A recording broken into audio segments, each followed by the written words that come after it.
feelings. It's like I can't walk on the ceiling. Oh yeah, got me dreaming, dreaming in colors I never dreamed. Oh yeah, I let you in deeper than I let anyone else before.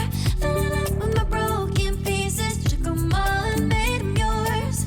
Didn't know what my heartbeat needed. Skipping out, no I can't keep score. When I lose my breath, boy, you got me breathing. Oh, every little thing you do, every time you hold me, take me higher, higher. Every little thing you do, every time you hold me, take me higher, higher. Oh,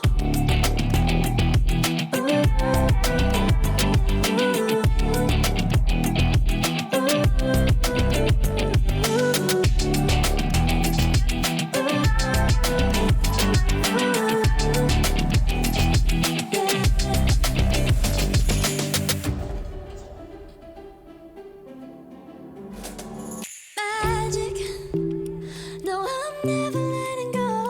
Now that I have it with you. When you kiss me, it's like the stars fall out the sky onto my heart to cover up what I don't wanna show. I let you in deeper than I let anyone else before. Filling up with my broken pieces, took 'em all and made 'em yours. Didn't know what my heartbeat needed. Skipping out, no I can't keep score. When I lose my breath, boy, you got me breathing.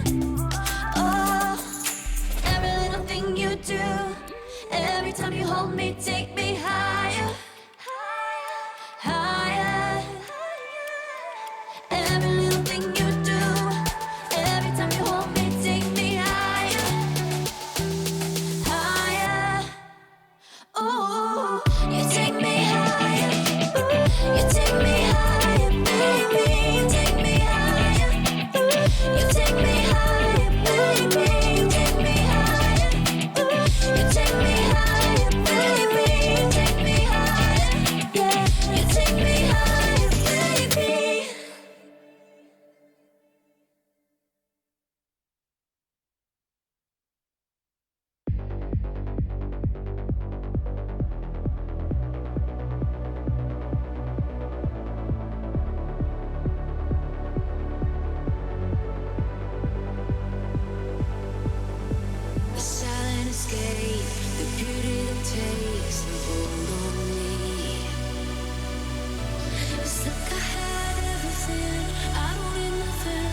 keeps igniting like a prelude.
Keeps igniting like a prelude.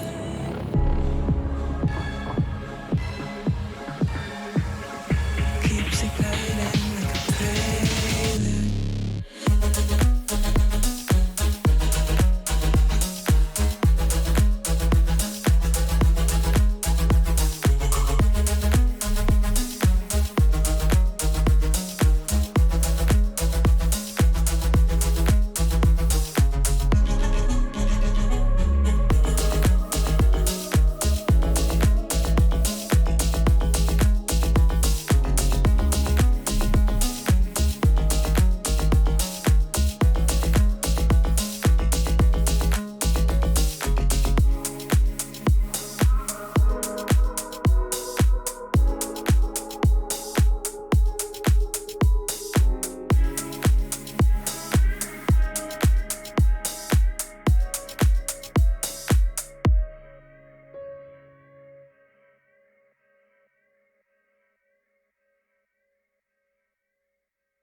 Clouds are stirring up the sky. I was always in denial of what I saw right in front of me. And every time I'm so damn lost to what I loved and what I lost. But let's get lost in love tonight. Hear a second voice inside my head. It's telling me to stay the night again and hold on to the words we always said would be forever, forever. Wait another day to clear my thoughts, so jump into a love that won't be forgotten. Forever, forever. Let's run away together. Let's run away together. Let's run away together.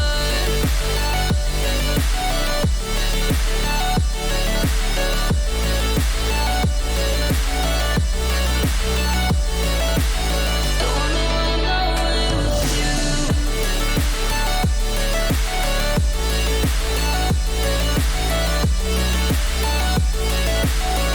Let's run away together. Let's run away. Let's run away together. Let's run away. Swear we'd never say goodbye. Fall asleep to lullabies with something that I thought I'd never find. And what is right and what is wrong, and all I ever saw was love. But let's get lost in love tonight. Hear a second voice inside my head. It's telling me to stay the night again and hold on to the words we always said would be forever, forever. Wait another day to clear my thoughts, so jump into a love that won't be forgotten.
the shivers whenever I'm thinking about you.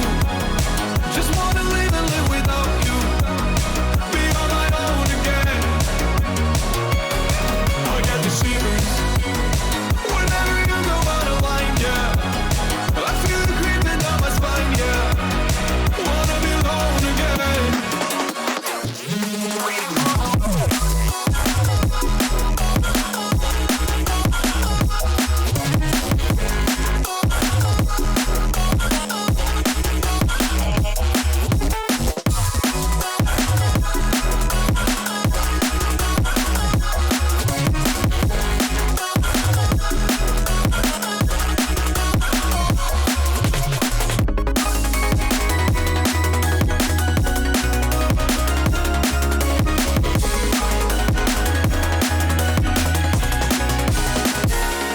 It's almost nighttime, waiting for the right time. Gotta get this right, I'm scared to death.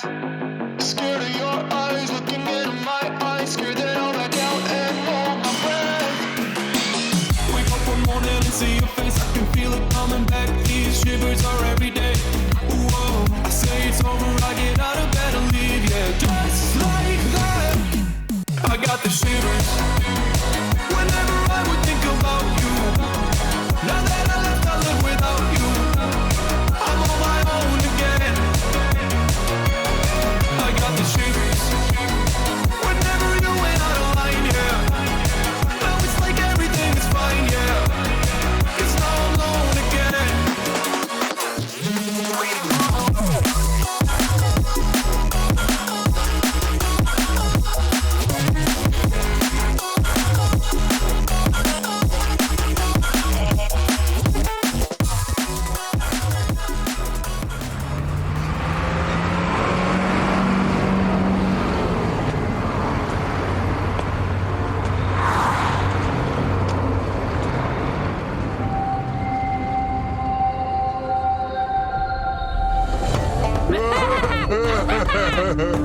So, who wants to play a game? My favorite. Let me.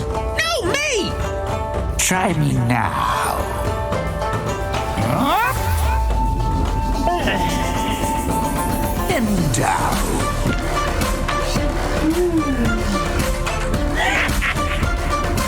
No, this.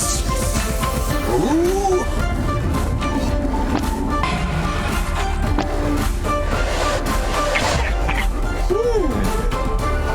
Next. Damn.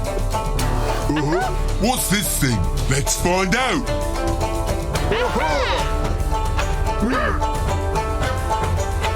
How much is in there?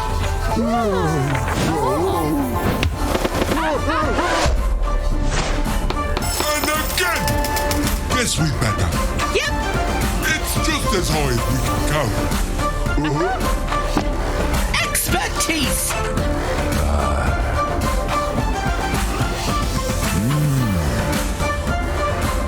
There's something off about you.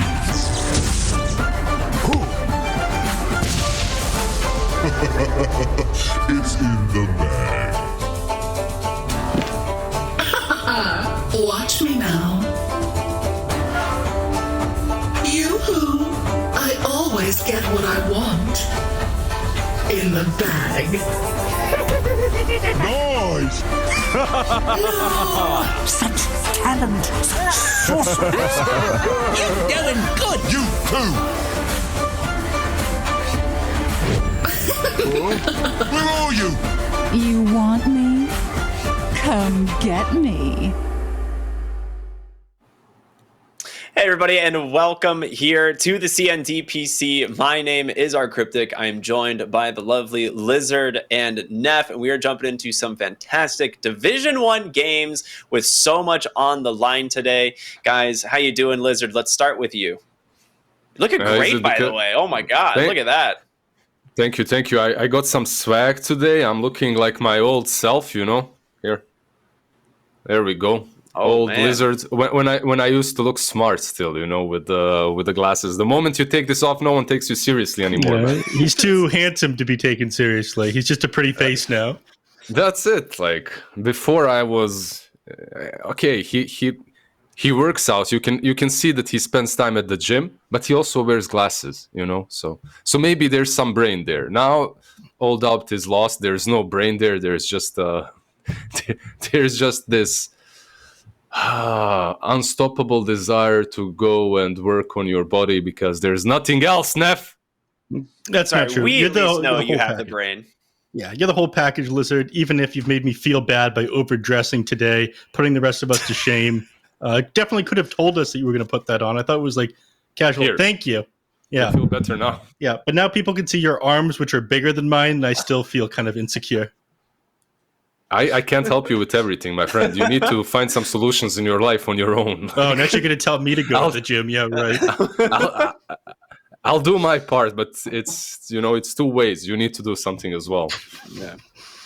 Yeah, Neff. I think you look great today, though, buddy. Thanks, you do. Ricky. You too. Winky face. Yeah, you know what? By the way, you two always have very similar shirt styles, like a lot of funky patterns, and I enjoy it a lot.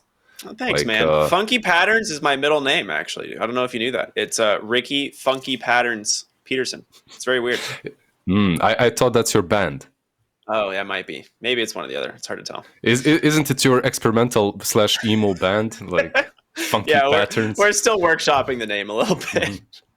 But super excited for today.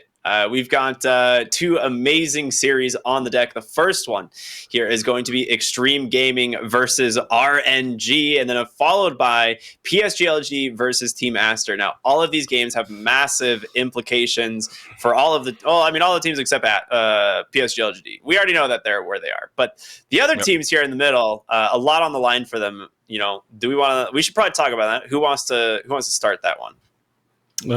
I will.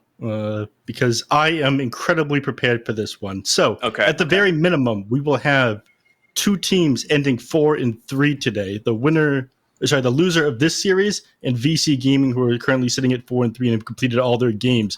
Potentially having three teams at 4-3 if you end up losing the game in Aster versus PSG LGD. Aster losing that one. So we'll have tiebreakers for what? The loser of this series, VC Gaming, and potentially Aster.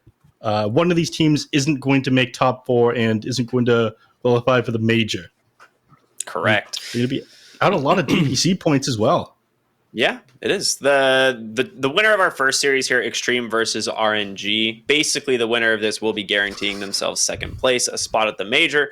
The loser, like Nev says, goes into that tiebreaker scenario. So getting the win here right now is huge for both these teams. They don't want to be in that tiebreaker scenario. All of those teams are very good, and it's pretty much anyone's game at that point. So, Lizard, what's the plan here for these teams going into this first series?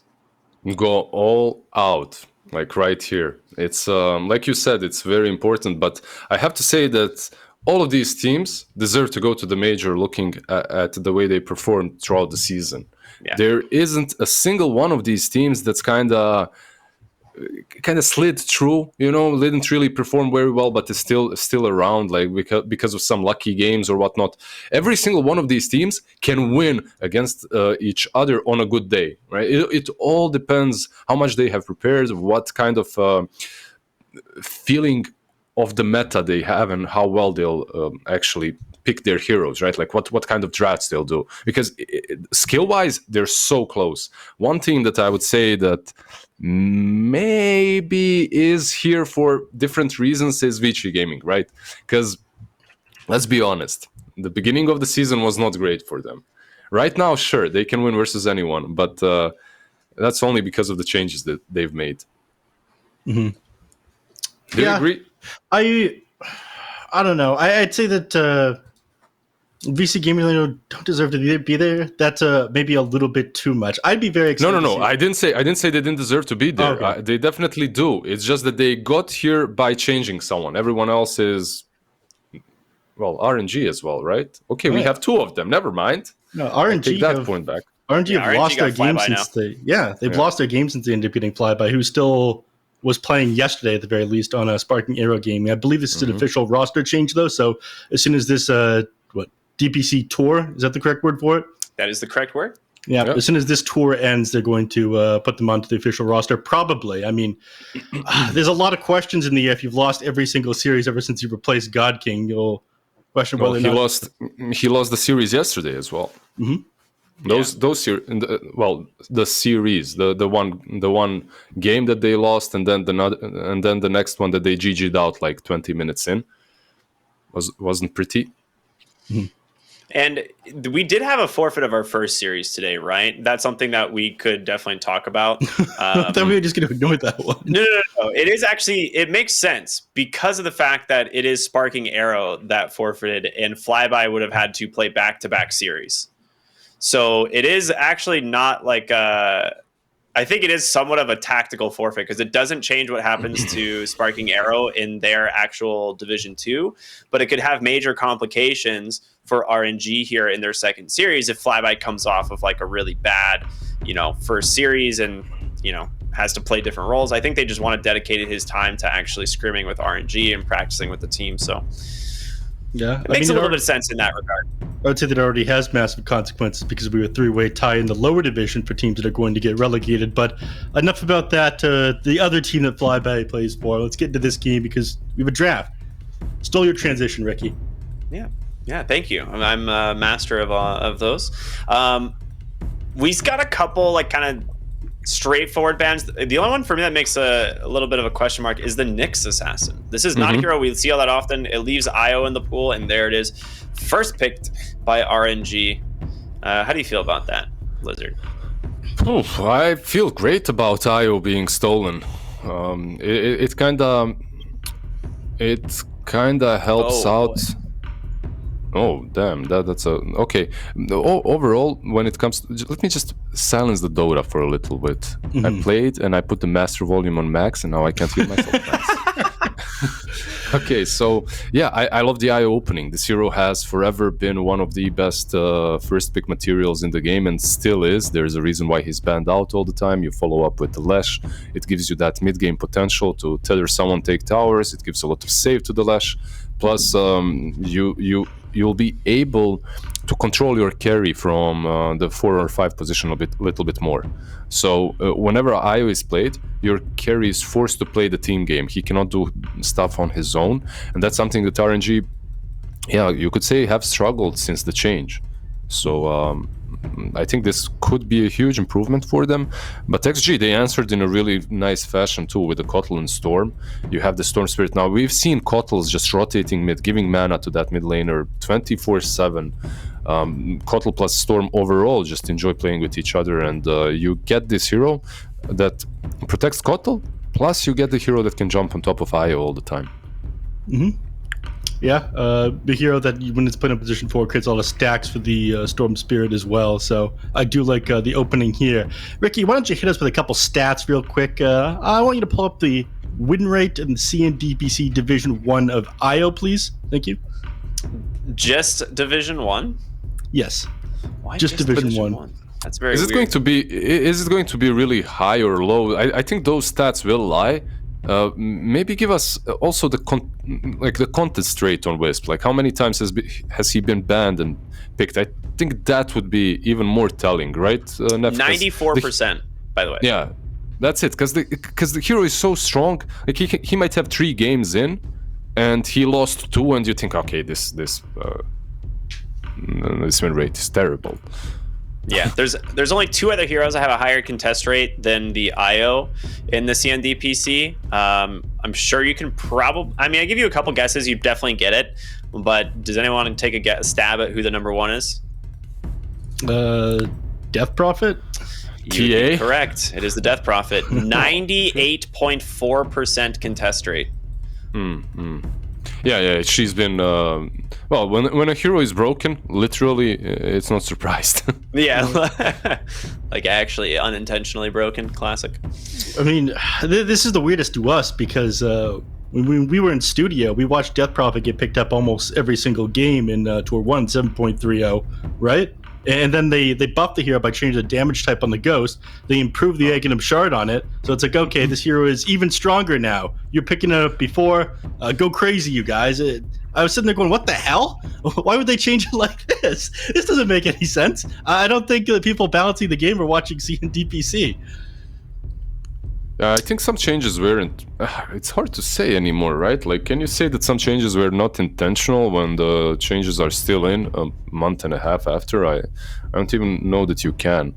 I mean, I guess it was absolutely unintentional, a lot of these things, because they had to rework the damage item numbers and a lot of abilities. Like, a lot of the piercing changes were undocumented. The Tombstone zombies were made stronger. They nerfed the Lycan wolves, but they didn't nerf Enigma Eidolons. What's on his shirt? I couldn't read. Don't let. I didn't see it. It's fine. I'll catch it later. It's all good. Why are they banning out anti-mage?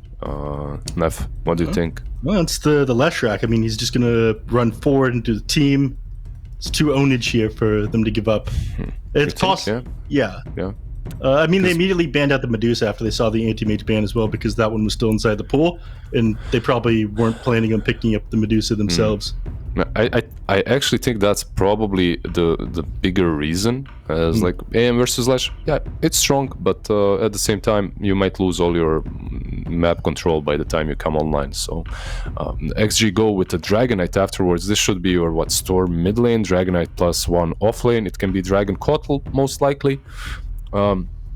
Strong lane as well. Just constant breathe fire, constant push in with Illuminate, frees up space for Kotl to go back into the jungle and stack up for the Storm Spirit.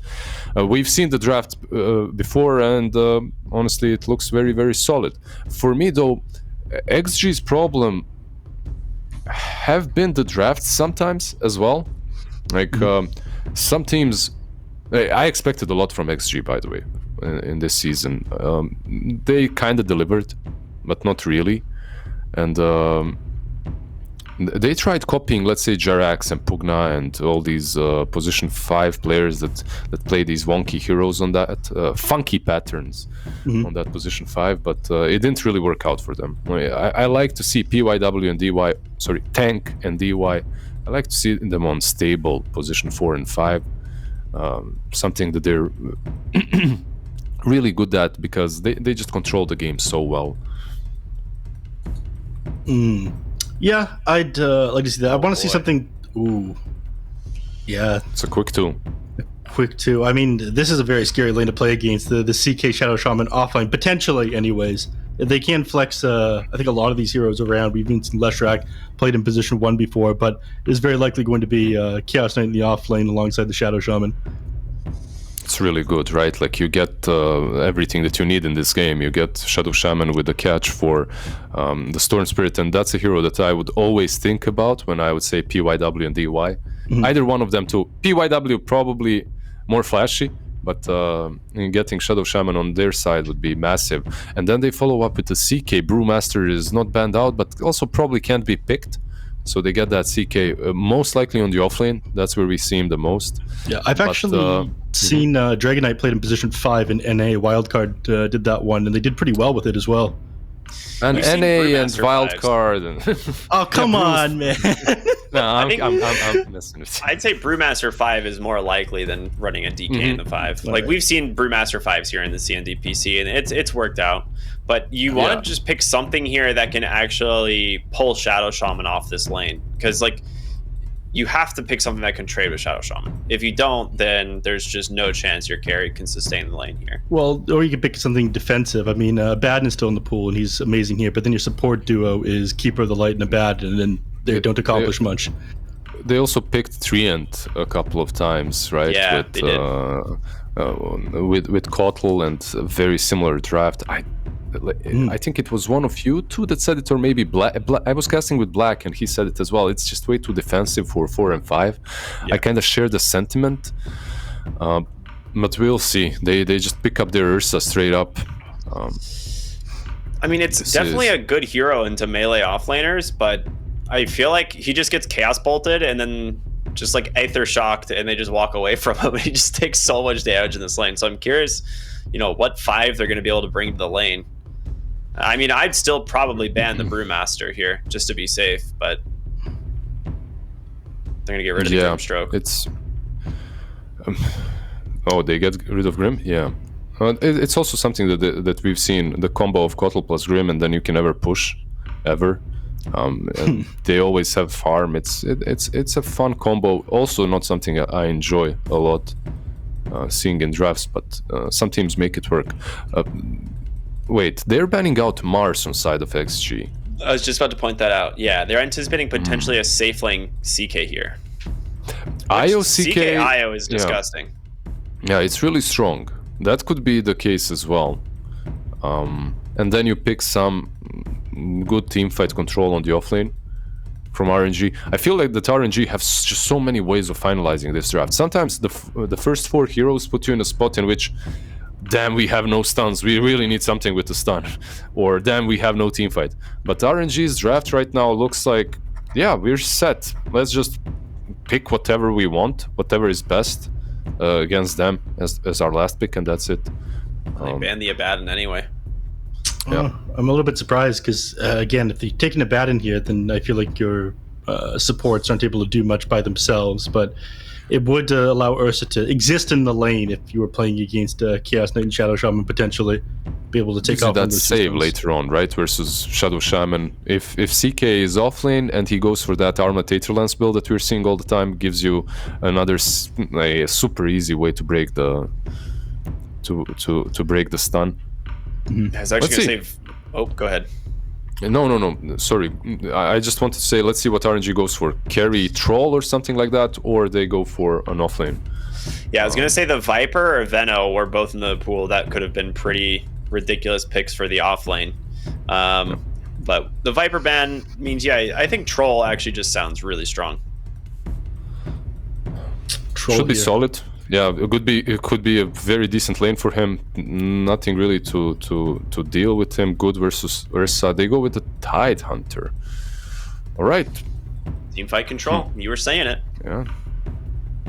Bizarre. I don't feel like that's amazing here. I mean, Ursa doesn't really struggle to fight into the Tide Hunter, I feel. Stonebeard as well. It like usually it doesn't, but it's a strong lane.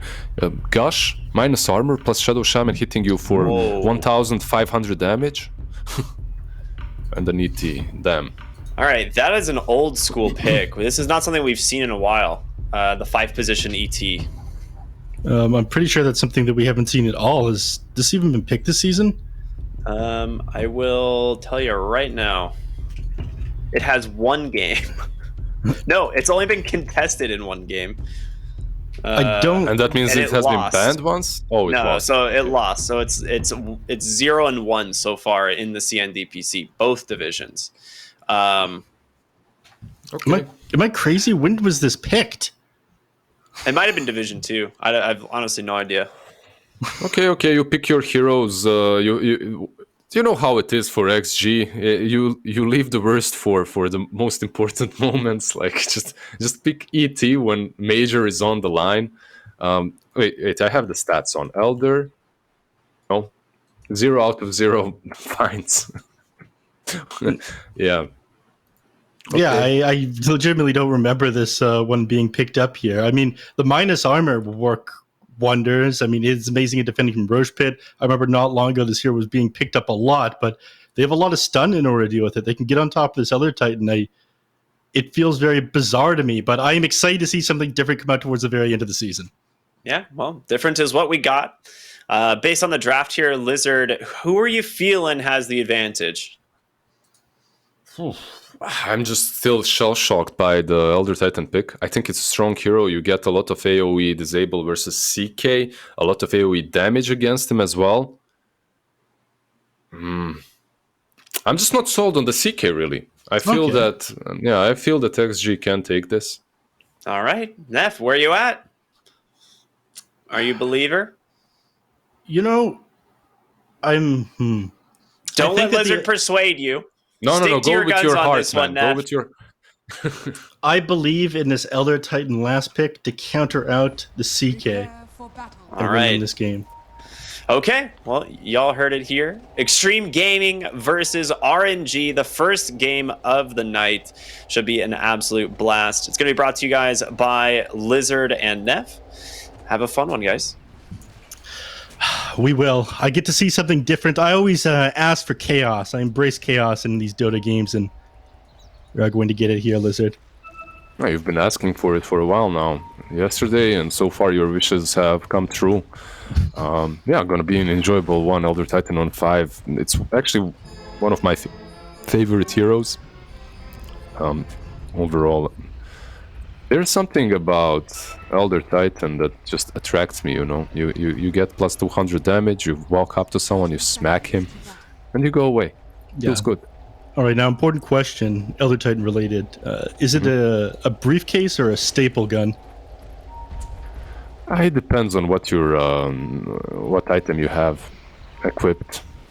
Looks like he just got a giant bell or something like that. Yeah, right now I don't even know what that is. I'm a big fan of the default, though. I wanted to talk about, back in the day, Elder Titan. Oh, might see now. No engagement happens. Collins up. How far back in the day? Back in the day when you couldn't control the astral spirit? Not that far back. Back in the day when the spirit had like super huge flying vision, and you could move it freely. Do you know that there's a? Do you remember that? Did you play when? So the spirit, you cast it, and it would only do the opposite of what your hero was doing. Oh, That's how you controlled it. It would move, the opposite direction. Yeah. So if you wanted to like chase someone, you actually had to go back towards the base or something. Yeah. One of the most wonky things I remember from back in the day, speaking of that, is when Alchemist had to like channel his stun. That one was wild. I'm not sure if you played all the way back then. That sounds like ancient history, my friend. He would like load it up for like 5 seconds and it would stun somebody for up to 5 seconds. It was, I guess, kind of like Hoodwink back then. I'm Awful sure mechanic. I played. Awful mechanic. I'm sure I played. I just can't remember it. It's old top lane, X-Nova. Yeah, stun. He gets blasted, and tank ends up getting himself first blood, and Fishman is forced to walk back. I mean, not an amazing start, but this is a difficult lane to play into. That's pretty much what we will expect. What we expected from the top lane is it's not IO plus CK, it's Shadow Shaman. And they will get blasted constantly. Like Breathe Fire plus Illuminate, I'm not sure. Don't you think that perhaps IO plus CK would have sustained themselves better? Absolutely, I think those two would sustain themselves better, but maybe they're just more interested in shutting down Ursa's game. Because, I don't know, Ursa's not doing amazing for himself down here either. I mean, only 8-2. They're struggling to zone him back. Yep. Not sure. We'll see. We'll see how it goes. Shadow Shaman definitely not going to be able to heal anyone up, but he hits hard, so he can compensate with that. Yeah, maybe. The only issue... He heal himself, though. I am wrong. He can heal himself now. Yeah. He heals himself with the shackles. Level 1 isn't that much. It's only like a 60 damage / heal. But the issue is you're very weak. You're pretty slow. It's very easy for Dragon Knight and the Coddle to run you down. So the moment you commit onto someone, it's very easy for them to punish you. Especially when you have one of the heroes that's the fastest in the game, running around. And the hard straight hits. Yep. Yeah. I'm getting tired of this Keeper of the Light hero moving around at max movement. I don't know why his Spirit Form needs to give him a movement speed buff. The hero's fast enough already, man. Oh, no. He needs to. He needs to get as much movement speed as possible. You know, I enjoyed the meta so much because it's literally all my most played heroes in. It's a lot of fun. But Kotl, he's been overbuffed a little bit and he needs to be corrected. Just a slight bit. Nothing too much, Mr. Frog, please. He doesn't. I don't think Mr. Frog knows restraint these days. Before we used to see like a -1 armor, +1 armor, a couple base damage change. Now it's like, okay, we're gonna nerf one ability into the ground and we'll give a little bit of a buff to another ability. There's your change. Yeah, and we'll break your shard in 10 different ways somehow. Like. Classic. Yeah. Speaking of broken shards, I was playing Sniper today, and it doesn't actually have written on it that it does a disarm. Yep. throw that bomb around. I actually thought that sniper will be. It's still the bomb, right? It's still the same thing. It's a concussive grenade that he throws out with the shotgun. Grenade, I'm surprised he's not played a bit more. I felt that that's a pretty strong shard on him. Yeah. Not the reliable mobility, right, spell. It's always good for these glass cannons.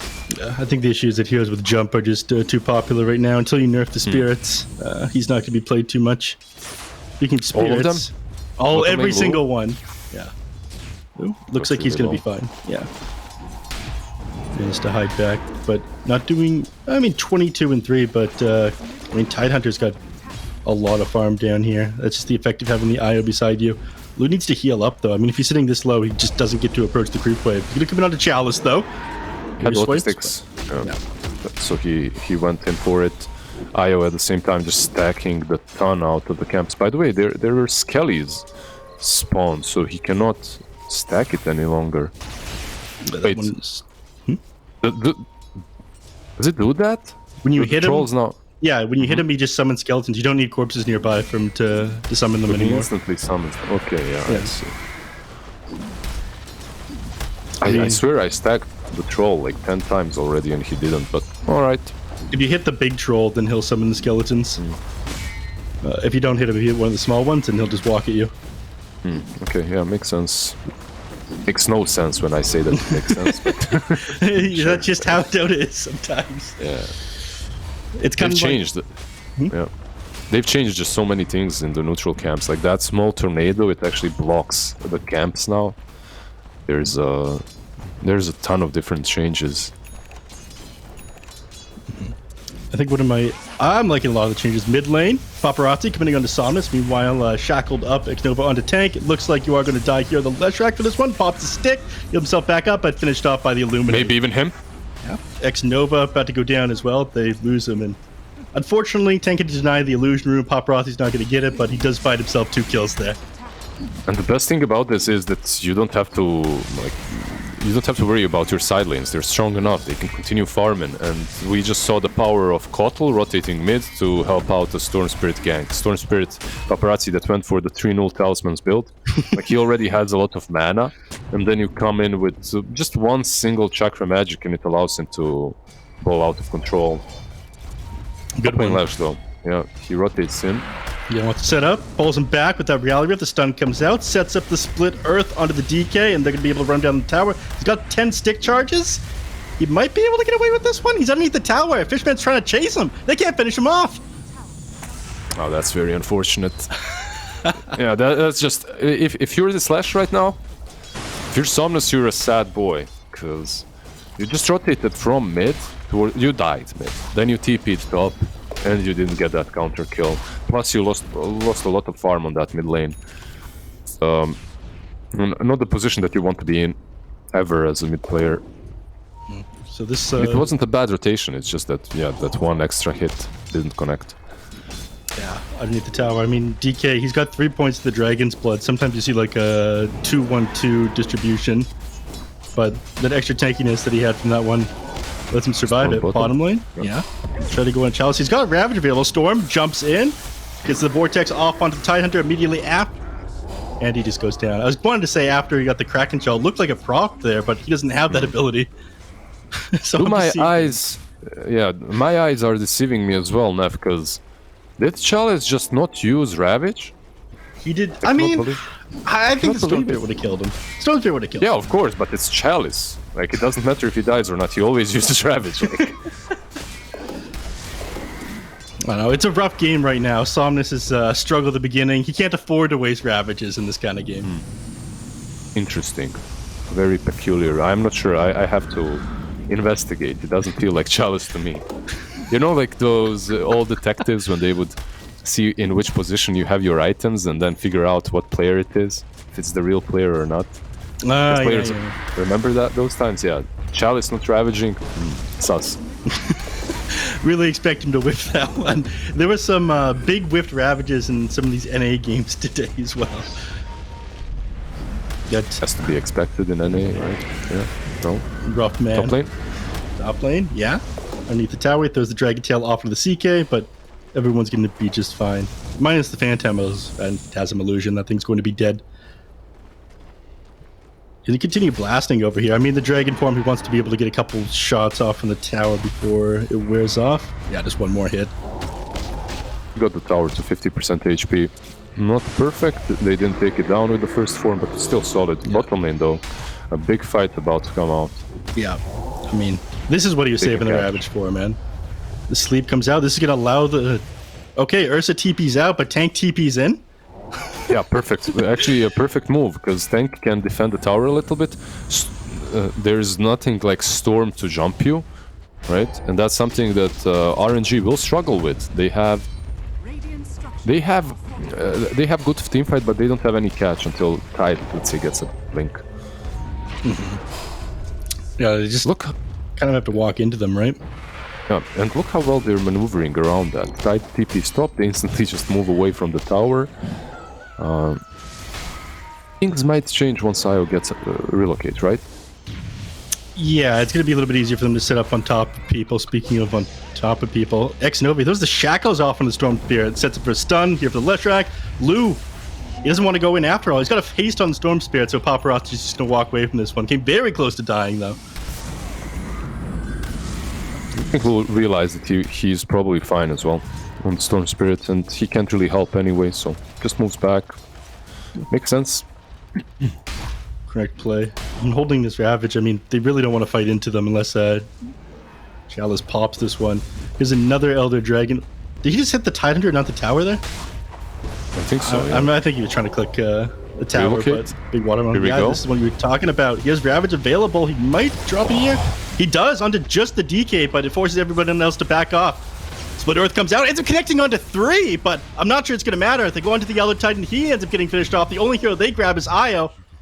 Looks like everyone's going to disengage after this. Paparazzi's being healed back up by the urn, so considering jumping in, but no, he doesn't. Yeah, at the danger of sounding like an XG fanboy, that was perfect. Like the way they reacted to the relocate play, you could see that play a mile away. If Tidehunter is there, they will 100% relocate on the Elder Titan. Oh, sorry, on the Dragonite. So they moved everyone in. The Elder Titan stomp was solid. The split turret hitting 4, I think, even. Overall, just pretty good play from them, but they just weren't strong enough to sustain the DK and fight afterwards. So you make the right play, but your heroes are not beefy enough to actually live through everything. Lesh just, even though he might have had not the best start, he's doing quite all right for himself right now. Has a hood as well. Yeah, and the Fairy's Trinket.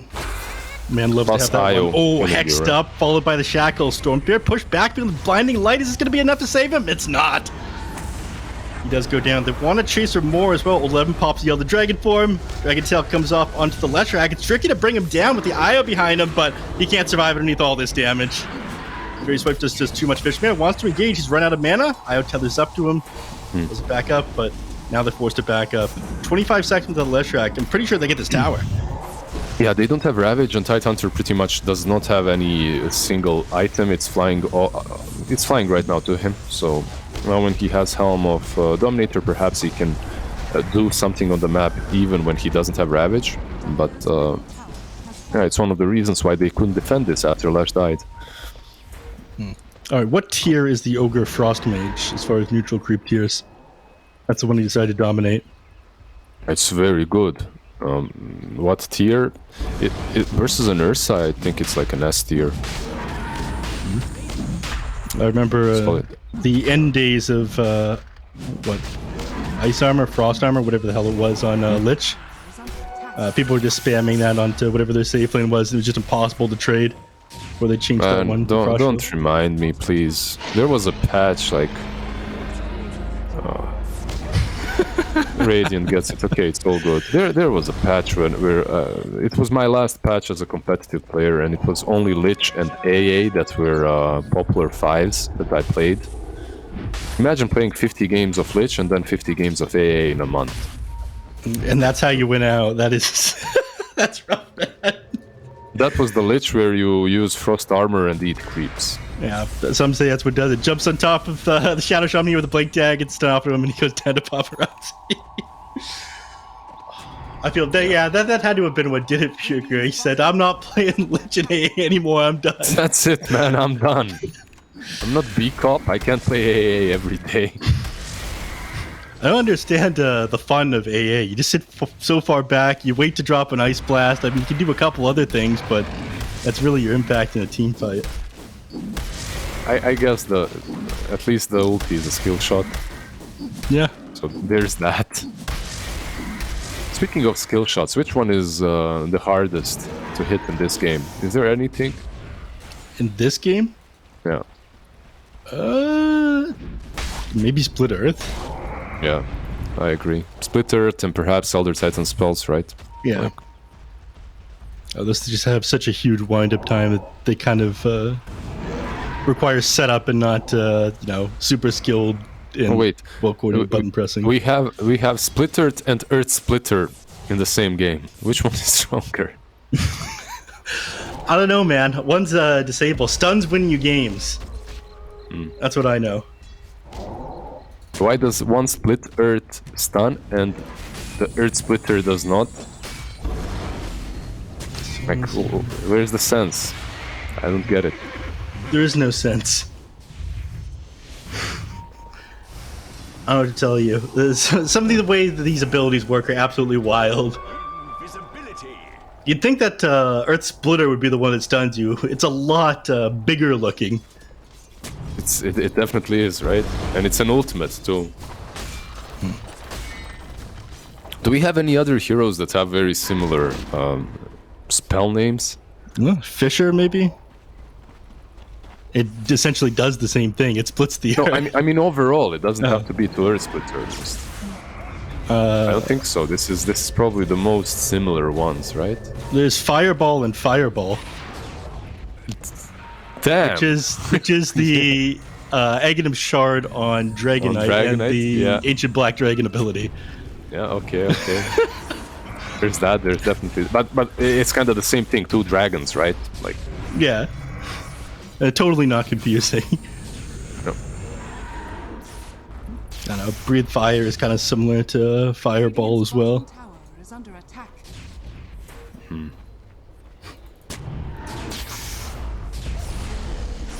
Neutral creeps, I guess it's kind of like a cop-out answer because people don't really pay too much attention to those ones.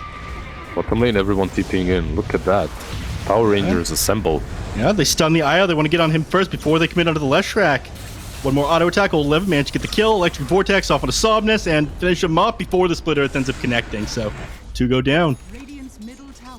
And that was a very easy pick-off for them on 2 big targets. And getting when you're playing versus an Io, it's always nice to kill him first. Him and the target that he's walking with, because you usually know that they're far away from their teammates, right? Yeah. You want to be efficient on the map, and the IO can relocate, so why not be somewhere else? And it can get punished. Nicely done. So. Yeah. Basically, there by them, and with Leshrac dead for another couple seconds, they smoke up. They want to be able to find another kill. X-Nova looks like he's going to be the unlucky one. Yeah, the smoke breaks. They're going to pop down to the low ground. The Hex ends up coming off. He throws out the Serpent Wards as well. DK trapped up, holding him in place for the Shackles now as well. Stomp. Oh, melted there by the Breathe Fire as well. Too much magic damage on the Shadow Shaman, man. That instantly gives away the ward as well. You see that they just pinged it. They don't have they have a sentry flying in. They should get rewarded. Yeah. Unless Chalice is committing. They do have Ravage. Yeah. Stomp comes out. They pull him back with a Reality Rift, but yeah, you don't want to go this far forward. Chalice is going though, man. Again, he's got this Ravage. He's looking to get between these 2 teams here. There's a DD on Storm. This could be dangerous for RNG if they take it. Yeah, I'm not so sure about that fight. I mean, maybe they felt confident because the Aegis was about to expire on Ursa. Yeah, they can pressure the mid-tier 1 now. They see Ursa up in the top lane as well. Yeah. They're gonna go Fireball into the tower to try and clear out this creep wave, but they got the Harpy Scout, giving them vision on everyone. DY stunned up, but he is way too far back from the committed Reality Rift. Looks like they are going to get the tier 1 tower here in the mid lane though. That stun right there is why I hate offlane CK. Like, would you rather have a Sand King that jumps in and stuns, or would you have this stun that It's telegraphed. It connects after 2 minutes. That feels like a no-brainer to me. That's why I'm a big fan of the hexes. No cast point, no travel time, just disabled. Lion and Shadow Shaman. Just a little bit expensive, but if you want to buy it. But yeah, Lion, Shadow Shaman, definitely.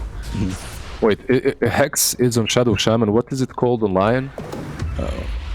Oh god, it's Polymorph? No. Is it Polymorph? It could be, because that was the Sorcerer's spell in Warcraft. Yeah. And they're both Hex.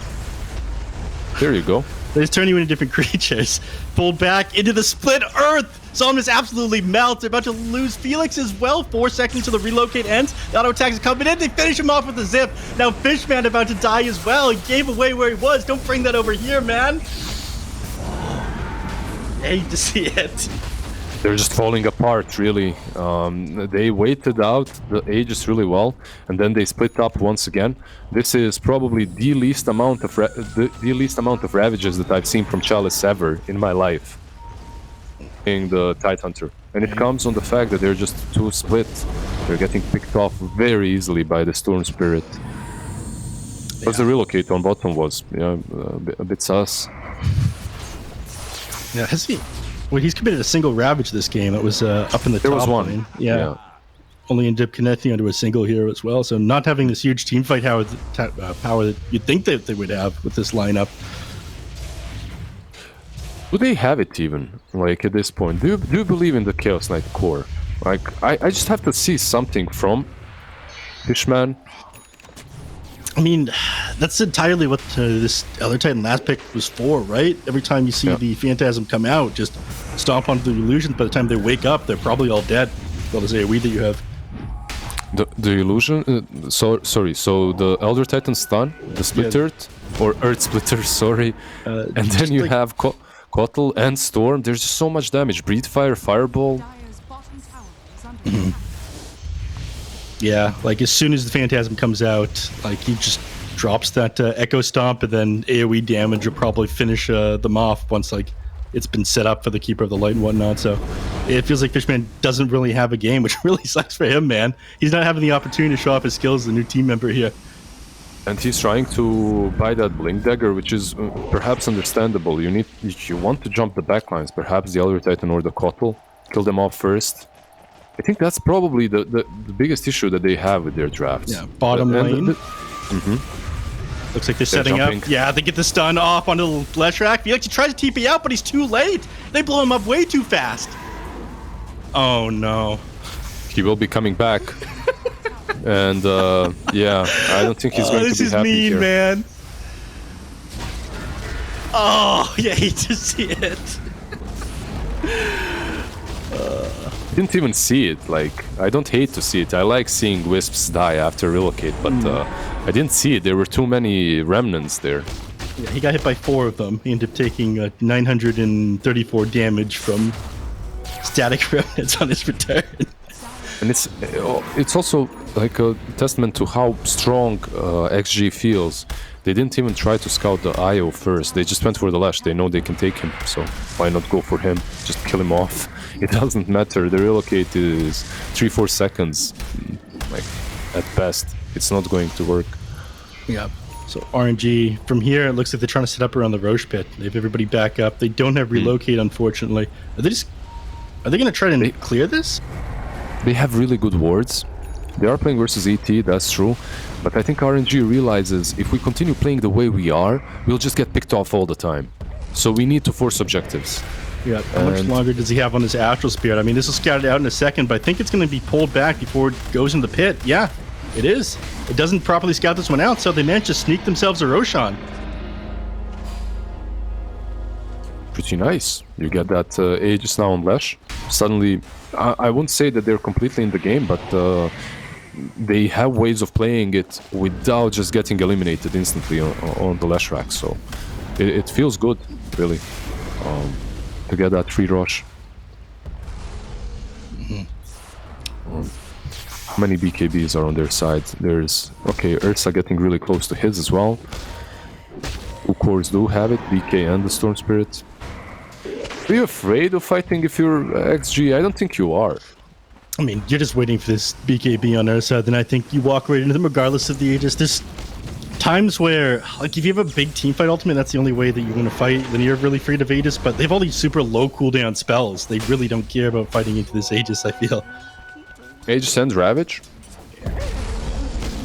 I don't know. I haven't seen a good Ravage yet this game. Yeah. How afraid of it can you be if it's not there? X-Nova, he's stunned. Old 11 follows up together with Fishman. Both of them are there.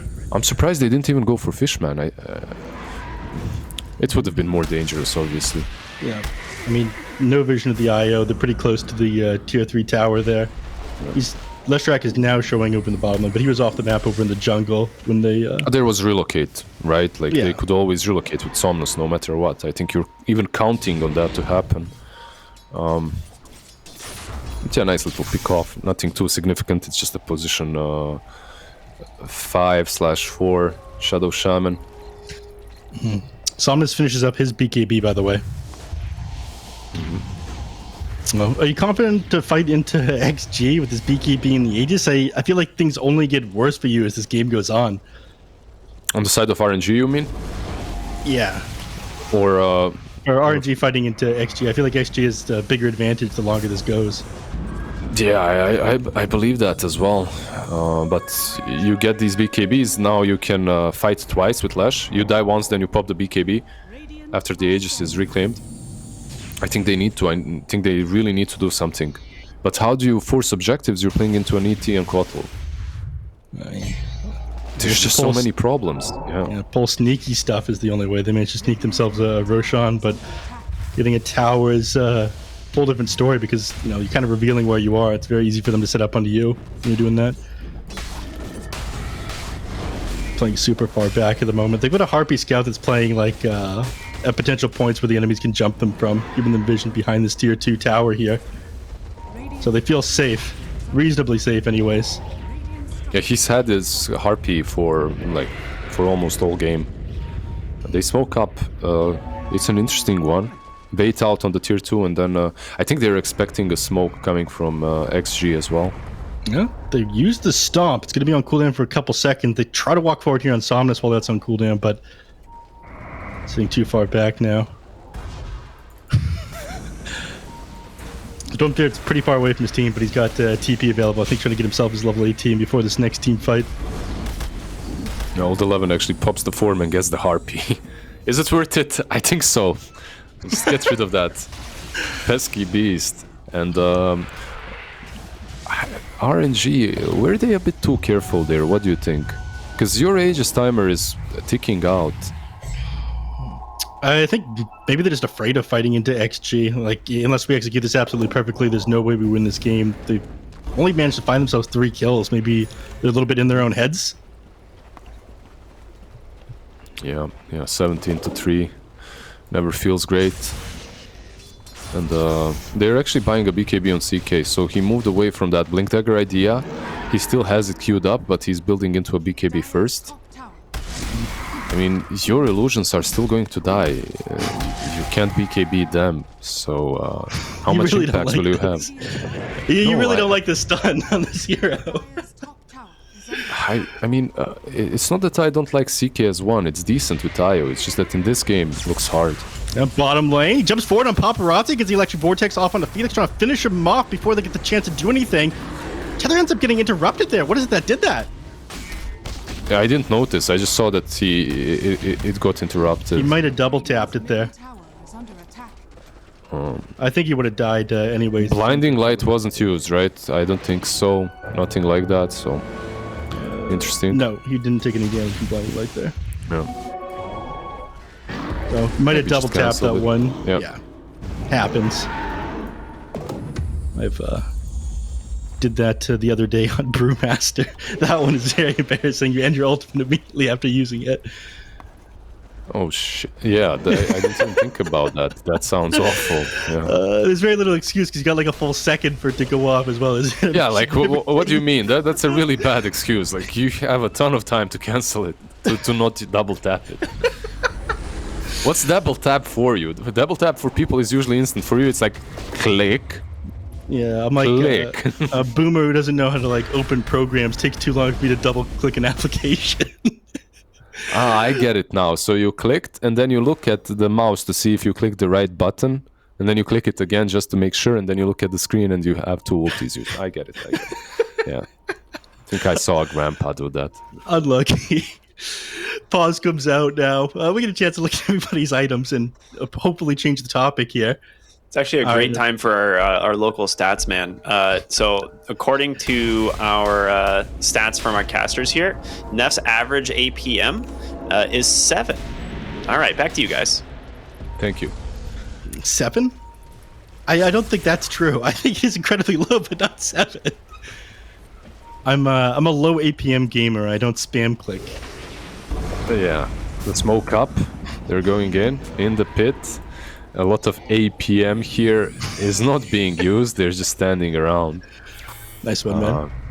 Yeah, but look, APM overall does not matter in Dota, really. Like, you need to have a decent one, but that's it.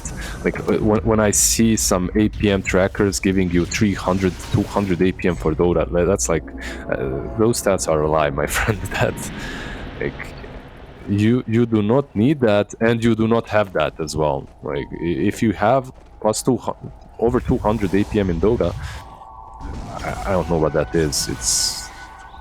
But it's not correct. There's the command that it's a continuous right click when you hold your mouse down. Yeah, that's it, go right? Crazy. Yeah. It's like, you know, when you're playing Warcraft, or StarCraft even, when you start building up your base, you're clicking everything. My excuse was I'm warming up in tournaments, right? Like to just forget about everything and get in the zone. But what you're actually doing is you're just spamming everything. Like, you're literally clicking every single thing on the map to get more APM. You're double checking your bags, making sure you're training more soldiers and moving your army over to one place and making no, just the first. I'm talking just about the first like 4 or 5 minutes. You're setting rally points like a bazillion times, creating a bazillion same control groups. Like, oh yeah, even though literally nothing happens at the beginning. And even then, like, you max out very quickly. Yeah, I wasn't big in Warcraft 3, but my stepbrother was actually ranked 1 in free-for-all in US West for a little while. Warcraft 3. Okay. Free-for-all games go crazy late game. Yeah, free-for-all. What's that? Yeah, free-for-all were the most fun. Yeah. It's relaxing. Yeah. Ex-Nova getting gone on. Vision being given here. And Stormbeard zips and kills him with just a zip there on Paparazzi. Very nice. Now he gets over to the IO. He has Electric Vortex to work with here. Pulls him back. IO difficult to get through here, though. He does end up going down while he's disabled. Meanwhile, on the other side of the team fight, everyone's just backing off. One of these Chaos Knight illusions stuck up on the high ground. They still have Ravage to work with. They have Blink off the cooldown just a second, but actually, he's keeping this disabled. 11 making sure to get an auto attack off every couple seconds now, committed on by Ursa. They're going to reclaim the shrine. You have stun available on DK. You've got Blink as well. He doesn't jump forward. One illusion is happy. It lived its life on a cliff, gazing over the chaos. Yeah. The only time the Phantasm illusion hasn't died this game is when it was stuck on the cliff. Yeah. It's Arteezy illusion. Artur Jr. Yeah, it's just, I don't know, it's sad at this point. RNG, they're keeping in, like, they still have their chances, but this just looks so rough. Do you think that maybe double Ravage will suffice? Will it help? I mean, double Ravage plus level 25, I think will do the trick, but I feel like you can have damage issues at that point. I feel that you have had damage issues this whole game. They might jump in, though. They have Refresher. They don't want to do this anymore. Stormbeard just ended up getting himself an Aghanim Scepter. He's got the AoE Vortex. Come on! Never mind. He ends up clearing out Roshan to get the stomp off into several heroes. He can't get in on the Chaos Knight with a double damage rune. The Ravage comes off, but CK's not hitting anybody. Now the Electric Vortex off onto everybody. You lose Felix, you lose Chalice. Everybody is melting here. Somnus in with his BKB, trying to run down these heroes. Can't get his hands on anybody, though. Ursa's stunned up, but he does have the Aegis available. He's on the backside of the team fight with the Elder Titan as well. I'm not sure they want to commit in this one. Blinks out. No way to interrupt that. Man, nihilism. I forgot about that completely. I didn't even mention it. I think he just recently got the Agnes as well. It did a ton that fight. They did a lot of damage, taking out the Aegis, and it fills me with a little bit of confidence that these team fights can go their way.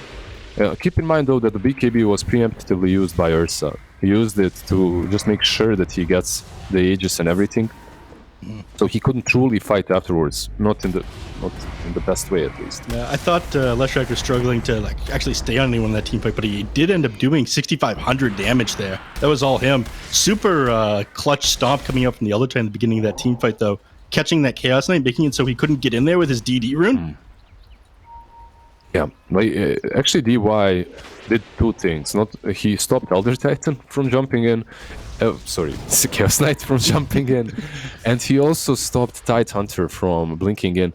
He clipped him with the spirit while everyone on RNG was smoked. That's why Tide couldn't go in. That's why he just kind of moved around the pit. He couldn't blink in. Super clutch. I mean, this last pick, we haven't seen it all season, but it's putting in work so far.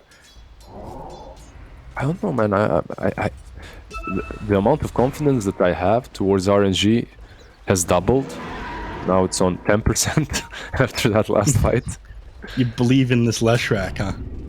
Yeah, You're gonna smoke up. He ends up jumping onto Somnus here. Electric Vortex comes off, but does actually end up connecting with the Leshrac. He manages to get back. Now they're trying to commit onto Lu. He's pulled back into the side of RNG. His BKB about to wear off, but he ends up blinking forward. You do have a Refresher Orb available on the Tidehunter, but he doesn't really want to activate this. Pulled back by Electric Vortex. Looks like they're not going to be able to find anybody here. Stomp ends up coming out. They jump forward off onto Somnus, but Felix is alive. He's keeping him topped up. Jumps forward here on the CK, gets on top of the Ursa. Tidehunter dropping pretty low as well. 3 seconds until he's got his Ravage 1 available. second, he got it. The first one, but immediately purges it off there on the Ursa. There's the second Ravage. Paparazzi gets a kill off onto Shadow Shot with the backside of the team fight, but you still haven't gone down the Tidehunter. Leshrac, they end up losing him. He's got buyback available. They still haven't lost any heroes on the side of Extreme. Shaolin's going to TP out, but... Poor hero's dead. Not over yet. And in the end, it's only Chalice that survives, the one that they were chasing the whole team fight. I can see what RNG was trying to do there, but maybe it was... Maybe it would have been more safe to just wait. Actually wait those extra 20 seconds for the first Ravage to be off. You know that he doesn't want to use Refresher. Yeah, man, it's... yeah, it's just... They waited, maybe the teamfight would have been better for them. So much work, though. So much work from the supports on the side of XG. Tank with Will-O-Wisp as well. DUI just constantly stunning with Astral Spirit. Natural Order, obviously. Yeah, now Chalice getting run down underneath his tier 4s. This is rough, man.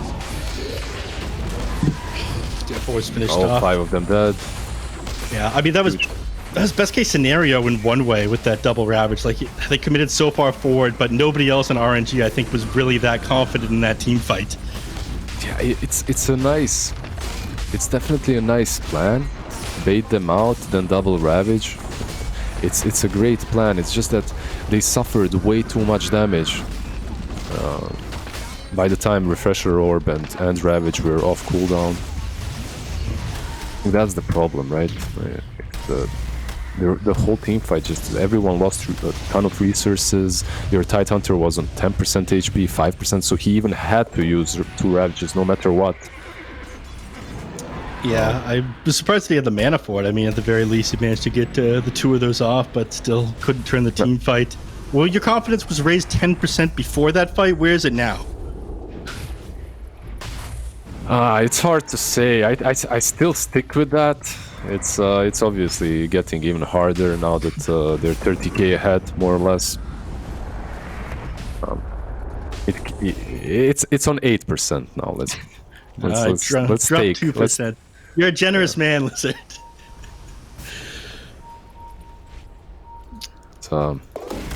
It's difficult. Maybe if they jump in and double Ravage on by surprise, they kill off, let's say, a Storm Spirit before he pops that BKB or an Ursa. would be cool, but I don't think you're killing this Ursa anymore. Refresher orb on him as well now. Yeah, I mean, we saw him just like pop off the Ravage on himself with that Aghanim Scepter. He's got the Enrage upgrade. That last team fight, just not even disabled. Now he can do it twice. Yeah. Right. They're going to try to go for smoke. This feels like a desperation one. They have Refresher Orb available again with 11. It doesn't end up connecting with anybody. Get back into their base. I mean, Ceremonial Robe and Double Ravage is kind of scary, but again, unless Leshrac and Chaos Knight are both in position and they've never been able to get into the fights with these Ravages, I don't think it's going to go their way.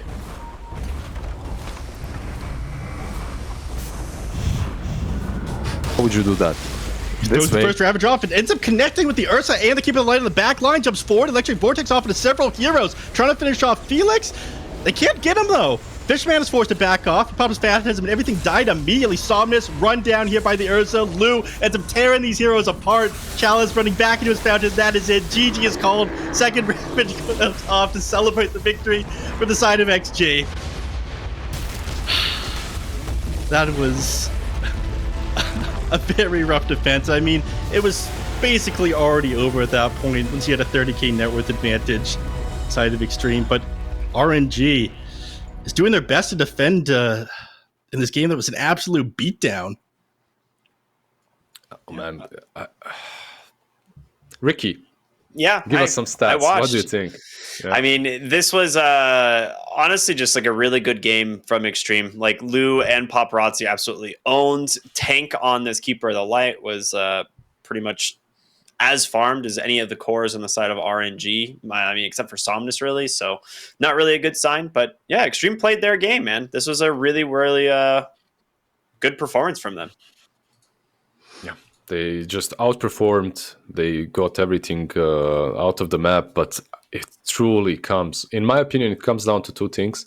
One is you didn't have a solid way of initiating, and another one, like, wouldn't you rather have, you're playing versus Storm, wouldn't you rather have a position 4 Shadow Shaman that's first, that gets a fast Blink Dagger and catches him, and second, we saw what happened with the CK carry.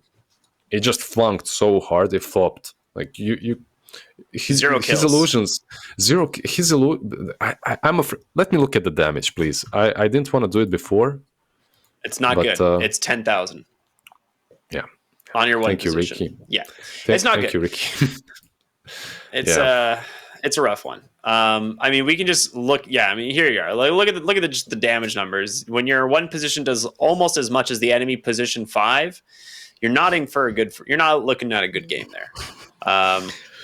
I mean, Extreme just really outplayed them pretty much in all of the fights. The one thing I'm really confused by was this last pick Tidehunter, right? Like, into the Ursa lane, but they do it anyway. And I just don't quite understand the thought process behind that one. I mean, the lane itself wasn't that bad for the Tidehunter.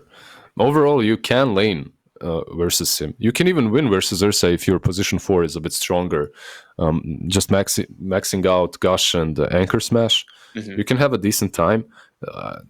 Overall, the draft had different issues, I would say. The fact that Lash is your only source of damage, the fact that CK is just super countered by many heroes, and the fact that you lacked any solid initiation. Like, the only way for them, it felt like, to fight was to pressure objectives, but even any objective that's not Rosh is hard to pressure because you're playing versus Kotal and Elder Titan. Yeah. It's yeah. In hindsight, obviously everything is easy to look at and say how it is, but this draft from XG looks superior. Yeah. Neff, what did you think? Was it the Chaos Knight everything you wanted it to be, Mr. Thriving and hoping for chaos? This Chaos Knight got absolutely beat down this game, man. They needed something that didn't just walk at them. Blizzard highlighted those points earlier in the game when the gank tried to happen in the bottom lane. If they had a Spirit Hero or somebody with an earlier Blink Dagger, it would have been great. Get on top of somebody and actually find yourself some kills, but they were so far behind, they never managed to find themselves any recoveries here. CK definitely not the hero for it. And then anytime you do get a favorable initiation, you just reset the fight with the Elder Titan. It felt like just way too hard for anything to go their way. Extreme Gaming didn't make any mistakes that allows them to come back in this game. Also, it's always easiest to talk about the drafts after the game has been concluded and see some small weaknesses of one draft or another. But something needs to be said as well. XG played out of their mind.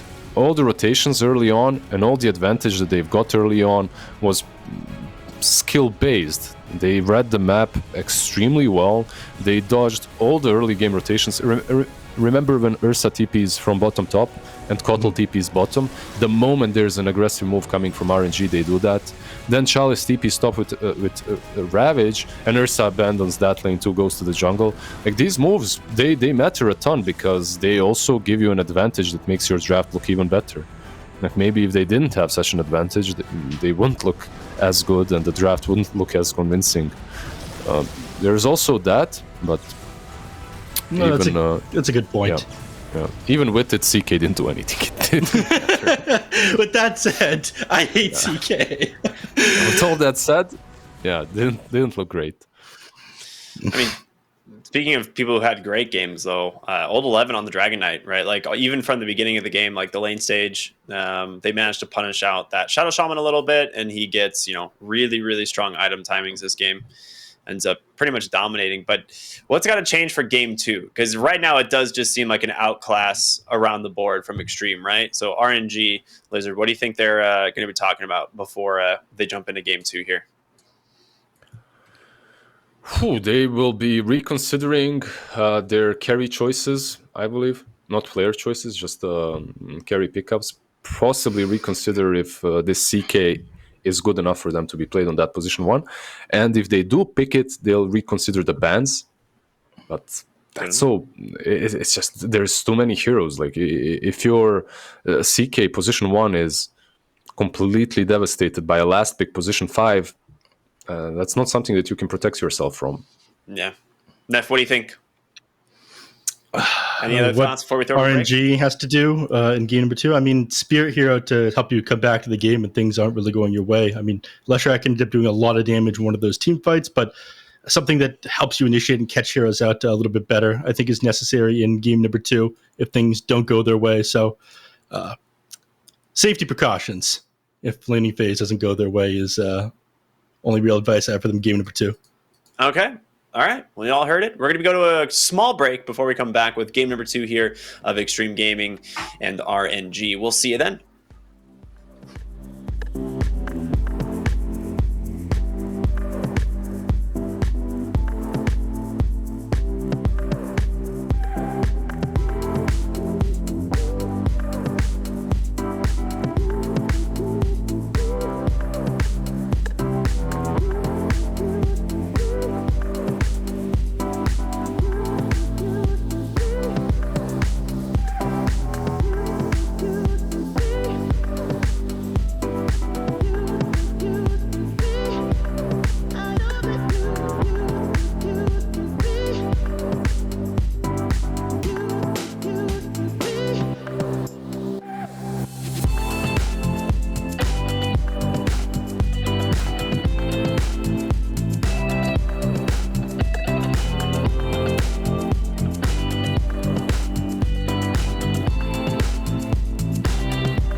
So, who wants to play a game? Yoink!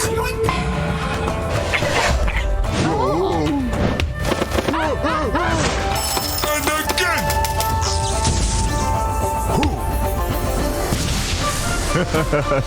I always get what I want. In the bag. Hello and welcome back here to the CNDPC, brought to you by Perfect World. We're into the second game of our first series here today, Extreme Gaming taking on RNG. My name is R Cryptic and I'm here with the incredible gentlemen, Neff and Lizard. I see some smiles on your faces. How are you guys? Excellent. Ready for game two? I definitely am. I'm not sure about my casting partner here, though. Yeah, I had some apple before we started, so I heard the crunch in the to. mic, and I wasn't sure because I couldn't see her face, and I was like, "Man, someone's enjoying an apple right now," and I'm really jealous. So now I know it was Lizard. Oh, what's the name? Is it Granny Smith? The green ones? apple? Yeah, that is Granny correct. Smith, Yeah. man. Delicious. Man, I love them. They're the best. I can't understand the people that like pink apples and sweet apples. If you are in the chat, I really think that you guys are aliens. It's just sour apple. It's perfect. Hey, some people don't want to eat a sour apple. That's why we've engineered so many different flavors so you can have it different. Yeah, nephew, you look like a pink apple kind to me. A pink lady apple? I don't That know. is the name of it. I don't know the name. Yeah. I'm more of a Honey Crisp if I'm going to have a non-Granny Smith. Ooh, those are good. They go bad fast, though. Yeah, they do. But it's all right. You know what doesn't go bad? These teams. We got Storm Spirit, Nyx Assassin on the side of RNG, and we got Keeper of the Light picked up once again here for Extreme. Tank absolutely crushed last game on this. So what do you think they're looking for now? Because they did snipe the Storm, right? They sniped the Storm and the Nyx. This is a much better opening for the Kotl. Like, not only do you have Storm that can jump on top of him, you have Nyx Assassin that can set up on every single Illuminate with Carapace. In all honesty, this is going to be much harder for Extreme Gaming coming from just an opening draft. Look at Ember. Even Ember with Flame Guard can be picked off by Nyx Assassin throughout the game. I'm confused on the Ember pick here. Am I the only one that like doesn't understand the Ember pick here? You are. I understand it. Spirit Hero's good. Oh, I see. It's solid versus Storm Spirit in the lane, and afterwards it can kind of go both ways. You can do well. You also have Keeper of the Light with Ember, so you'll be having the same thing, double Sleight of Fist. You'll be having a Kotl rotating mid giving you mana. You'll be rotating to the jungle farming. Usually a Kotl plus Ember just balls out of control in that early to mid game once he gets 6. But later on, if the game slows down and you don't completely crush, you will be playing into an Nyx Assassin and the Storm Spirit, which means that any single Carapace on the map is so dangerous for you, as there's this long range follow-up from the Storm Spirit. So like it can work, but I agree, it's dangerous. All right. I mean, I definitely agree with that. I think the Ember Spirit, if he starts falling behind, he has his work cut out for him here. But Keeper of the Light should allow him to have a pretty free game. Do you think he maxes Sleight of Fist in this game and just hunts for kills rather than try to farm up and playing safe? Like, never put yourself on the back foot? Usually playing with the Kotl, you max the Sleight of Fist. So it'll be interesting. I think he probably goes like 2-3 points in Flame Guard, but almost always with Keeper of the Light, I see people do the Sleight of Fist max, and then some extra points of Searing Chains, because the cooldown reduction on that is also really nice. Yeah, makes sense. Medusa ended up making it through the first phase of bans, by the way. Ended up getting banned out here next by Extreme Gaming. They don't want to play against that, and Storm. It means that they probably have something...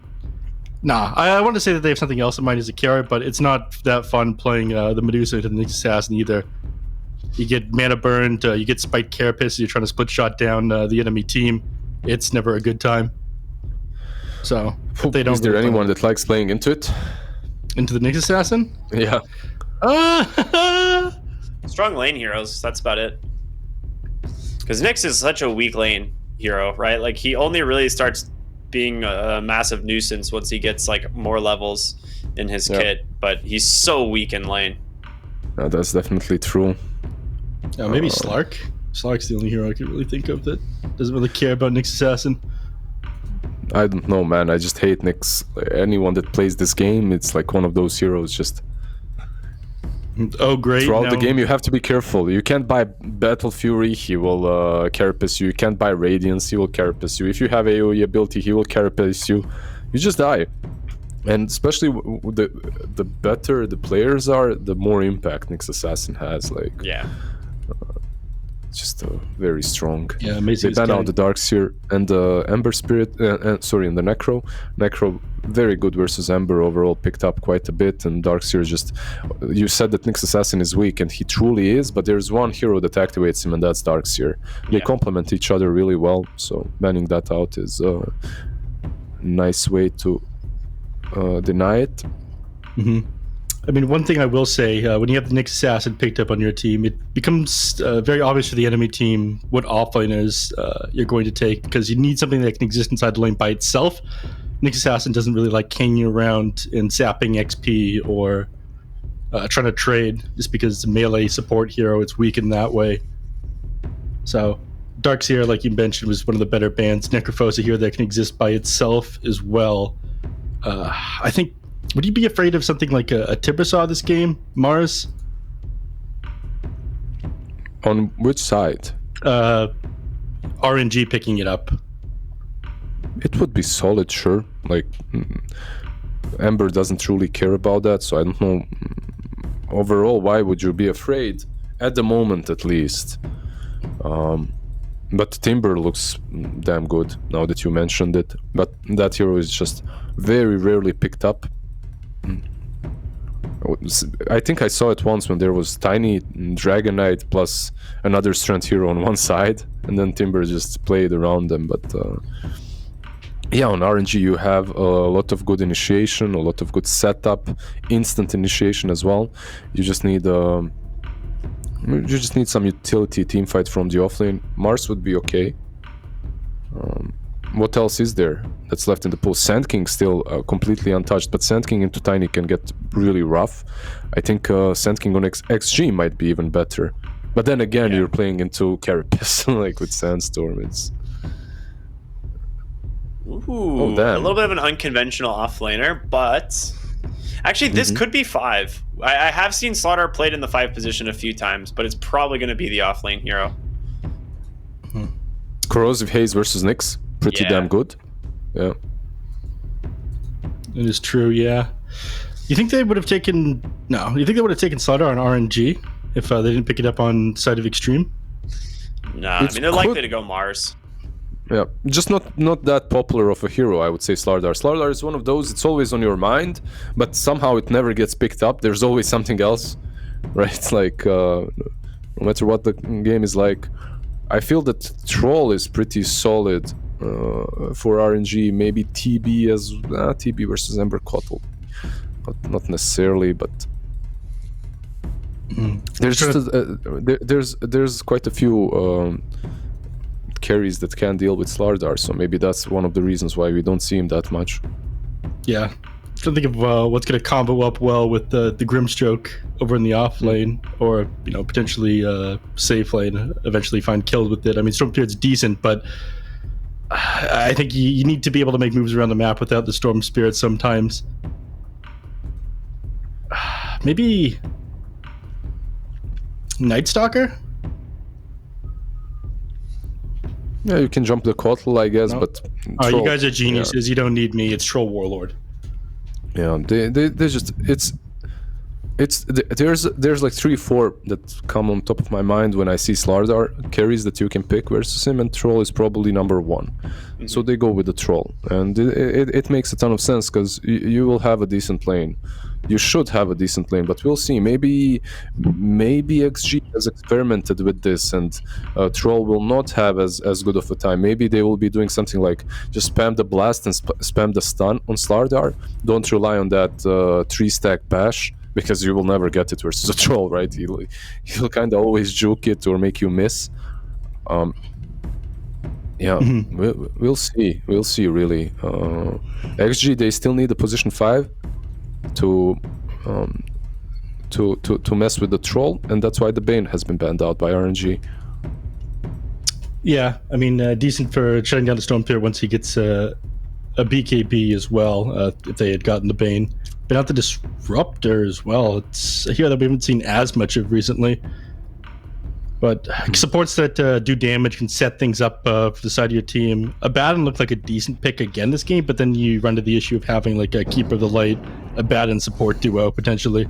And again, those two heroes don't really set up much on their own. Though I did see that we saw it get banned out regardless of that in the previous game. What about Shadow Demon?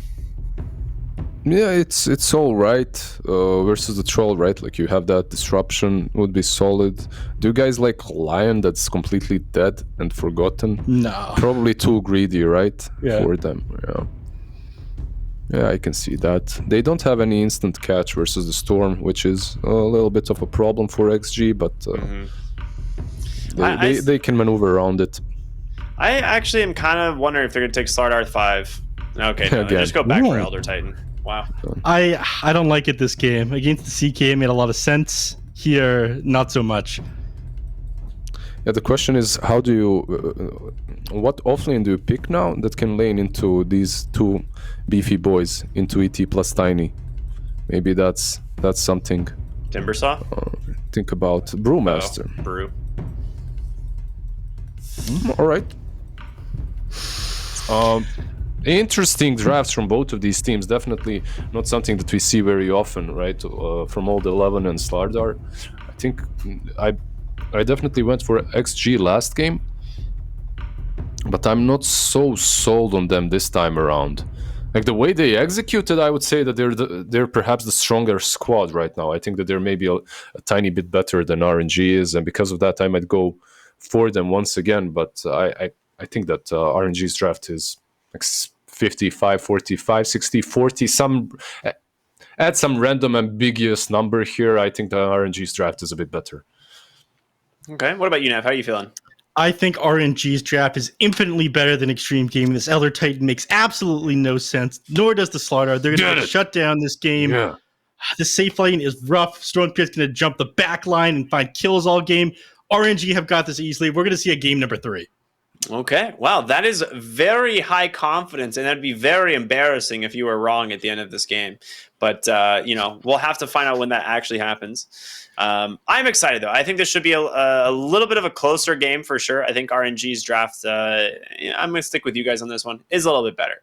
So I'm expecting that we're also going to go to a game 3. Should be a good one. But before we can find that out, it's got to be played. And to bring you that action is, of course, going to be Lizard and Neff. So good luck casting game number 2, guys. We'll see you when you get back. And the Statsman Ricky. Don't forget the Statsman Ricky. Yeah. Oh, yeah. I'll be coming in and out, Mm-hmm. Yeah, absolutely. All right, both teams smoking up to start this game here, Lizard. Who's going to find the first blood? I don't know. You tell me. You're the confident one. Just trying to analyze the game in peace. That's right. You're throwing these wild assumptions out there. It's dangerous when you don't go 60-40 or 45-55. Yeah. I mean, it's just it's hard. Like Dota, like Dota is a game. Your predictions are based on the strength of the teams first. The draft comes second because most of the time it matters a lot. It truly does, but it matters infinitely more when the teams are of same strength. A good team will come up with a good draft, even if the person watching the draft doesn't understand it. I wouldn't agree with that. Like, damn. Any team can mess. There are two games. There's the draft game and there's the game itself, and you can lose one or the other. It can happen. Right. And winning one does not necessarily mean that you'll win the other. Right? Like we've seen that so many times. Nyx is gonna steal this. Well, he's gonna try. He's got Impale available. He ends up getting the 2-man stun off as well. Yeah, but not the rune. But not the rune. Yeah. That's why I got my analyst with me. The good eye. He missed what matters, and he's actually got no HP right now either. He definitely loses this engagement. It's an Nyx assassin, so he will heal up quite a bit. His base region is ridiculous, and then you get the tangos, but the branch, it's fine. He'll heal up, but this lane is okay. I think Elder Titan is going to have more fun than in the last game, as there's nothing to stop him from just whacking them. Yeah, the double melee off lane up against the Elder Titan, it becomes difficult for them to be able to do anything into this one. He's just running down Felix here. I mean, at the very least, Felix will get away once he loses this movement speed, right? Felix isn't going to get away. He's going to die here, isn't he? No, he has Impale. He's just I don't think he can block the hard camp. Yeah, he will not. You see this? Yeah, this is the problem.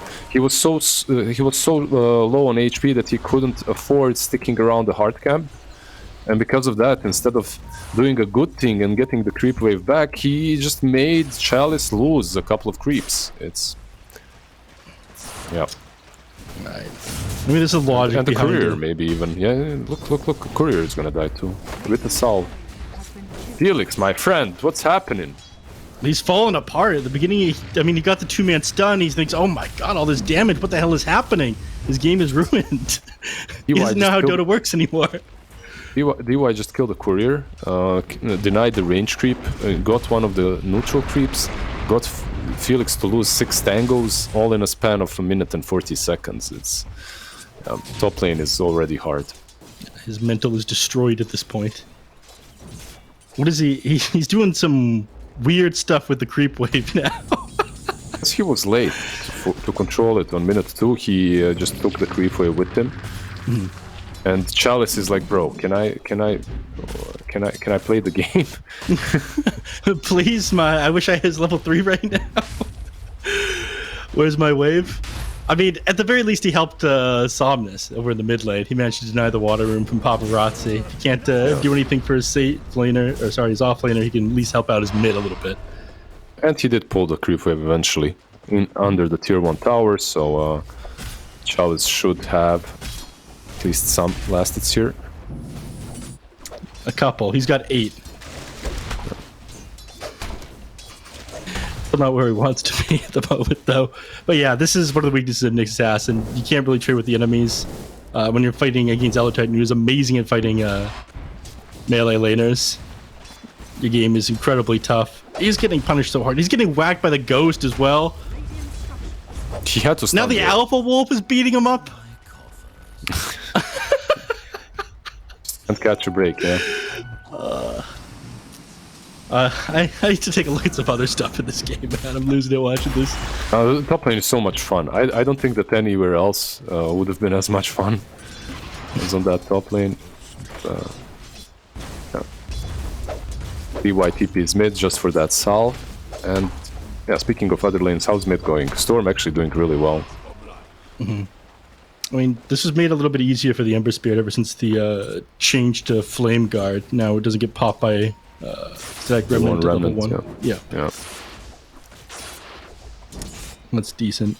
Get himself a Blightstone, so he's going to go for an Orb of Corrosion here at the beginning on this Ember Spirit, I imagine. 4 minutes rolling around. We're probably going to see some action here at the Water Runes. DY backs off, though. Alright, I got baited again. Still no first blood 4 minutes into the game. Both supports actually using their first TPs to TP mid. It's Kotl now that TP'd as well and gave some mana to Ember, stacked his small camp. But as much as Brew is having an underwhelming lane on top lane, I'm surprised by how much Old 11 got down bottom. Like he's sitting on almost the same amount of CS as Fishman, and that's quite interesting. I thought that Old 11 might struggle a bit more. Yeah. Never underestimate the Kotl lane, I guess, now. Yeah. Well, he's struggling a little bit. He's getting run down, kind of. It's just sitting kind of low on HP. But you mentioned the entire reason that they picked this Troll Warlord was to have a favorable lane matchup against the Slardar, right? And overall, it's a strong carry. I mean, you're decent versus Slardar, but you're also overall decent in the game. Mid lane? You do well against the Ember. Ooh. Paparazzi fortified the creep wave and Somnus pulled him back there. Would have gotten level 6, but it looks like he's going to die anyway despite those efforts. This is huge. Like, all the Nyx Assassin's shenanigans aside and everything that's happened on the side of RNG, it doesn't matter because Storm Spirit just got the first blood. Yeah. He's already been doing quite well against Ember Spirit. Like, Ember, look at his levels. Like, look at his experience. He's 5 1/4. It's... Yeah, he's sitting rough position. Super far behind. I'm very impressed that Paparazzi knew exactly how much XP the Storm Spirit had, though. He fortified the creep wave so he wouldn't be able to get level 6 with that static remnant, but he ended up dying anyways. That was almost a very clutch fortify. Man was counting the experience that Storm Spirit was getting in this game. Yeah, he was doing math in his head. How much XP does he need? 1 creep, 34. Oh, I'm dead. Shit. Yeah, it didn't matter. What can you do? There's a lot of stacks made for him. Cleared out the Observer Ward so we can safely farm these on the Ember Spirit eventually. Or maybe Blue will get it. We'll have to see. Bottom lane, Somnus trying to set up down here. Tank is in a very unfortunate position. And Somnus gets vision, hops over, gets the auto attacks off, jump on top of him, Electric Vortex. The stun will buy him a little bit of time, but I don't think he's going to be able to survive this one now. 11 is just a fail. Fishman trying to secure that kill. Top lane as well. Yeah, Chalice slept up.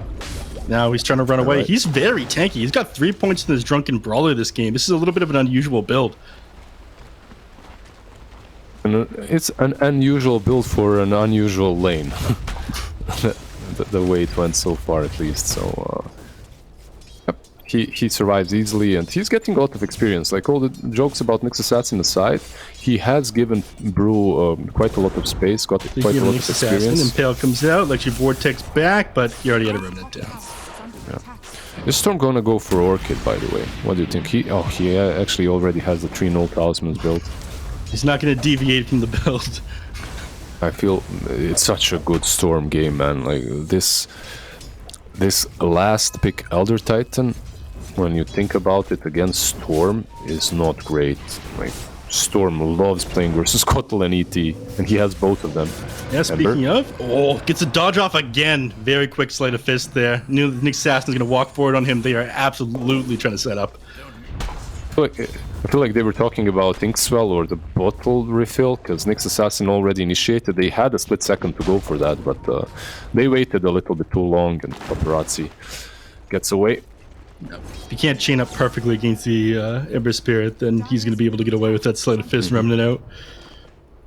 Always. Just always.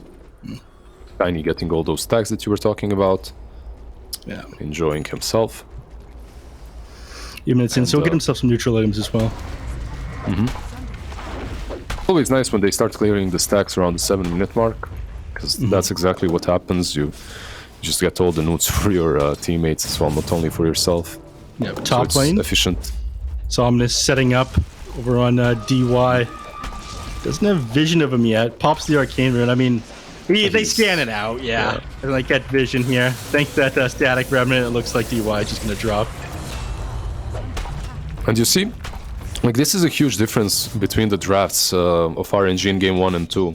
Like in game 1, you have this Slash, all he can do is run up to the tower, and then some heroes such as Kotal or Elder Titan can defend it forever. This time around, you have a Storm, he just does not care, he zips back. If you abandon the lane to farm the jungle, okay, you can do that, Tiny, but I'll take your tower. Yeah, that's exactly what they do. They're trying to set up... Interesting. All right. He throws the ink spell off him before the TP completes. Doesn't drop the Electric Vortex yet, trying to maximize the disable time he has him. Now goes onto him. Old 11 already committed his stomp. He ends up getting rooted as well with the first hit here on the Troll Warlord, but the stomp comes out, ends up buying them a little bit of time. Now Somnus needs to run. He's pretty low on mana as well. Now he's completely out. They have vision of where he is with the Curse of Haze too, but they're now Ember's focused coming. on Fishman. Ember. There it is. Ends up hitting him with that slight. Yeah, Chains ends up being off the mark. The blast doesn't finish him off either. Raindrop does save his life, but this next sleight of fist will finish him. Broodmaster's coming now, is on tank. You do end up dying here on Fishman, but thrown up in the air on the Slaughter. Goes down here on tank. Thrown down onto the ground. Next boulder ends up coming out. They're going to chase this guy. Impale comes off, keeping Old 11 in place. Stomp buys him a moment, but he drops as well. Old 11 was so ballsy there, just jumping in with what? He had almost no HP. He jumps in on the troll to secure him. I think one of the reasons why they weren't committing too hard on him is the ultimate. Maybe they thought he has it, but Fishman never actually scaled it up. So they tried to finish him from distance, which they did do. And it also reminds me of the fact that not only are you going to have double sleight of fist, you'll have double sleight of fist with the Elder Titan spirit around targets, so it will be nice. It will be helping out. The sleight of fist spirit, I believe, only reduces the magic resist. Magical damage. It's true, but it gives you vision. It's on target all the time. There are some benefits from it. Yeah. Yeah. Yeah, you're right about that one. As long as you know where the targets are, it becomes easy to drop it like off of cooldown every 6 seconds to trying to figure out exactly where they are. DPS goes way up. Right. Still finding the last of these neutral items here on the side of the Radiant. I thought they were going to set up underneath that tower, but they really weren't looking to dive Paparazzi there. He's gotten out of some sticky situations before, so going for him under his tower I think is a little bit too dangerous. And he got a bit tankier, has that one fluffy hat, phase boots, can be saved. Just looking at the map, thinking what the next objective is. There's a Slardar with 2000 gold, so almost a Blink Dagger. Once he gets that, I believe it will be easier for XG to make a move or two.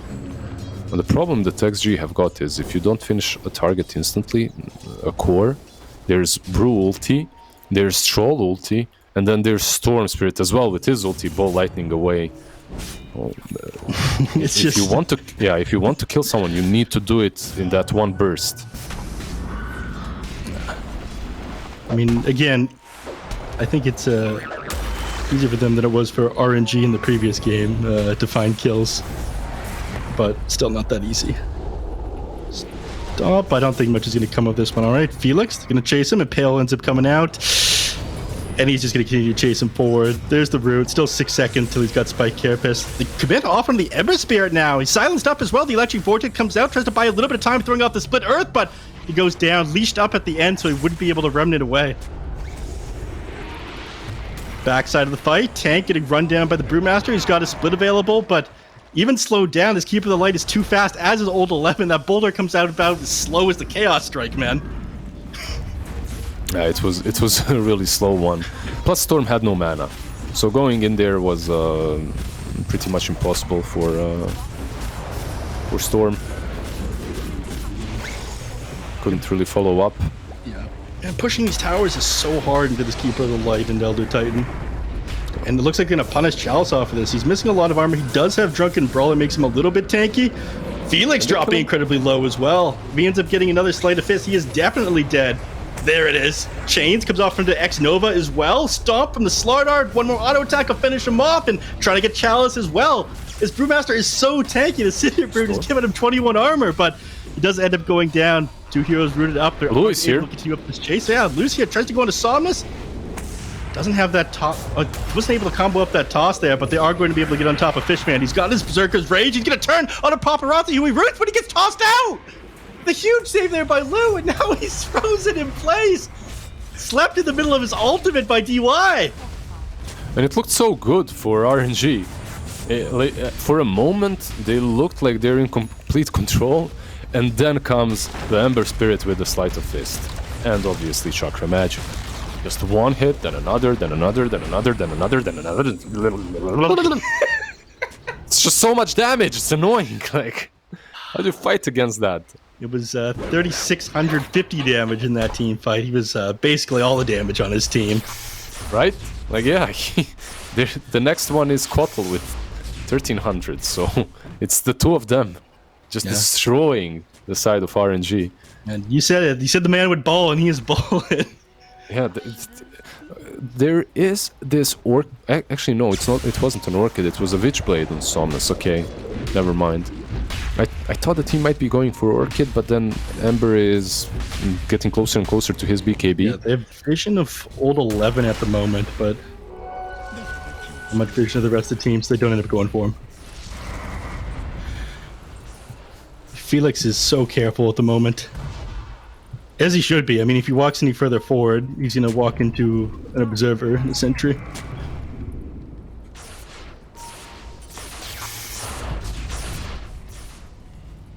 There it is. They have vision now of Felix. They ping him out. They know exactly what they're fighting into if they decide to walk into this one. They know that he probably won't be alone. Yeah, everybody TPing in now. Despite how often they seem to sitting around this dire tier 1, they still have not taken it.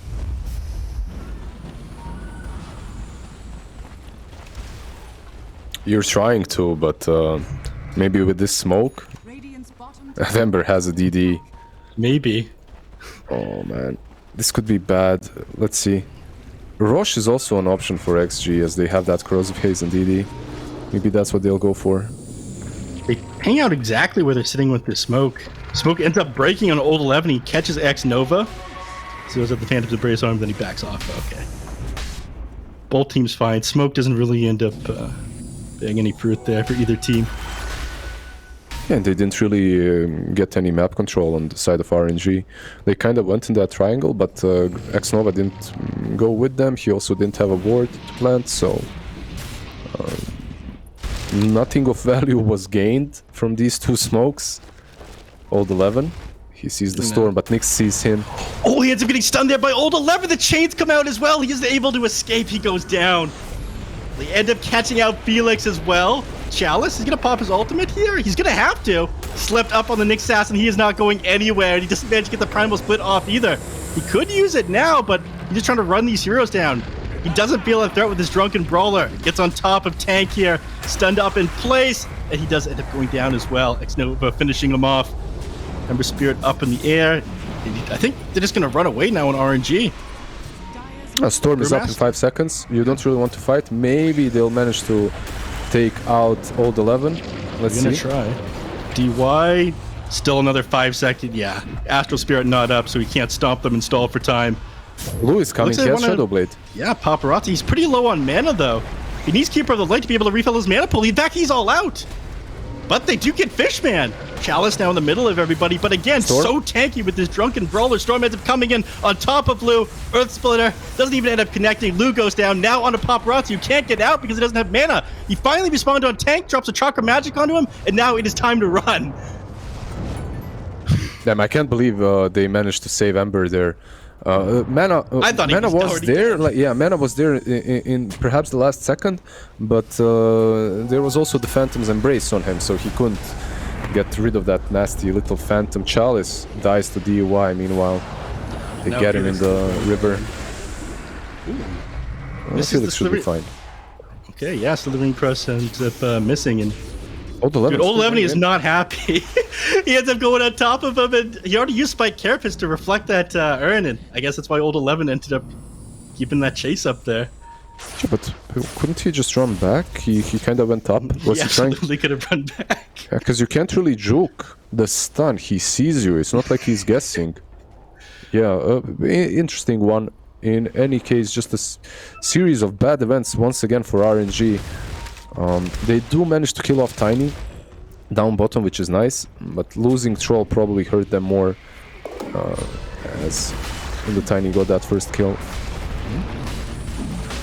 Alright, they're gonna try to take Roshan right now. Can they get away with this? Well, they take it really fast. They do have Corrosive Haze. Yeah, Corrosive Haze and Corrosive Orb as well. Storm Spirit? Storm. Oh, they get baited out by that Ember Spirit illusion. Lou ends up picking up the Aegis, and Felix ends up caught out. 2 hits from Lou. That'll do it. 11. Can they get more? He wants blood. He ends up dodging on the Storm Spirit. Now he gets the Electric Vortex off on the Old 11. He wants to try to find a kill. They held in place there on Paparazzi for a moment. Now he's able to move freely around the team fight. Still drop a Slate of Fist. Ends up, I want to say eye-framing the Slate of Fist there on Somnus. Ended up hitting him when he was in the middle of his Ball Lightning. He was just so low on mana, but still gets out. Good old 3-0 Talismans helping out, coming in clutch. Yeah. I-frame. Yeah. He would have died if he wasn't in Ball Lightning there for sure, though. Yeah, 100%. Okay, so they lost their offlaner, but they still have the Aegis on Tiny, and it feels like that they're in control. Is there anything huge coming from RNG that can help them? I guess the BKB on Troll, but it's still not there yet. He's what, 2.5k gold away. Yeah, they need to dodge for now, right? Probably. That's what you would like to do. Yeah. You're playing into an Aegis. You can still make moves with Somnus, who's also building into that BKB and getting closer and closer. It will help you. My only problem with these BKBs on RNG is they have no saves. So you saw what happened. If you get jumped, you just get 100 to 0 so fast. Yeah, I mean, if they can chain their stuns up properly here on XG. I mean, hindsight is 2020. I wouldn't have minded seeing an Abaddon for either team here, but maybe I've just got rose-colored glasses on because that hero's got such a high win rate. Yeah, or maybe some item build that allows you to tank up. Something that you can actually do in the game instead of hoping your draft changes. That's a fair point. Yeah, we'll see. Do you like the Kotl going for Helm of Dominator? It's a different build, like Vessel Dominator. It's interesting. I guess he's gonna get that Harpy, give a lot of vision. Just say that you're frustrated. You're tired of this Harpy. Listen, you can be honest. I'll just breathe, sigh heavily into the microphone. What a time to be playing Dota. Yeah. They take Kotl's eggs away, but they give him a cheaper eggs in the form of Harpy Scout, which is active all the time. And you give him back the callback with Shard, which he does have now, so it feels like a pretty damn good hero at the moment once again. Yeah. I wish they never changed him. They should have just left Kotl the way he was. I really liked Mana Leak. That was a fun ability. Yeah, right? It's annoying. It pisses people off. But so what? Like, I love that in Dota. There were so many annoying abilities. Like, in a promoted use of Force Staff on enemies. Force Staffing enemies is very underutilized and it's a lot of fun. Yeah, Mana Leak, Blinding Light, Force Staff, bye-bye Timber, you have 0 mana. Yeah. Have fun cutting my trees now. Besides Nightmare. Trying to cut the creep wave on Felix, but Tiny doesn't care. He just takes down the tower too quick before the backdoor protection kicks in. Yeah, they're TPing top. Yeah, Ult 11. Chalice. Hoping to set up on Chalice. Jumps forward after getting the Corrosive Haze off onto him. Again, tanky with this Brawler. He's going to have to drop Primal Split if he wants to survive. He can't get it off. Stunned up there by the Slardar. Yeah, if you get caught by any single one of these heroes, the follow-up is just so damn fast. A ton of mobility, so... I don't know if you even wanted to use the split there. They probably kill them off afterwards. Maybe it's better to save it for a decent teamfight once Aegis is reclaimed, which will be in 1 minute, so you'll have that big ulti off cooldown. Well, is that really such a bad death, though? It forces, the enemy team onto their side of the map. It's not that bad, but that's also a natural move for XG, as they already took down the tier 2 bottom, and they're naturally going to flush you out of your own jungle plus push out top now, as that's the remaining tier 2. Yeah, looks like they want to defend this one. Yeah, smoked up on 4 and TPing in here on Chalice. Lu, the Shadow Blade away. 22 seconds left on the Aegis, and it looks like they want to take a fight here on Extreme. Troll Warlord on top of Everspear, but the Soulbind doesn't end up connecting with anybody. Lu is pretty far away from the rest of the team, but they end up jumping the backline. They're about to bring down Tank. They do end up getting him. Lu dropping very low, 7 seconds on the Aegis. They're leaving him be. They want to bring down. They throw him in the air for the remaining duration of this one. Waiting for him to come down. 2, 1. It is out. But the Stompins are coming out. It holds Fishman in place again. Ult 11 getting run down by Fishman now. Meanwhile, the backside of the toss back. Yeah, Chalice trying to chase down Lu here, but he just can't get his hands on him. Meanwhile, Ult 11 ends up dropping. The team fight is going RNG's way. Everspear, Paparazzi, he's playing with fire here. Stomp comes out, holds Brewmaster in place, but Inkswell discourages them continuing that engagement.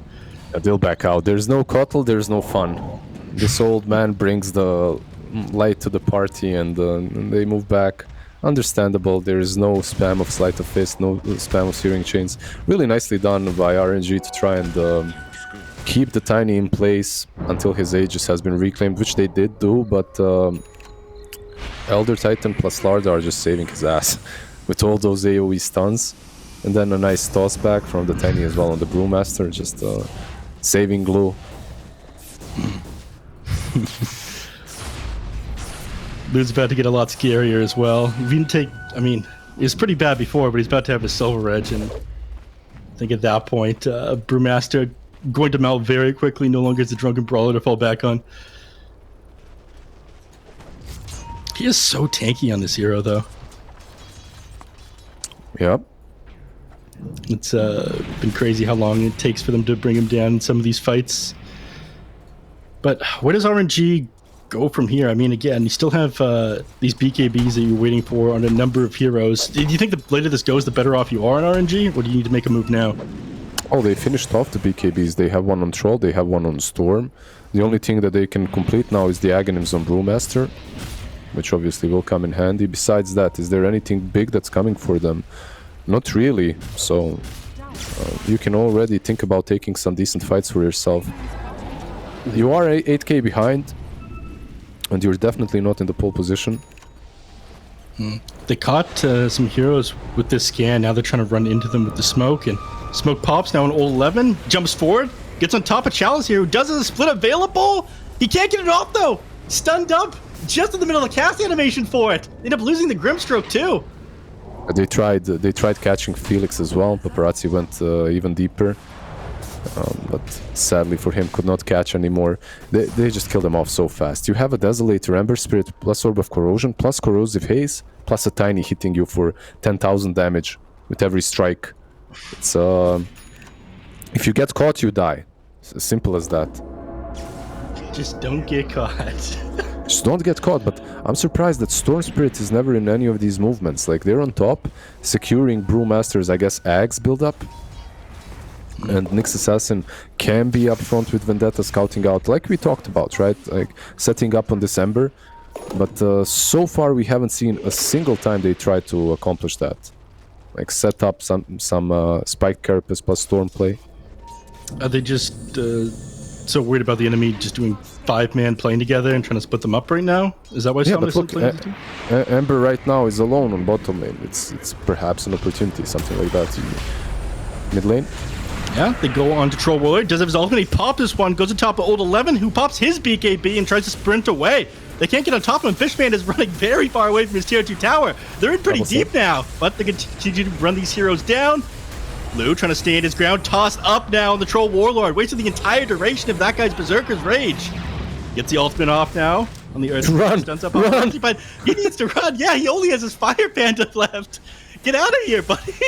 Yeah, that's it, right? Like, you pop that ulti and Lou pretty much one-shots you with the Echo Saber. It's just crazy amount of damage coming from the Tiny. You popped that ultimate, Lou says, great, just what I was waiting for. So they popped the ulti on Troll, and they chased chased old 11, and then the moment BKB is done on Troll, he stuns not only the Troll but the Nyx Assassin that was collateral damage pretty much. Yeah, and there's no way to stop that one on the Troll Warlord either. I mean, you BKB and then press sprint, you're running about as quick as the Troll Warlord is running at you, and you're not rooting him anymore once he's got that BKB active, so... Forced forward there by your own ultimate when you thought it was time to stand your ground. Well played there by old 11. Yeah, just another game in which it feels like RNG just don't have the solution to this XG draft, right? This equation. They're just struggling. I don't know, man. I was very confident in RNG's draft this game. Nyx Assassin caught out here by all these heroes. He can't save himself. Ends up getting cleaned up very quickly. You end up getting on top of Tank. Samus does a lot of damage. You end up bringing him down now, trying to get on DY. So they catch 2 heroes out in the back line. Well, Slaughter is tossed up in the air, and on top of Paparazzi as well. He throws his Remnant out. They run him down, but Samus is there waiting for him. He pops his BKB and tries to run. Held in place down Strongboard. Pops his own BKB so he can keep this chase on the Paparazzi. He's going to try, but he's sitting very low on mana right now. 9 seconds left. He's got Remnant. Old 11 ended up cleaning up the back line of RG. What that one is. And Storm's dead. Go get him. Yeah. He just got him. Somnus ends up going down. They went too far forward. He burned all his mana getting baited like that. Yeah, he burnt all his mana, used the BKB, and Lou just waited for the right moment. Yeah, Chalice. now they're going to go on Chalice as well. 9 seconds until he's got his ultimate available. It doesn't even matter, though. He died way too quick to Lou. Fishman. Yeah, he dies as well on the side of Felix. Cleave there. And they're about to lose Fishman as well. He ends up popping his ultimate. Does get on top of him. He's got the root off onto him, though. Lou, is he going to drop here? He is! Fishman finally ends up getting a kill. 1,500 gold going his way. Now trying to find old 11 and Paparazzi as well, but he is getting controlled up. Now he doesn't have his ultimate or BKB, and he dies as well. 4 heroes on the side of RNG had buyback. Not a single one used it to help. They all just watched. They all just watched this troll go ham, kill off the enemy carry, and die afterwards. I think like Storm Spirit probably buys back there, right? Right? Like you buy back on the Storm, you zip in, you might ruin your game, but you might do a ton as well. Okay. Yeah, they decided not to. They decided to fight another day. Overall, again, just like in the last game, RNG is giving me like this spark of confidence once again. There are ways for them to take these fights. There are ways for them to win. They need to cut the backlines, get rid of the supports, and then you can fight. So far, they've only been initiating on old 11. Like, that's not the play. You need to get the Scotland Elder Titan out of the match instantly. Yeah, I mean, they did that in...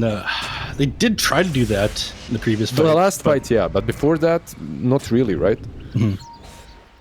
It's not happening near often enough. I mean, you mentioned at the beginning of this game, like, this Keeper of the Light and Elder Titan should be food to the Storm Spirit, but it hasn't really been the case. Elder Titan's only with 2 deaths this game.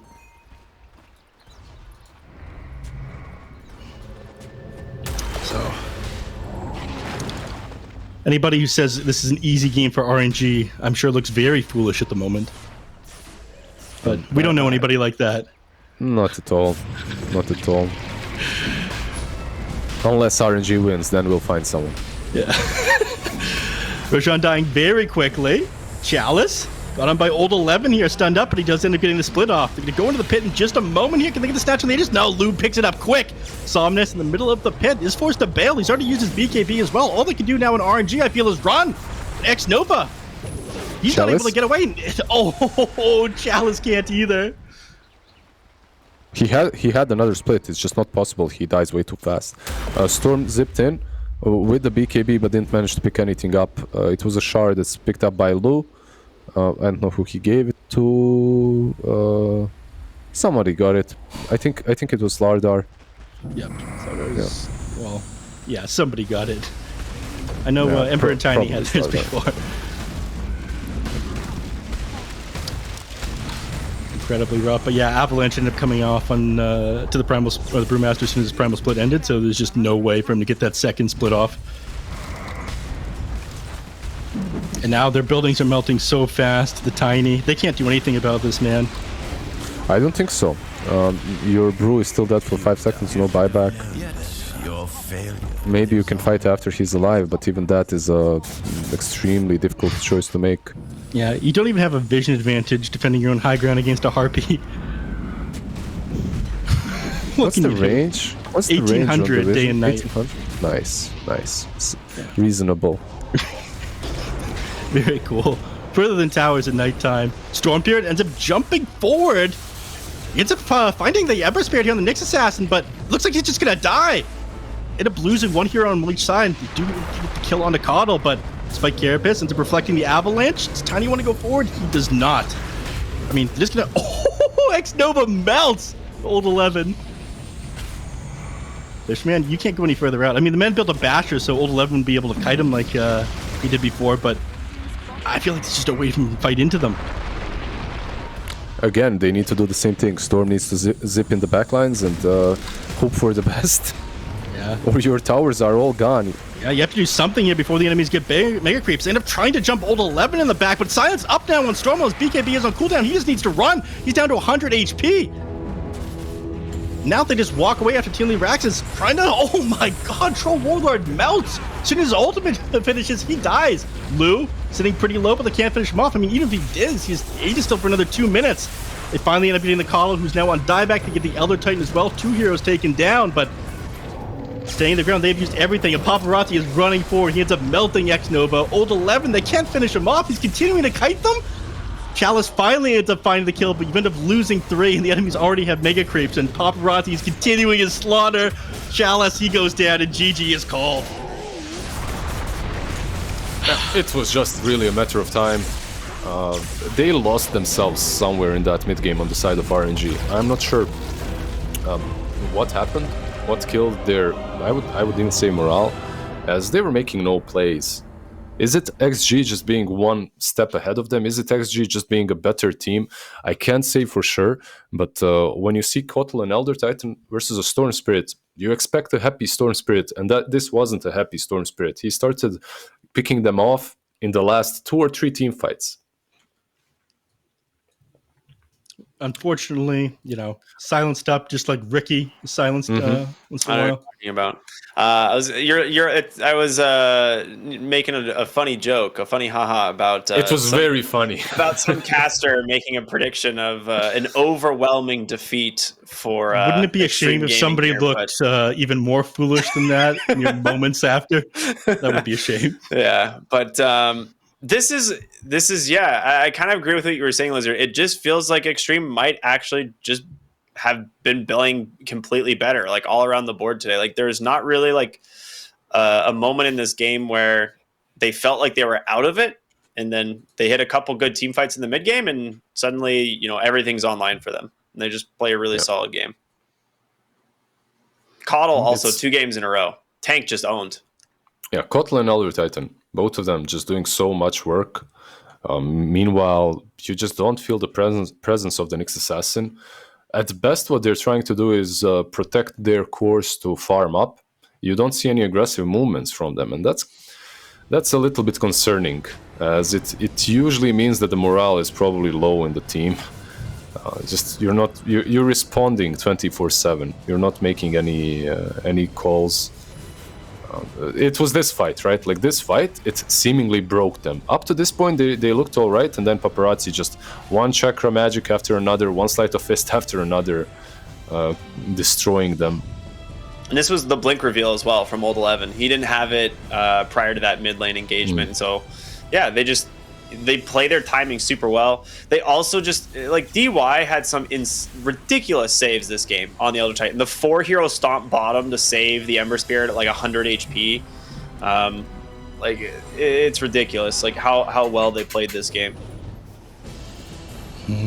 Yeah, always in the back. But I feel like, Slaughter was definitely an amazing pick up against the Nyx Assassin. The amount of trouble Old 11 was giving him, continuing to run down. He's trying to get away from team fights or... it kited out Troll Warlord amazing as well. This wasn't the one, was it? No, this wasn't. No, but that one fight... Yeah. One earlier. Yeah, that one was absolutely amazing. Old 11 is popping his BKB, sprinting away. Fishman had such a rough game, and he had a rough game last time as well. I'd say that XG did an amazing job in both these games at countering out to the position 1. It felt like Fishman had no real game. Yeah. Fishman actually did have Basher on that first engagement, by the way, where he chased Old 11 all the way down. Bashes? Yeah, he just didn't get a bash. He got one. He got one right away, and then because of that, the pseudo RNG made it so he wasn't going to get a few others. He just BKB sprints. Yeah. But this whole draft of XG, I was harping a little bit about Kotl and Elder Titan not being that great versus Storm, which they aren't, but the amount of damage and buffs that they give to both the Tiny and the Ember is ridiculous. Like, you have the natural order, you have Corrosive Haze, you have Orb of Corrosion, you have double chakra magic, and then you have Tiny hitting for 600 base damage. It's just you disappear. Yeah, there's so much minus armor. There's Deso AC. There's so many different forms of minus armor in this game that even a hero like Troll Warlord is seemingly paper to this Tiny if he sees him. It is just ridiculous the amount of damage that they pump out in these team fights. I feel bad because Somnus, he didn't have a ton to work with. I feel like he played reasonably well on this Storm, but again, both these games, the carry just shut down too hard. Not a ton of damage coming out from Fishman. He got that first blood as well, Somnus, solo on the Ember Spirit, right? He was doing pretty well. Maybe, how do you guys feel about the Witchblade? I was going to ask you about that, because I've seen a few people talk about the Witchblade Storm becoming a little bit more popular, but it feels a little underwhelming to me as opposed to just going for an Orchid, especially when you're against a hero like Coddle, but I'm not sure. Yep. It comes out reasonably fast, and it gives you armor. The stats on the Witchblade is insanely good. The 6 armor just allows you to dive a little bit more. It's very good. I guess Ember got the BKB way too fast to justify something like an Orchid. It isn't truly. I'd say it's not truly about the item then. It's just the play style. Mm-hmm. I still feel that they could have done more with the heroes that they had. I still stick behind my...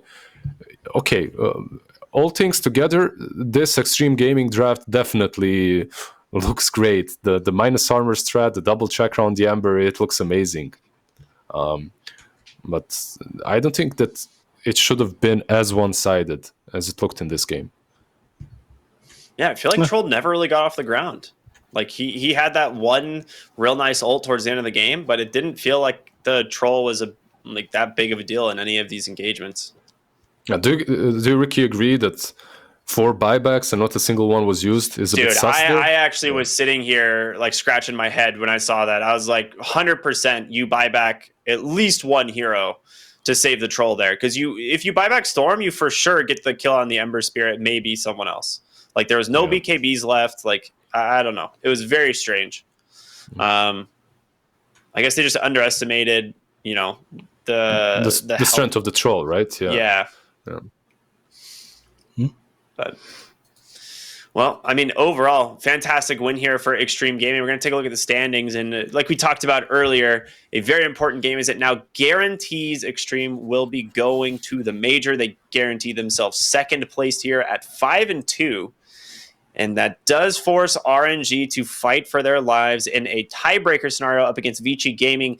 Now, coming up next, we do have Team Aster versus PSG LGD. And based on what happens in that series, we could see a 3-way tie for third. Or Team Aster could join the likes of Extreme Gaming at 5-2. And then we will just have a single tiebreaker between Vici Gaming and RNG. Either way, we got some sick games coming up. Oh, wait, you need to have a tiebreaker for second and third as well. Right? No? No? Yeah. Or because Aster even won versus Extreme Gaming. It would be head-to-head because you only do tiebreakers on promotion, relegation, and major attendee, not major slotting. Okay, so Aster should be second then, right? So yeah, Aster would be second if they win. If they win versus PSG LGD, yeah. I'm fair.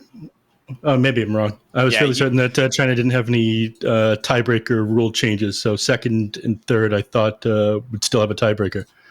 We can double check on it. We can double check on the next broadcast. We'll know. They're really smart. But as of now, we do have to go to a little. I mean, it's going to be more than a little bit of a break. We got about 50 minutes before our second series here this afternoon, which, like we just said, is going to be Aster versus PSG LGD. It's a lot to look forward to, you guys. I guess thoughts on that series. Where do you expect it to go? Can Aster do it? Lizard, let's start with you. I think they can. It's creme de la creme of the whole season. It's the crown on top, right? So I'm sure that we'll all enjoy the series no matter which way it goes. And I'm sure that Aster will put up a really decent fight versus PSG LGD. All right, Neff? I'm just saying, ever since getting second at TI, they did not drop a single series inside the first season of DPC this year, inside the regional finals, or inside the second season of DPC so far.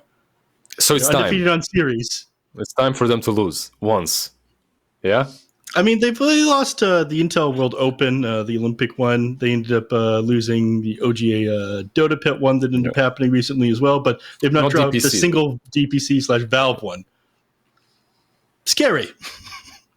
So I can't tell. Are you saying they're going to win or are they going to lose here? I need an answer, Neff. You got to commit. Well, I just cursed them, so they're going to lose. Oh, okay. All right. Good enough. I love it. Good to hear. But Neff, giving up once again, man. Come on. Good stuff. Good stuff, buddy.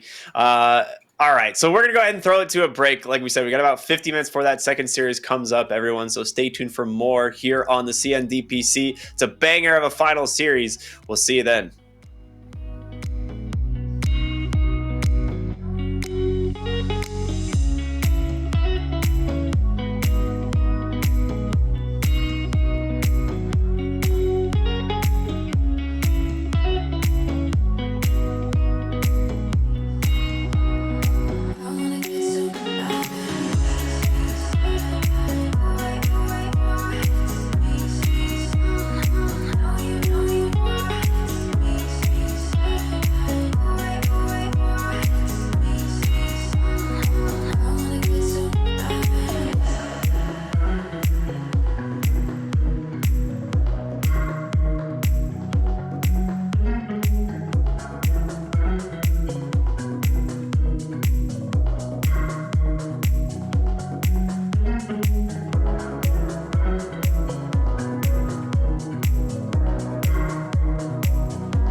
acting surprised, but I know I'm not over you. Keep missing our fights, even though they're so overdue.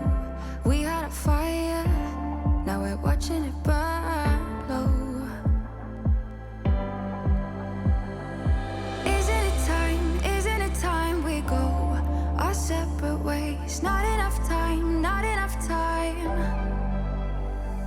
I'm falling behind, I hate to separate my body and mind, my body and mind.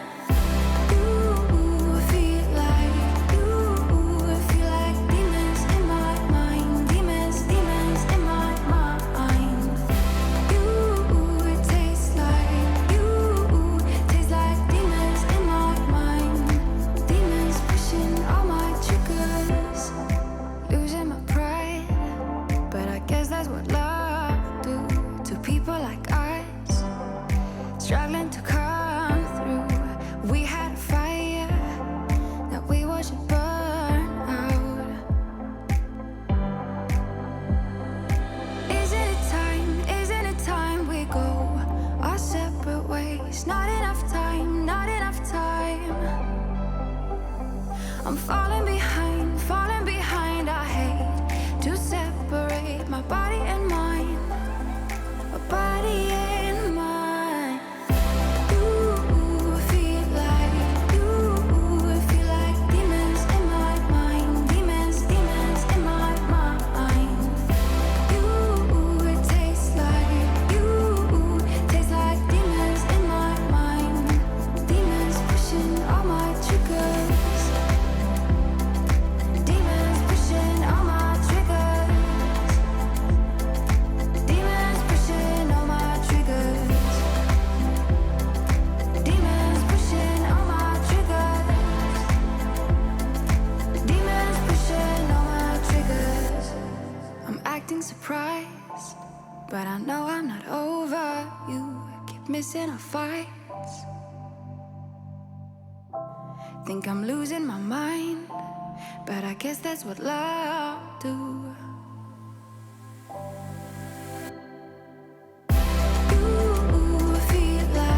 You feel like demons in my mind, demons in my mind. It tastes like demons in my mind, demons pushing all my triggers. Demons pushing all my triggers. Demons pushing all my triggers. Demons pushing all my triggers. Demons pushing all my triggers.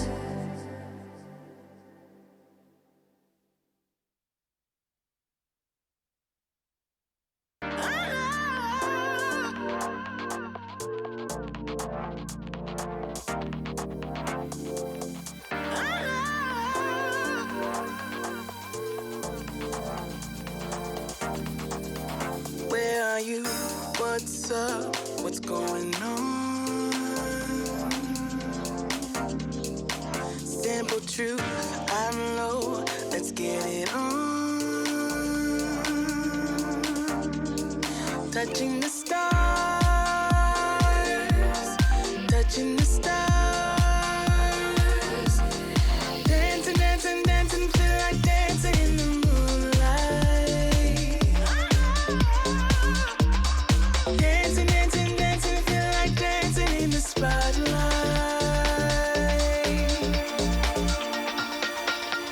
Depending on you, depending, depending, depending on you. Into the city where the lights are, to turn it up and turn it on. Into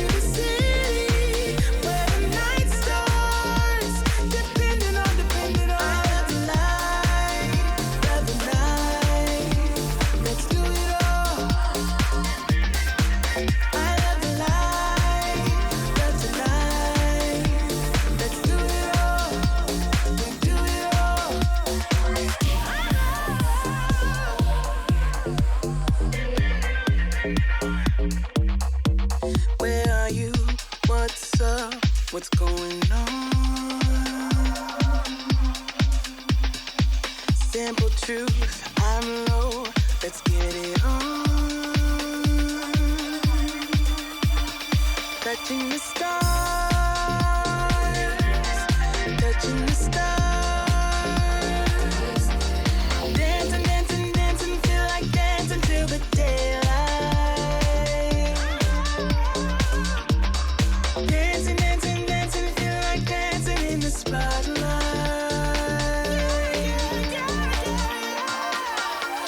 Depending on you, depending, depending, depending on you. Into the city where the lights are, to turn it up and turn it on. Into the city where the night starts, depending on, depending on. I love the night, love the night. Let's do it all. I love the light, love the night. Let's do it all. We do it all.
I know that I should keep it cool, babe. Not lose my swag and play the fool, babe. Just play the game and hold on, maybe. But I'm done with the waiting, done with the waiting. I'm done with playing nice. Now look me in the eyes. Tell me, tell me, tell me what you see inside. Not gonna ask you twice. Not looking for your lies. Tell me, do you wanna go?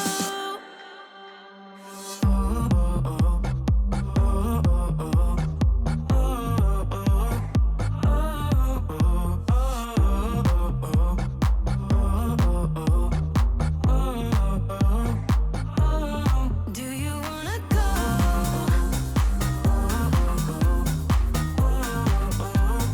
Do you wanna go? Do you wanna go? Those who wanna play by the rules end up last with nothing to obtain. So let's level up to remain. 'Cause I'm done with the waiting, done with the waiting. I'm done with playing nice. Now look me in the eyes. Tell me, tell me what you see inside. Not gonna ask you twice. Not looking for your lies. Tell me, do you wanna go? Do you wanna go? Do you wanna go?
Shouldn't have known if I was the one who's drowning in your flood. It's overwhelming me, but I guess it's clear to me now.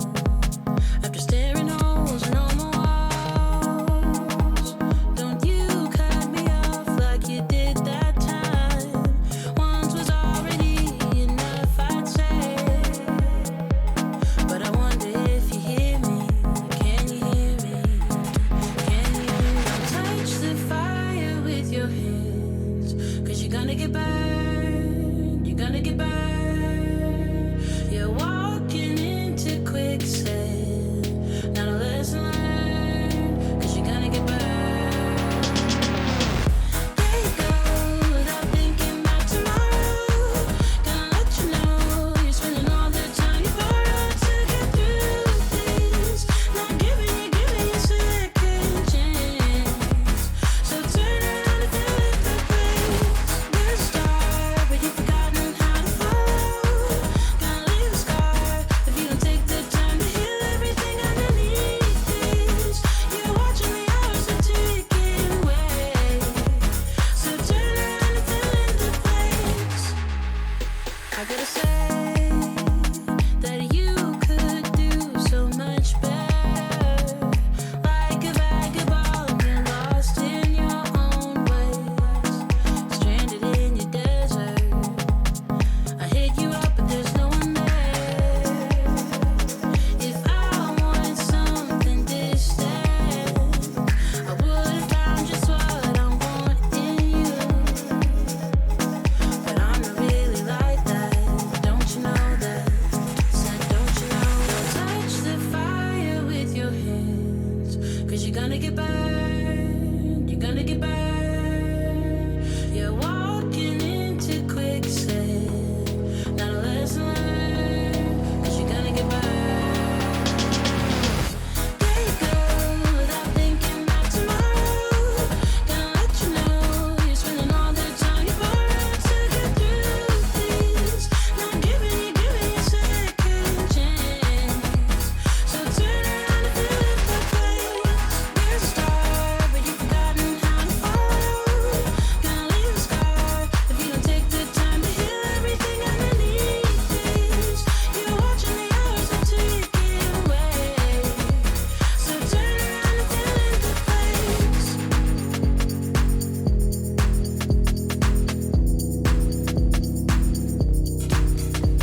So, who wants to play a game? My favorite. Let me.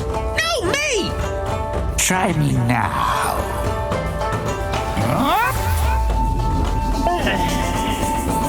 And down.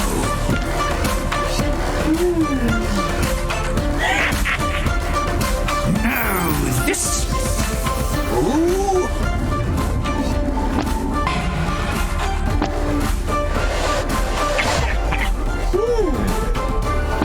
Next. Damn. What's this thing? Let's find out.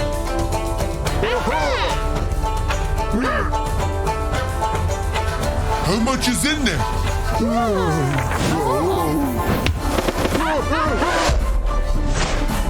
And again! Guess we better. Yep. It's just as high as we can go. Expertise.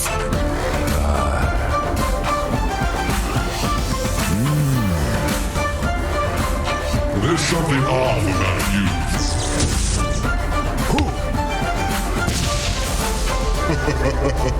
It's in the bag.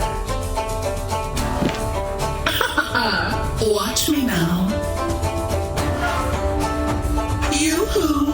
I always get what I want. In the bag. Nice! Such talent. Sorceress. You're doing good. You too! Where are you? You want me? Come get me. Welcome back, one and all, here to the final day, the final series of the regular season of the China DPC. The spring tour has been incredibly lit. It's been a very topsy-turvy affair, but we are now down to the wire as we witness the best team in the world, PSG LGD, taking on a Team Aster that's still struggling to solidify their position here in the China League. But we'll see exactly how they progress throughout this upcoming best-of-3 matchup. It's a crucial matchup, especially for Team Aster, because they want to avoid tiebreakers and just slot themselves in to that top 2 position with a 5-2 situation. We're going to see if they can make that happen. And of course, to bring you the day's action is myself, Snare, and I'm joined by Black and B-Cop, the legendary Chinese duo. Gentlemen, I'm going to start with you, Black. How are you doing, sir, today? How's your day been? I'm good. I have a late start today. It's 6 p.m. here for me. So I've had good lunch, good breakfast, overall pretty chill day. I'm ready for some good dotes. Some LGD dotes. Always happy to see it. Always happy to see LGD, man. Black, you know, we're having a good time being hyped for LGD. B-Cop, good sir. How are you? You know, there's a... the same, of course. You know, early morning Dota, which means I already had my day already. I played softball, blew out my hamstring, did some research about these games, and now I'm hyped to cast at 6 a.m. Complete opposite side of the world, Black. It's Dota over here in the Western hemisphere. If I got that right. Yeah. So the East Coast, right? Yeah, New York. Uh-huh. Yeah. 12 hours. Right there, Exactly. baby. AM, PM. Just swap it out. That big swap Daytime, out, you know. nighttime. One thing I've been loving about the China region, at least the talent, is that we've all been so far across the world. It's an international affair right now. And of course, all of us are across the world watching Chinese Dota. We've already seen Extreme Gaming have a very strong showing earlier today against the side of RNG, taking that 2-0 and putting themselves in a very interesting position. They have now, as far as I understand it, avoided the scary tiebreaker situation, or at the very least, if they are in tiebreakers, they're still guaranteed to get into the top 4 position. The question, though, is going to be for this series. Gentlemen, let's not waste any time. We know what's up. LGD, best in the world. Can Aster take a game? Can they take a series? Black, give me some hope. Give me some hype. Because Aster, if they are losing games to eHome, what can they do against this PSG LGD, which is looking incredibly dominant right now?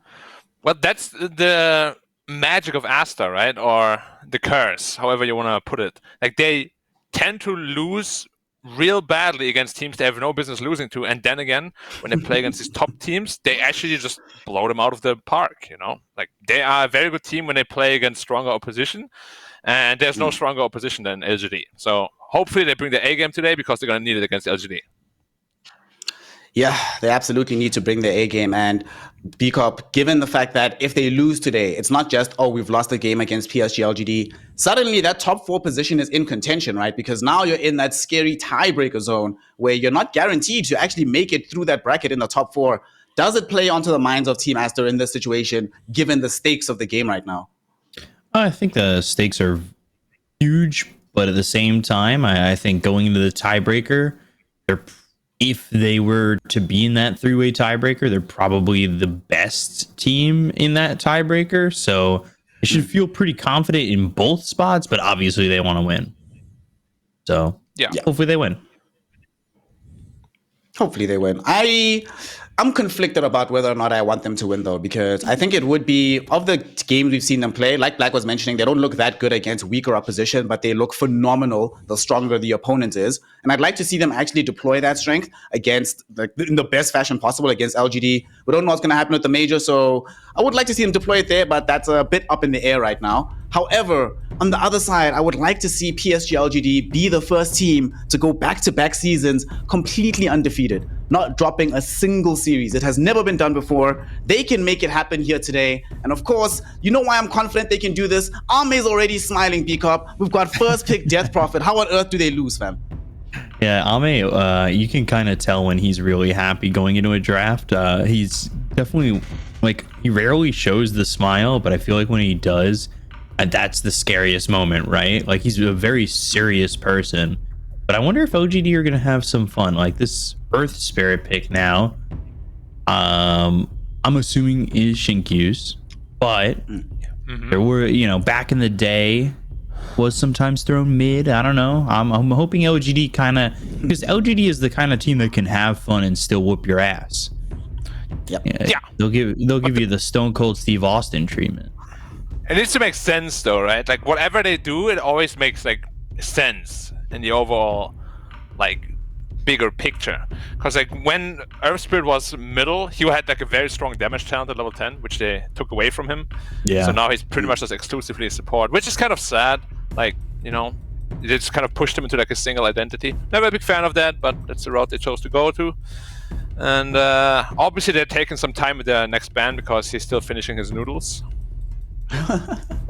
Need to eat, man. Faith Beyond is not a TI champion for no reason. He understands the value of sustenance in providing you with some strong thinking as well. On the other side, Joe Black, Team Aster, what do you make of this opening? This is the same opener that they used when they beat RNG a couple of days ago. And it was, of course, extremely successful in that series. But do you think it's going to be able to do the same here again for their team?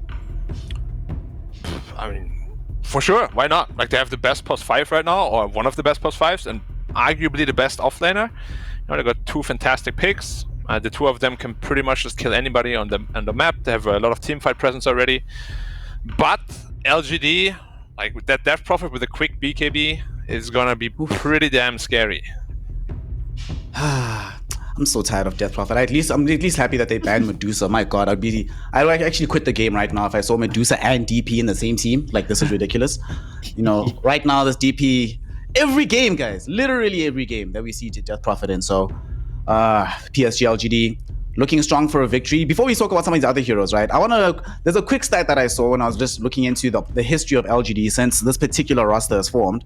So, in that time period that they've been together, they have participated in 21 tournaments, right? Of course, a lot of them being Valve sponsored, but a lot of them being third party in China. Ask me or tell me, what do you think? How many times have they failed to come top 3 across those 21 tournaments? Well, they failed to come top 3 in the most recent OGA. This iteration of LGD, I believe they missed top 3 in another OGA. It might have been the one that CDC won, because I believe CDC played Vici in that final. Took top 3 at Singapore, right? Yeah. And then okay. I'm gonna say 2. 2. Black, what you got for me? Out of 21, yeah? Out of 21, yeah. I really don't know, so I'm gonna say just 4 or 5. Oh, you should have stuck with your first one. 4 is actually the right answer. 4 times that they have not been of top 4, and only once have they, in that entire time, only once have they been outside of the top 4. So the other 3 times they were 4th, and then once they were 5th, 6th in that recent OGA Dota pit. And of course, in the Valve tournaments, they've only lost 10 series since they formed a little over 18 months ago, which is an incredible record, honestly. And we see it here, given how stable Warlock. this draft looks already. I mean, Warlock, not a hero that we see emerge at all. Very rare that it's come up. I think this is like, might be one of the first Warlock games, actually, like in total, ever. It's been banned a couple of times, but it actually hasn't been picked. So the first pick for Warlock here, emerging for PSG LGD. Overall, what do we make of this, gentlemen? It's obviously got some good synergy with the Mars and the Earth Spirit in some regard. You know, that magnetized damage with Fatal Bonds is insane. So I'm kind of excited to see it happen. I kind of hope they give it to Ame. I really hope they just. I want this team to mess around. I love when this team is having fun. Like you could definitely sense a different vibe with the draft just via the webcams. And I don't know if that's me getting a little bit too, Inspector Gadget about it. But like Ame's smiling, Faith Beyond's eating. I feel like this team is usually super serious during the draft. Like the only thing they're ever doing is listening to Zhao 8 or petting the cat. Like that's one of 2 options. They're never eating. They're never laughing. Like it's very serious. You're not allowed to during the laugh. draft. Yeah. So I feel like they're just having. They seem loose. They seem very. I don't know. Like they want to do something else. Well, you say that, but Tiny is slipping through. So Why DP not? Tiny Mars doesn't look like something you wouldn't want to do if you're not 100% serious, unfortunately. But also Warlock and I guess mid Death Prophet, offlane Mars, 4 Earth Spirit, 5 Warlock. Pretty standard if they keep it that way. I hope not.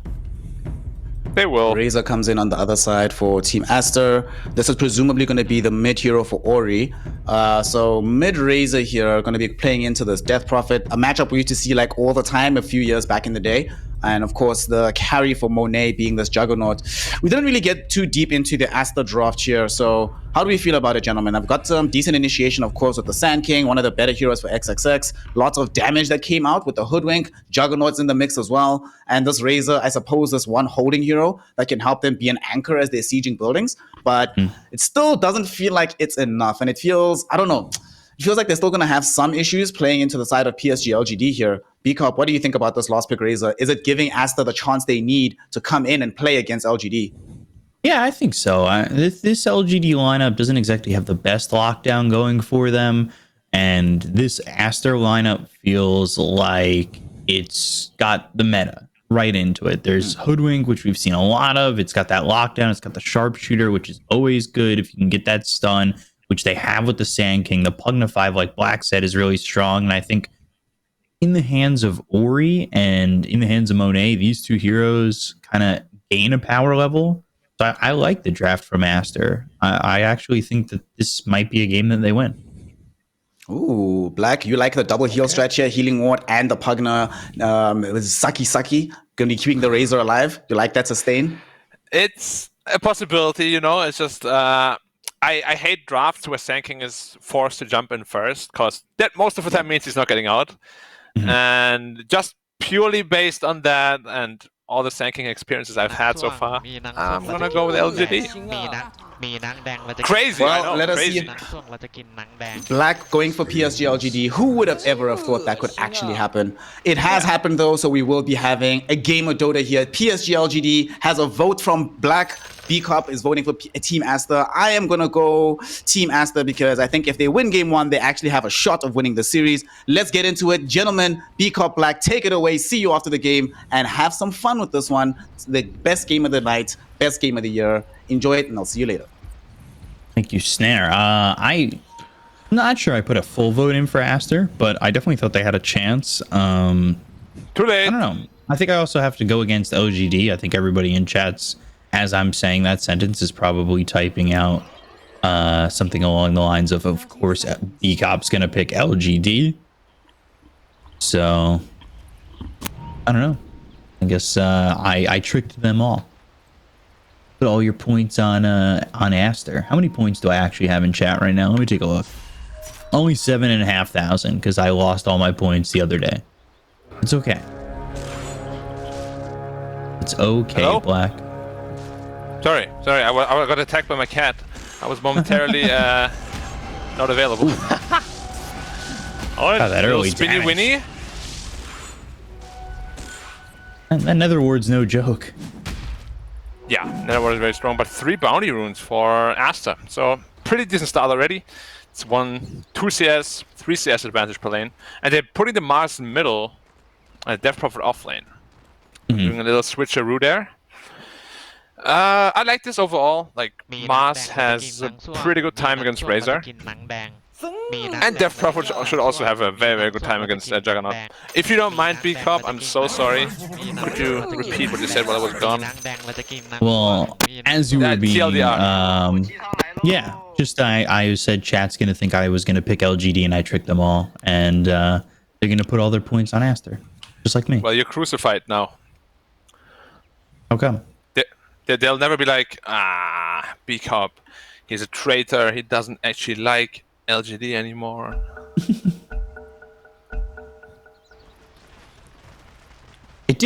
For a second, it did look like a draft that LGD was gonna kind of play differently.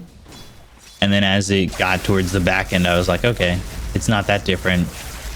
I got too hyped. Oh my god. Yeah, this combo is kind of disgusting.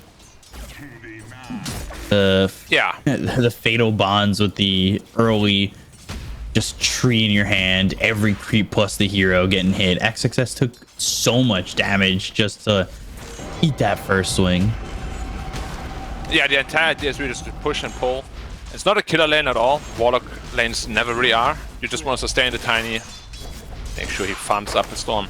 I am not the biggest fan of Mars middle, I gotta admit. Like, usually when we see this hero middle, he doesn't have nearly as much impact. So hopefully they can prove us wrong here, because at the same time, like, at least I do. I hate this offlane sanking. At least in this region. I do think overall it's the best hero for the offline position, but in China it's just not as successful when I cast. But apparently numbers-wise it still is over 50%. Just in my games it's always a little rough. To be fair, we've cast a lot of YBB. We did. And they like sanking. So it's skewing our numbers. Ooh, early roll. Siamese Cat already taking a lot of damage, but he's level 2, so he's got the Nether Blast and the help from the Nether Ward. And Q pops the salve and never gets touched. Yeah, 5 works out well. A bit low. That was very, very close, though. You know, you don't want it to be that close. No, definitely don't. Especially rolling in on that, and I guess maybe you're getting a feel for that damage then when the Nether Ward hits and the Nether Blast comes in, and you're just like, okay, well, maybe I need to be a bit more careful. Yeah, he was like, am I dead? Am I alive? I'm fine. One HP, or rather, 1 right click. God, Ami's 10 and 5. So he's just denying all over the place. And Senki still has 11 CS, but it is certainly not fun. And he's gone into an early level, the Caustic Finale, which is no surprise going up against a melee carry. Yeah, but you can see how hard it is to really bully a lane, carry out of the lane when you have this Warlock there. Incredibly tough with the Shadow Word, it's called. Yeah. Just keeping his HP up, and of course, Tiny, why not, has 4 strength gain. Very, very nice, very balanced, very cool. 1100 health already. Yeah, 3 minutes into the game. It's very nice.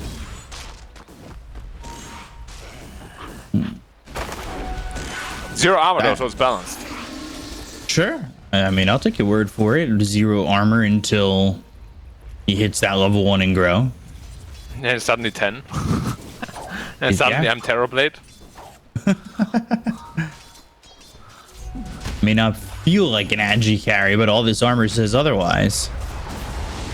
Yeah, definitely becomes super, super hard to kill. And this Razor against DP matchup we've seen quite a lot, obviously not in the lane, but in the game. Yeah, that was very ambitious you... clarity, and standing there, Cryptstorm comes in, Faith Beyond gets first blood. Jinkyu needs to now find a way out, but he doesn't have the roll and or the Boulder Smash to start, but Onea really unable to chase. The further he goes, the more susceptible to Faith Beyond turning on him he is. get first blood on Faith BM, but he's pretty low on resources now, whereas Monet should be able to sustain himself no problem. So yeah, should be happily farming away from this point on. Sankin dropping quite low, but he has Tranquil Boots already. So he's going to be able to sustain as well, but Arme free farming. Faith BM looking very good on the net worth too. Kind of what we expect from LGD, right? Stable lanes, transition to a pretty strong mid game. Yeah. They never do anything real fancy, they just play good Dota. Which is annoying when you play against this team. I feel like LGD used to definitely be a little bit more flashy. Faith Beyond TPing all the way out. Yeah. Doesn't want to risk dying up there. And CQ is going to be there to soak the experience.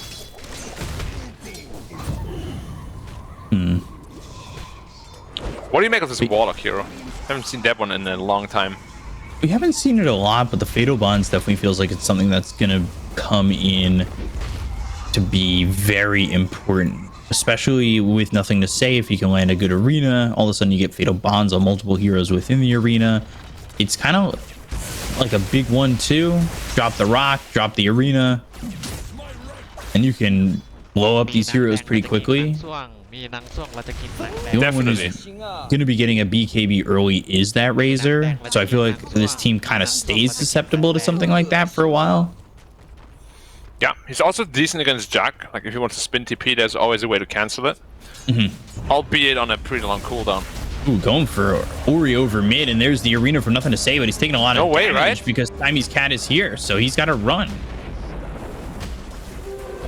Has some help from Innocence, but Shinkyu taking some damage from this Nether Blast, and here's Bobica. Bringing both supports over, and they do a good job of at least getting one. Yeah, I was very surprised they hard committed to trying to kill the Razor like that. It wasn't even close, it was half health. I don't think Nothing to Say realized how much damage he was going to take that quickly. Yeah, and that was without the Static Storm even. And then the reward's only Eye of level the 1. Storm, sorry. Yeah, you know, like Nothing to Say plays a lot of heroes in the mid lane, but begs the question, how familiar is he with a lot of those? Like, we have seen his Pangolier is pretty subpar compared to the rest of his heroes. Don't know how good his Master is. I haven't really seen it ever, so we'll have to wait and see. Black, with familiarity, I've got some interesting stats for you here. He has played Mars 14 times on the mid lane, Nothing to Say. However, the last time he played this hero was exactly a calendar year ago.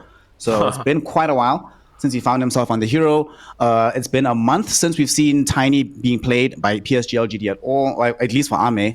And it's been about a year since they've played Warlock. So in general, there's no way that they have a lot of familiarity with the heroes, at least right now, but they certainly have played them in the past to some degree of success. Win rate on that Mars, please. Okay, win rates for the Mars. Where's this Mars again? All right, 57% win rates on the Mars. On the Tiny, they lost that last game, so 0% there. And then when it comes to this here Warlock hero, they also have 100% win rates across 2 games. Okay, cool. So, not bad with the Mars then. So he should be pretty familiar with it. I'm sure he also practiced it, otherwise they wouldn't be picking it. And it was a pretty easy kill in XSS as well. Tiny, just being Tiny, hitting you for 200 damage at minute 7 is pretty Top cool. lane. Faith Beyond with the Exorcism just dies shortly afterwards. Way too deep there. All by 10 himself seconds too. into it. Yeah, all by himself. Static Links there. Blade Fury doesn't even use the Omni Slash.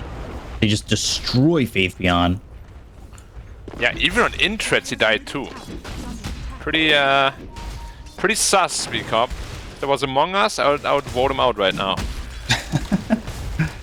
We gotta get some caster Among Us going on. That would be terrible, man. I remember seeing Slacks play, and he literally just says everything, nothing makes sense, and he just wants to kill random people. So us while we played One Night Werewolf. Pretty much. Or Neff when he played One Night Werewolf. Yeah. It's a very, very good comparison, actually. Literally the same.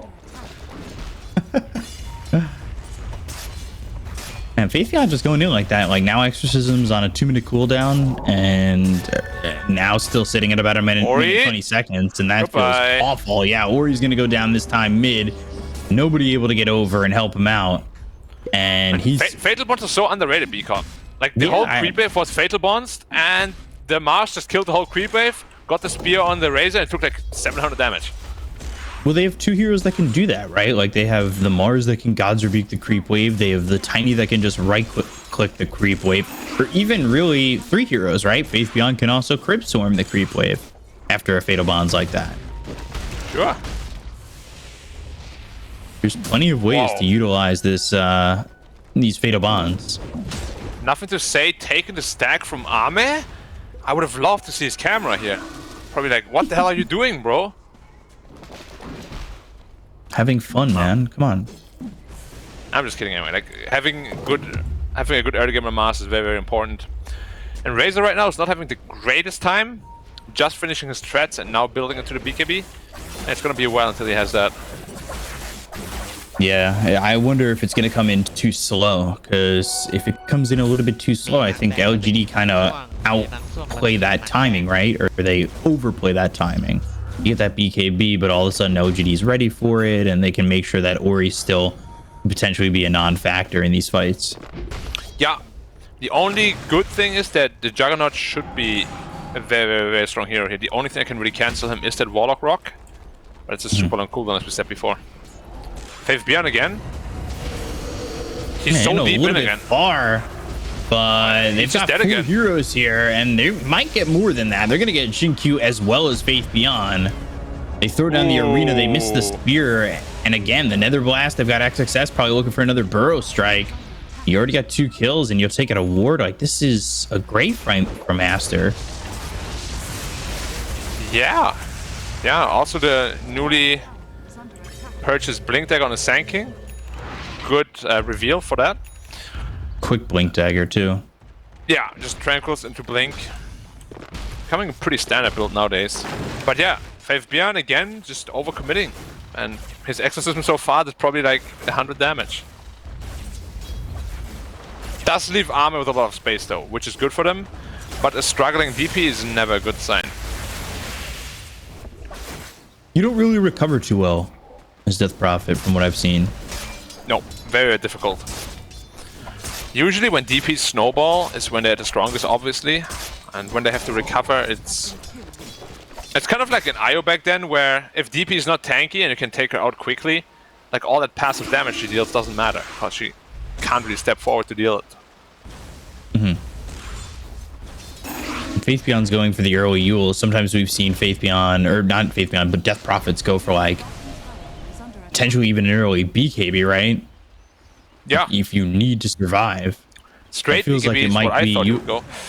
Yeah, I thought so too. I was a little surprised because I feel like the Yules is a little bit greedy. Armor is very tanky. I don't know if there's a damage or kill him actually with those 3 heroes. Bushwhack, Sharpshooter, and there's the ulti from the Warlock, and they've got nothing to say as well as Faith Beyond. They'll find themselves at least XXS.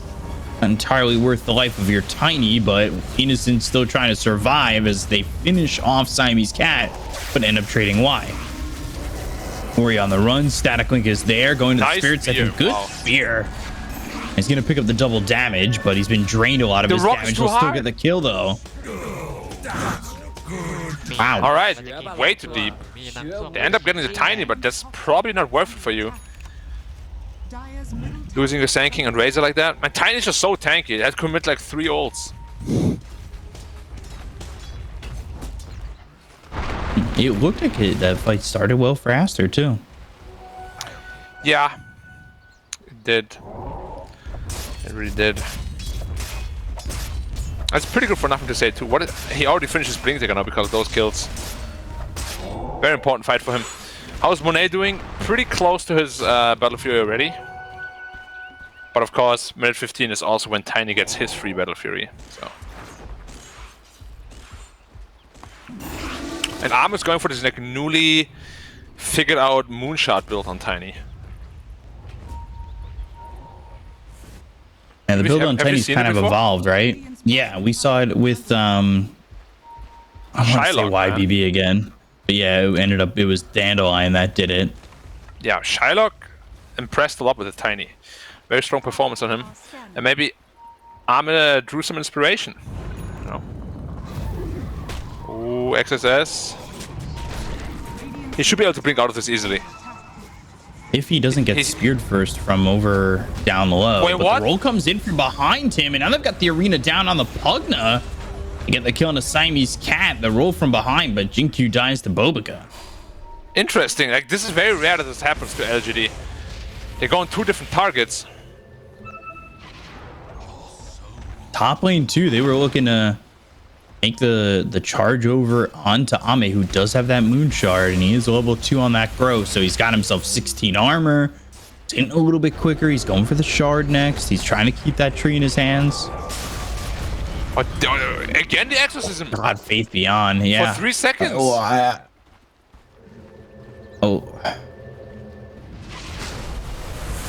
It's like the 4th time. Wow, he's having a really rough game. Usually he's like the most stable player on the team, I'd say. Yeah, definitely. Yeah. Usually the anchor of this team. Today he's getting hated.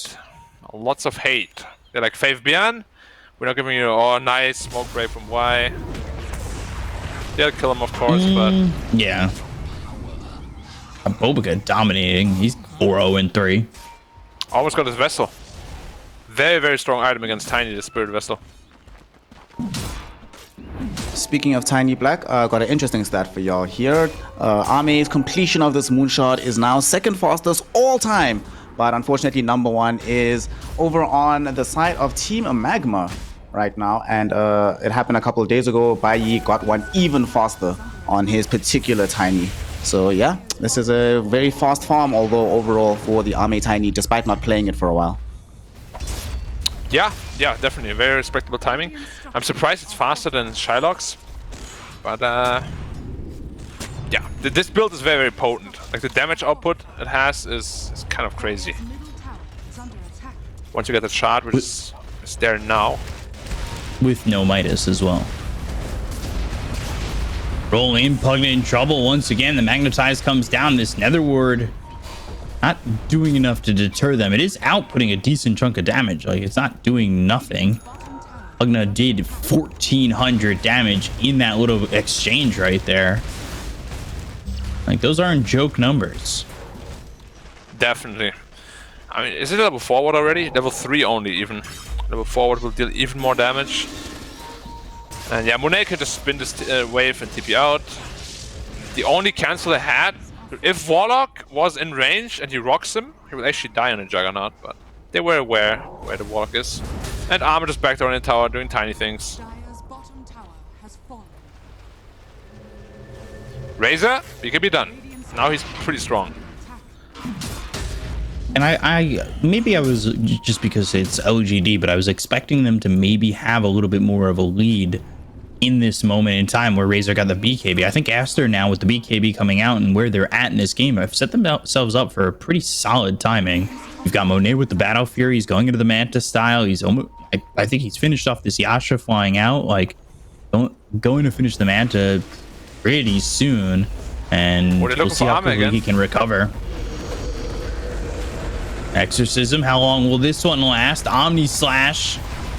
And well, that's a little bit problematic as they get the kill to the Warlock. They'll take out Bobica and XXS very quickly, but with the BKB, Ori going in. Ori's taking a lot of damage though. Not doing anything, and they'll get the kill to Faith Beyond. Ori surviving.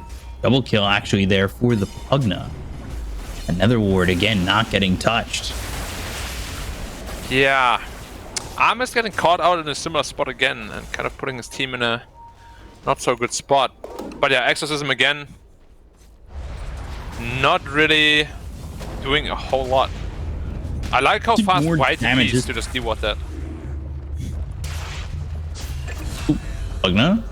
Alright, then Jinkyu drops down another ward, because why not? Did you just solo him? Yeah. No, Mars was there too, I think, right? 2 heroes? Probably Mars was there too. Yeah, he was. He did 754 damage. I just wanted to give it to you the yes, because it would have been nicer. It would have been. Just gonna see how long you'd believe me if I just lied to you straight to your face. It's hard to lie to me when it comes to Dota, because I'm always like, no, that doesn't make sense. I tried. Keep trying, keep trying. Cans played. Also, I know you and Ricky have been having this conversation, but you know the status resistance shard is coming out for Tiny. Oh, Monet, he's just dead. Tiny does way too much damage. Double silence. Yeah, Ame comes in and just gets the kill. Monet this time, you know, he wanted to do the same thing again. Spin TP, but Ame was like, nah, son. Learn from the best. Which is Ame getting that. What happens when you don't self-proclaim yourself a god, right? You actually play like a god. Yeah. Hasn't gone too well when, you know, self-proclaiming yourself a god. I still can't believe that happened. I think that Ame's gonna get that Titan Sliver once we hit 27 minutes here, as is tradition for these carry Tinies. Unless you're unlucky. I don't know, these Tinies are always lucky.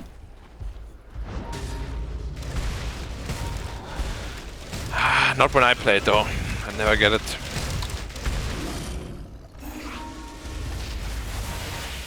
I'm already level 17, so level 3 grow is coming out in just a while.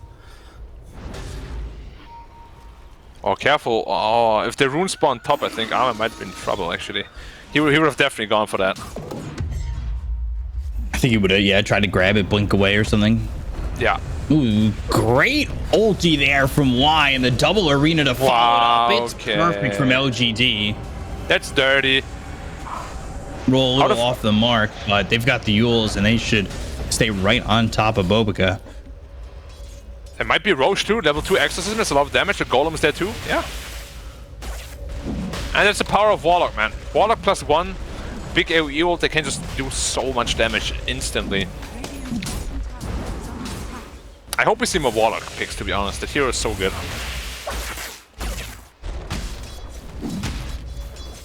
You've kind of asked for these heroes, right? Like Warlock, Pugna, Huskar. Yeah, I'm happy they're finally starting to get picked. Because like I play a lot of Dota every day, and these heroes, I see them in pubs and I'm like, wow, they're not too bad. Why aren't they picked a lot? And every time they're picked, they seem quite strong.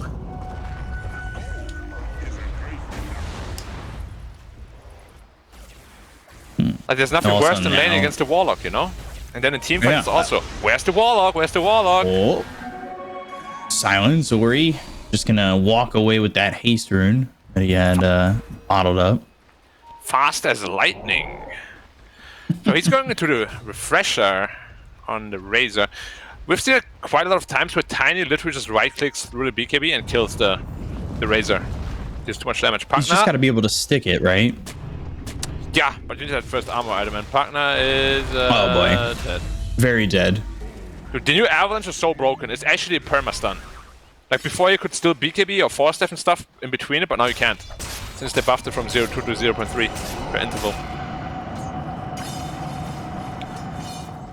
I'm staying right here to farm. Buff. What are the other ones? Well, just in your opinion.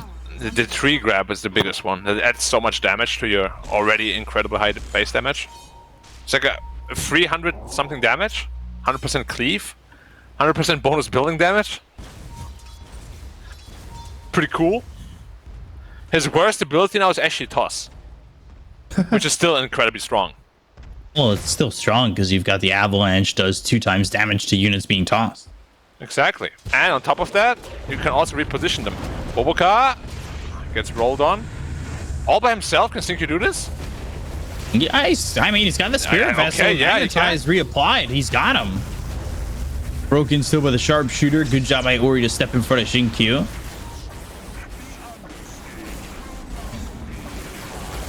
Universe created? Definitely. But he unfortunately can't create universe to come back to Dota. Yeah. Yeah. I miss him too, man. He would bring back the Darkseer meta himself. Yeah, and the offlane Void. Oh yeah.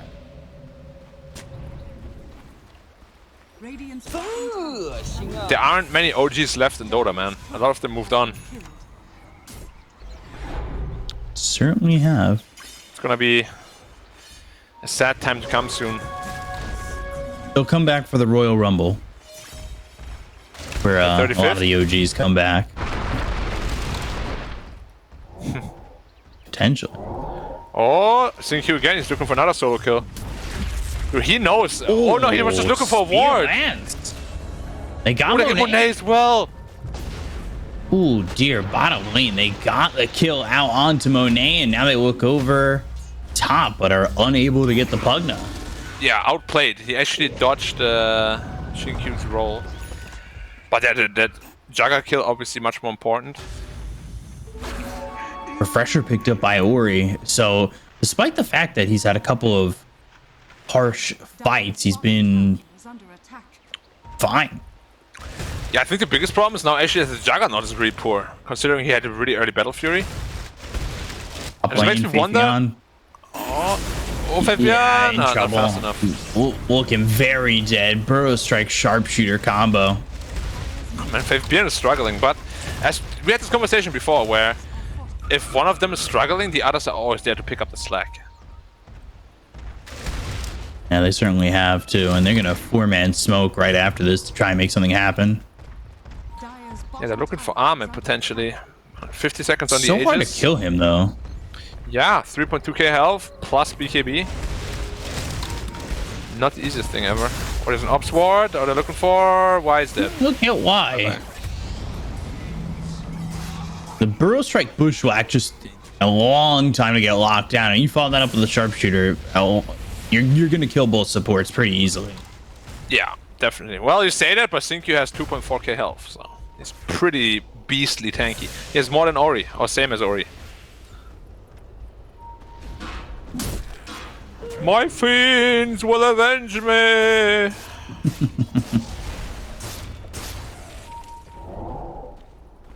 Little melodramatic. Nothing to say. Let's see if he has something to say about his reflexes. No one is there to stop him. Aegis reclaimed. Ame has the Shadow Blade now. We talked about how we'd rather not see Blink and Shadow Blade, right? There's almost no reason to do both. It adds some mobility. Unless you like, really need the break. late the game, you Silver Edge. always want to have the Blink, and Silver Edge just gives it a ton of damage to Tiny because it adds like attack speed. So Silver Edge is like a must-have, and Blink is more like a convenience item. Makes it very easy to cut the backline with your allies. Especially when you go for this Moonshot build, it makes a lot more sense because you're actually there to burst heroes, and with that Moonshot allows you to do so. But if you go to like Would you conventional rather Echo just Saber, Shadow Blade over Blink though? I personally like Shadow Blade over Blink, or like even an earlier BKB over Blink. Just because you're so rich, and every death really hurts on Tiny if you go for this Moonshot. Right.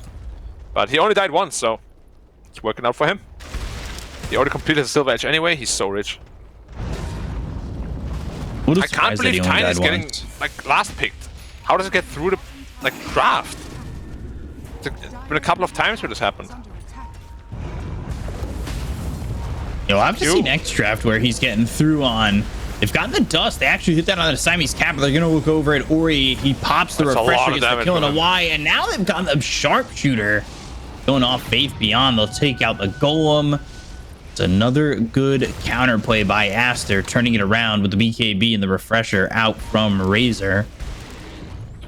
Yeah, gotta be a bit careful though, like this Tiny can destroy now.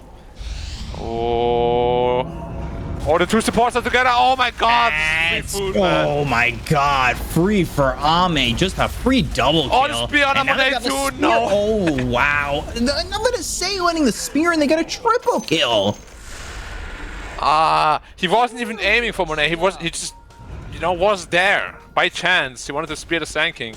Everything going right for them once more, and that's the BKB completed on Xingqiu's Earth Spirit now as well. This just turned. They might honestly just get high ground here. There's no glyph available. There's a Tiny.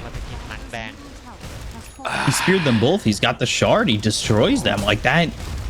That just can't happen. Yeah. But also the both Massive supports, you know? mistake. Just like free food for Tiny like that. Yeah. Did you see that Army was like, I would have loved to see his player camera. Probably like the most villainy smile ever. Like, I'm about to clap you guys. Oh, wow. Blink away and then immediately in on a Bobica. They're going to get a quick kill here out onto the Hoodwink. We've got the Arena, but there's the BKB as well as the Static Link. Ori taking away 115 damage, but that's not enough to really do anything as Ami's going to stand his ground and go for the top set of racks. And of course, it's a Tiny against your racks, and Tiny wins because rock beats scissors, and that's what these barracks are made out of. Well, so he had about 200 gold before that fight started on the top lane. Now he has like almost a complete AC. Like, he literally just got like 5k gold from like 1.5 minutes. Where did this all fall apart? Like, it was a close game for so long, and then all of a sudden LGD broke the doors open. It's just LGD's playing too clean. And like the two pickoffs on Monet on the bot lane, very, very costly. Cause like, look at his net worth compared to the Tiny. He's over 8k net worth behind. This cannot happen, especially if you go Battle Fury. You have two choices, right? Too. Either you go super aggro and you try to contain his farm, or you really farm a lot yourself. This game, neither happened.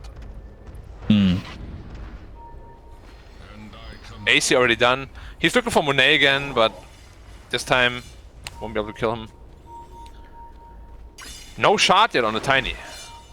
They didn't find one. No Titan Silver? No. I spoke too soon. They'll steal one from Aster. But a DD. DD Tiny. Or DD Mars. Both is very good. Yeah. That's later anyway. I love how DD just gives Tiny like a casual 400 damage. Why? You know, why not? It's pretty cool. Zero kind of just gets everything, doesn't he? Yeah. Or Razor, man. If he gets caught first, they see him. Yeah, they see him. He does have the BKB as well as the refresher ready to go. XXS has cliffed himself, and he's in trouble. He tried to get the epicenter off, but was able to do so. And they get the kill on a Bobica, so they've taken out two. They buy back on this XXS Sand King immediately. Exorcism pop, they can go right into Roche if they want to. Yeah, it's an abundance of damage here. They take it so quickly, but they need to be a little bit careful. Does Aster want to come through? Or he still has double Eyes for Storm too. They're never going to get into the pit on time, and now they've got that Ori locked down inside the arena. They got the Chaotic Offering to follow it up to hit on a Monet as well as Ori with the BKB pop by this Razor. He'll go to the refresher. The Static Link already breaks. Omni Slash bouncing around, looking to get Ame. Takes out his first life, and it's just Ame's first life, and he's going to turn and try and just clean up these heroes without their BKBs. They go back into the Blade Fury. Monet on the run. They get the kill to Jinkyu. They'll take out the Air Spirit. They look over at XXS as well as Monet. The Burrow Strike, but the Lotus Orb brings them even closer. Goes to the Shadow Blade. Ori dies as he tries to run away from nothing to say. But again, Ame's in here looking for something, looking for potentially that Hoodwink who got hit by the Crypt Swarm. They're also looking for XXS. They're both invis and trying to hide away from Tiny, who just one-shots them if he finds them. Oh, nothing to say. One of the backlines has that blink, goes to the God's Rebuke and gets another kill. Yeah. Also killed Ori on the back tail of that fight. Yeah. And now they might just go for the throne. Because Sand King just uses buyback. Razor has no buyback. They need a miracle defense here. They don't have Omni Slash. I don't know what kind of miracle they're going to be expecting. They just don't have the damage output. They're going to watch their base die. Toss up into the air. Spear lands by Blade Fury and now on the run, but they'll go straight for the throne. And Aster will in fact call GG as LGD take game one. It's so hard to pinpoint, really. Like, as I said, like LGD, they don't win in like a flashy way. The way they win is just through pure consistency and stability. Like, they steadily just build 1k gold advantage per like 2 minutes, and suddenly they're 10k ahead, and you're like, where did we go wrong? I mean, wow, okay, yeah, I guess we just got outplayed a little bit all the time. It's like, Oof. Honestly, it feels like playing against PSG LGD It's that, have you all heard that statement, that saying of, it's possible to commit no mistakes and to lose anyway? And that's pretty much what happens when you play against LGD. You will make mistakes, of course, but they just are so clean. Unless you do something exceptional, you're probably not going to get the W. And gentlemen, we are back after a win from PSG LGD. I mean, they did things that they don't normally do. B-Cop, you wanted them to have some fun, right? They picked Warlock. They put the Smalls into the mid lane. They picked Tiny for Ame. Things they haven't done in a very, very long time. Did it seem like they had some fun for you? It looked like they were having an ecstatic moment, especially with how often they were able to find and kill Monet in random parts of the map.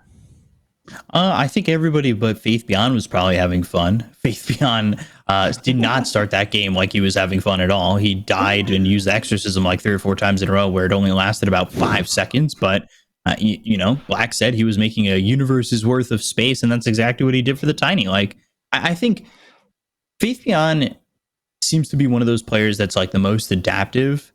He knows his role at all times.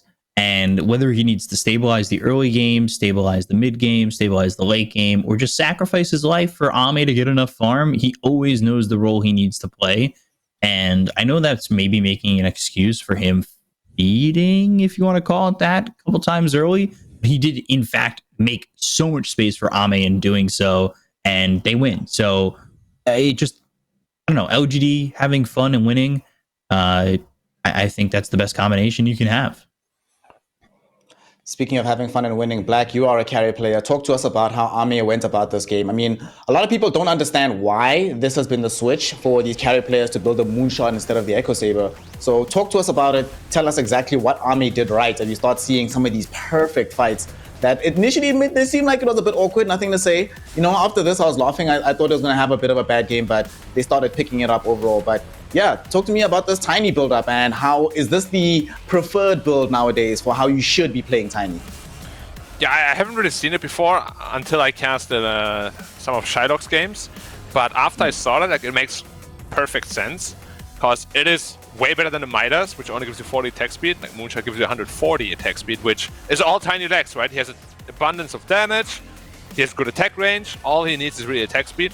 So yeah, makes perfect sense, and I think it will be like the go-to build for carry Tinies, until something gets patched, of course. But yeah, he played most engagements really well, and he got caught out of position once or twice in the early game here in the jungle, baiting his team into some unfortunate fights perhaps, but come mid-game, he's always really patient to not just jump one hero, but multiple. And then he just cleaves them both down. Like the best showing of that was when they were at the shrine, the outpost. He didn't immediately jump the partner when he could have, He was like, maybe somebody else is coming. As soon as the other person comes, bam, jumps in, cleaves both. And that leads to another bad sequence for Aster, this one here, where Monet is like, oh, I'm gonna help, gets speared, dies too, everyone dies. And yeah, this is just game over. Patience from Ame this game was very, very good. I like the way he played, and when he doesn't need to be patient and can man up, he will do so. Like, his carry knowledge is just on another level right now. I'm remembering what Sumail said on one of his streams, that he feels that Ame is the reason why PSG LGD look as dominant as they are, and he believes he's the best player in the world. And every time I see this guy, it's like, he looks really, really good. It's kind of scary in this situation. B-Cup, if you're Team Aster right now, you're thinking about, okay, it's not like we had the worst draft in the world here against the side of PSG LGD. We didn't have the worst lanes on planet Earth. And the game itself started in something resembling a decent stead, but suddenly everything starts to fall apart.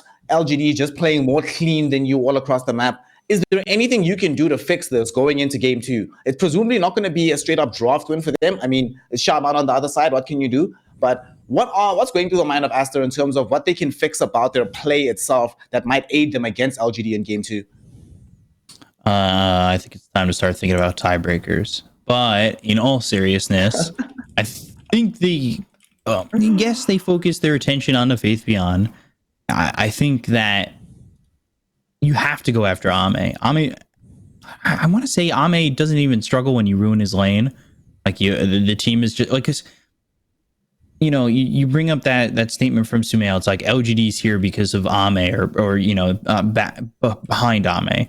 And I just don't think that's entirely true. This team is running as a unit, a 5-man unit that knows the game plan together. It's not one person knowing the game plan. It's not 3 people knowing the game plan. It's 5 people knowing the game plan. And I think this team can adapt to different situations. And I don't really know what you do to beat them, because you destroy Faith Beyond, the quote anchor of the team, they still win. You could destroy Nothing to Say mid, and Faith Beyond brings it back, and then you've got Ame still killing it. Like, I don't know. I don't know. I'm not good enough at the game to know, and I don't know if anybody is. I mean, they're the best, like boy band group out there. Like if somebody fumbles on stage, there's always the rest of them to really bring it back. As I said, Faith Bien, has a rough game. Suddenly Nothing to Say gets like massive spears almost the entire game. Or Armor just like gets a 4-man mana void and they're back into the game. Or when Armor struggles, Faith Bien is suddenly the boss of the game, just stands in front of a tower for 10 minutes and he makes a ton of space, Like they always know what to do and how to enable the players that are struggling, which is what I like the most about them. They don't just go and like, oh man, you suck, you don't know what you're doing. They still try their best to just enable everybody, Whereas in a lot of teams, you can see visibly that the struggling player is struggling more and more and more because he never gets any help to get back into the game. Yeah, I mean, that actually segues perfectly into what I wanted to ask y'all next. Sorry to cut you off there, Bika, but I wanted to quickly talk about, before we go into a break, sadly, Monet, right? The stat that just came up there was a bit terrifying. He had the most farm on his team, but only was able to contribute 6,000 damage worth. It's not good. Bika, do you remember were you on that cast where Nomad was telling us about how one of the reasons that God King feels like he got kicked was that his damage to net worth ratio was one of the lowest in China, both in Div 1 and in Div 2. For Monet, this can't have been good, this situation. And especially like what Black was mentioning, that he was struggling. And generally speaking, Team Aster, when Monet is struggling, really struggle as a roster. And it's been that way for quite a while now. So for them, what do they do to try and at least get Monet into a situation where he can play this game properly and actually contribute damage, turn that net worth into a winning position for his team? Well, they certainly need to protect him more, and he needs to play a little bit smarter. He was down bottom by himself too many times where he got caught out on his own, and that's maybe communication coming from the entire team. I just want to say about that stat, damage to net worth ratio, I just want to say RNG, they're 0-3 without God King, so your stats can figure themselves out. You threw the major, so figure it out, RNG.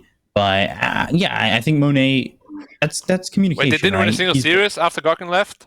Or was Flyby Safe Lane's 0-3 Not even a single with them. game, actually. They haven't won a single game since. They're 0-6 since then? Oh my god. Woo! The switch of the year, just like VG Gaming back then with Black. Woo! I'm not salty though. Woohoo! Oh, lol.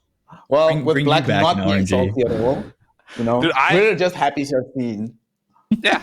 Say it again, Black. You're not salty at all? Everything's good, right? I'm not salty. I'm not salty about it, Don't get him started on a rant on how he's going to take over After 7 years, I'm not salty about it. Don't you get it? Lol. Let's hope it's not going to take Team Aster 7 years to try and come up with a winning strategy against PSG LGD, because they have to play them right now in order to avoid those all too scary tiebreakers. As it stands right now, PSG LGD 1 game up, already certified first in the division, but trying to go back-to-back seasons completely undefeated. Whether or not they can do it, we will figure that out in game number 2. But until then, we're going to be taking a short break. I myself, Snare, am joined by B-Cop and Black, and we will be joined by you in a few minutes as we continue the DPC hype, continue the spring tour, and continue this Dota 2 action.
So, who wants to play a game? Yoink!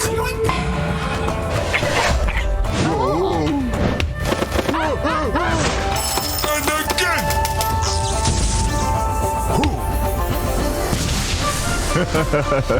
I always get what I want.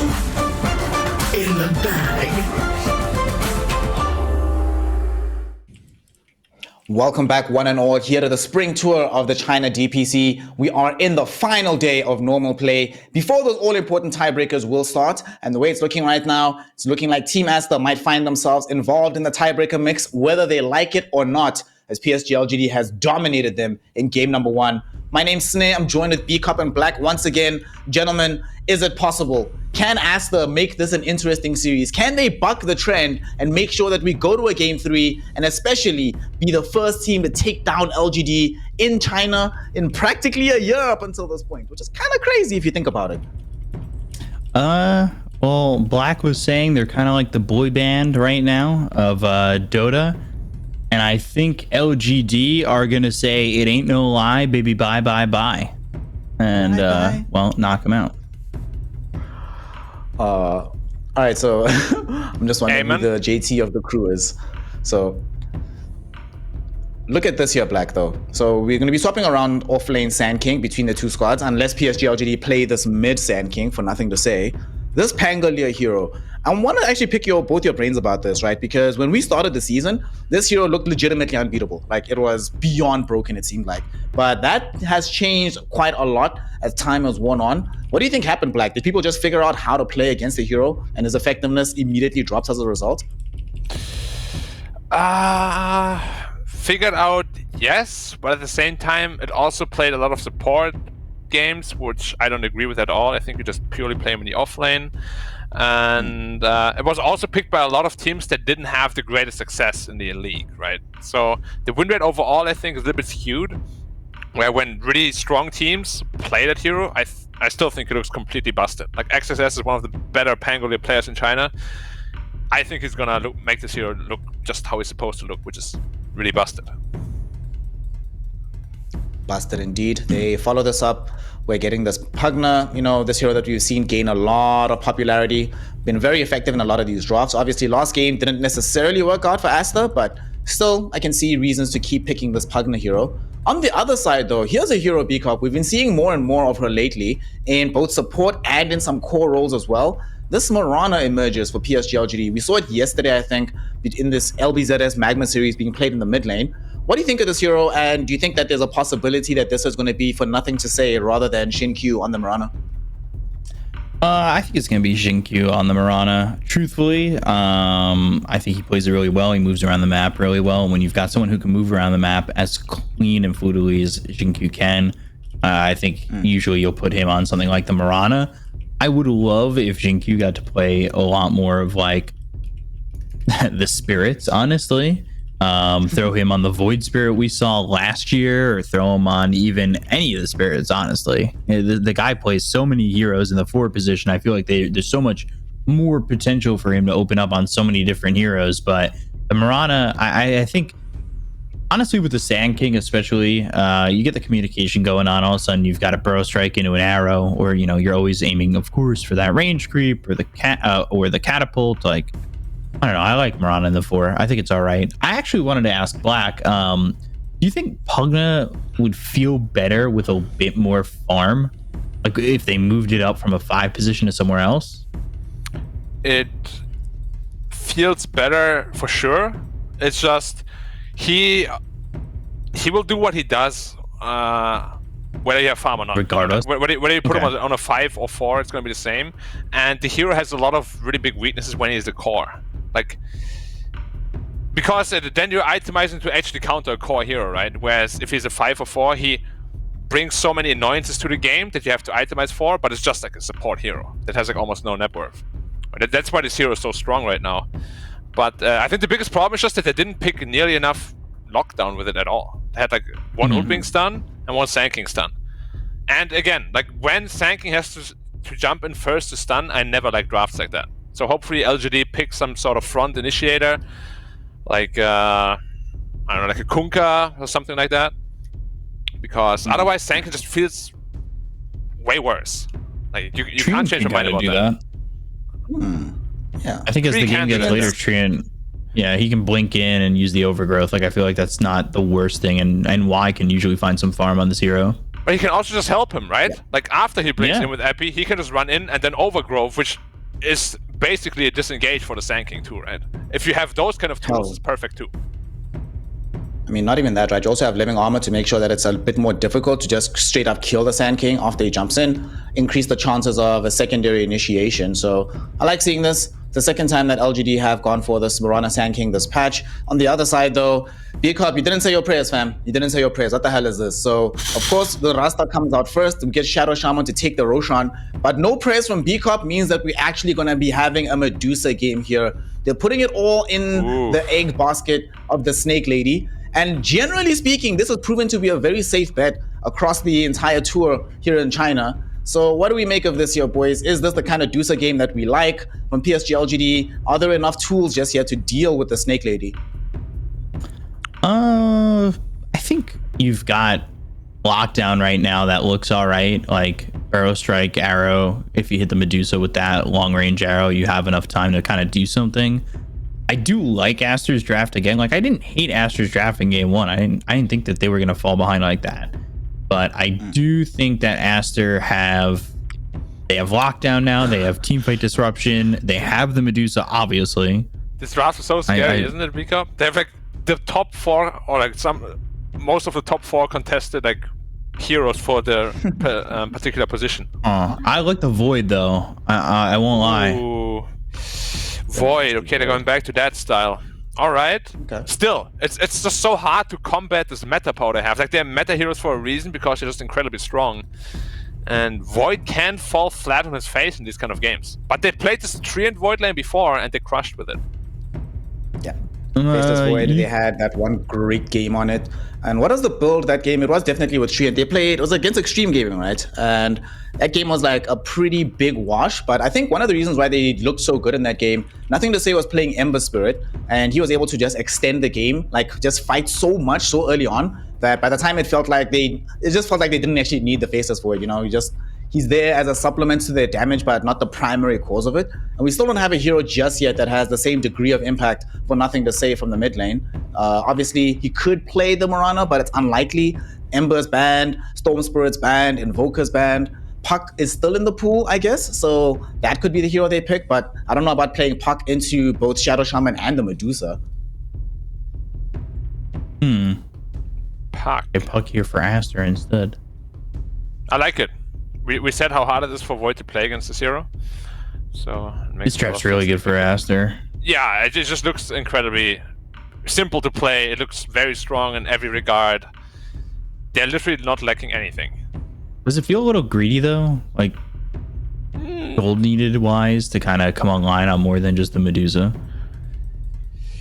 That's the thing though, like the 4 heroes they have, other than the Medusa, they're so strong in team fights. They have so much damage, they have tower push. Just the team fight presence is very overwhelming of these heroes.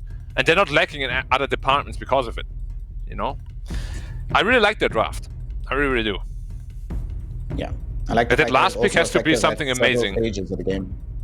Yeah. Let's see. What's the last pick going to be for PSG LGD? It needs to be a nothing to say hero, it seems like. Dragonite mid, Poggy. It has to do a lot, right? It has to be able to contest the mid lane. Wow, that's interesting. Are they going Nature's tanking Prophet. mid? Tanking mid then. Yeah. This draft looks so one-sided. Sand King middle. Sand King middle. This is... I don't know how I feel about this, gentlemen. I'll be honest. When I look at this draft from PSG LGD, it doesn't inspire me fully with confidence. But of course, we have seen in the past that they've been effective before with heroes like the Nature's Prophet for Faith Beyond.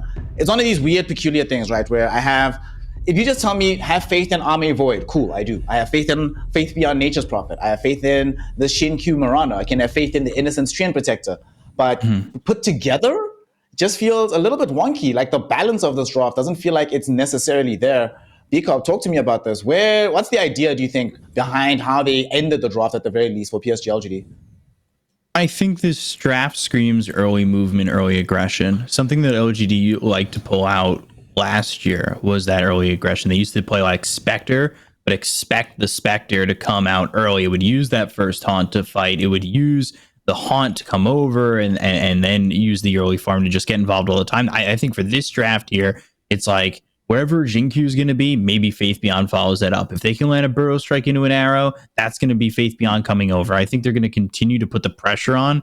They're hoping that early pressure makes sure that Aster can't get the ball rolling. And if they can't get the ball rolling, maybe they don't win. I don't know. I really like Aster's draft, though. It looks so easy to play, right? Like, all Aster needs to do is play defense. And the heroes are so good at playing defense. You have Partner Ward for area control, you got a Puck Core, you got Stone Gaze, like Pangolier as well. You got literally everything in the world that you need to beat LGD in this game. Like, if LGD wins this game, I don't know what to say. It's so... The draft is so one-sided. So let's hope that Black has more than just nothing to say. Haha. Speaking of him, though, he is playing Sand King for the first time this patch. So is Faith Beyond on the Nature's Prophet. So it's certainly going to be up to them to show us that they have the quality to play these heroes out. Of course, Ame and Innocent had their go with heroes they don't play all that often in Game 1. So let's see what's going to be emerging from these two players in Game 2. As Team Aster have their last chance right now to qualify straight up into the top 4. Otherwise, it's that all very, very scary tiebreaker situation they have to be entered into to find out what's going to be happening. We've got B-Cop, we've got Black, we've got Dota. Gentlemen, take it away. See you after the game. Thank you very much, Mr. Snare. And correct me if I'm wrong, B-Cop, but even if Aster wins, them and XG, they have to play a tiebreaker for the top 2, right? I think so. Because DPC points are on the line, and I think top 3 and top 4 would have to play the play-in at the major, right? They're not directly in the group stage or something like that. I don't exactly know anymore, to be entirely honest. I think it really depends on everything, but we'll have to see.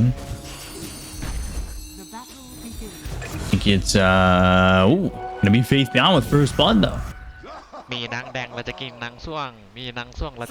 So already that first blood.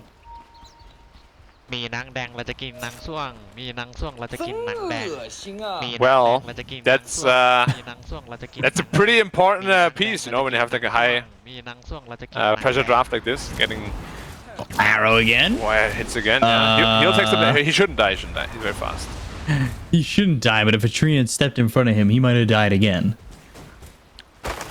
Yeah, but like, that could have been problematic.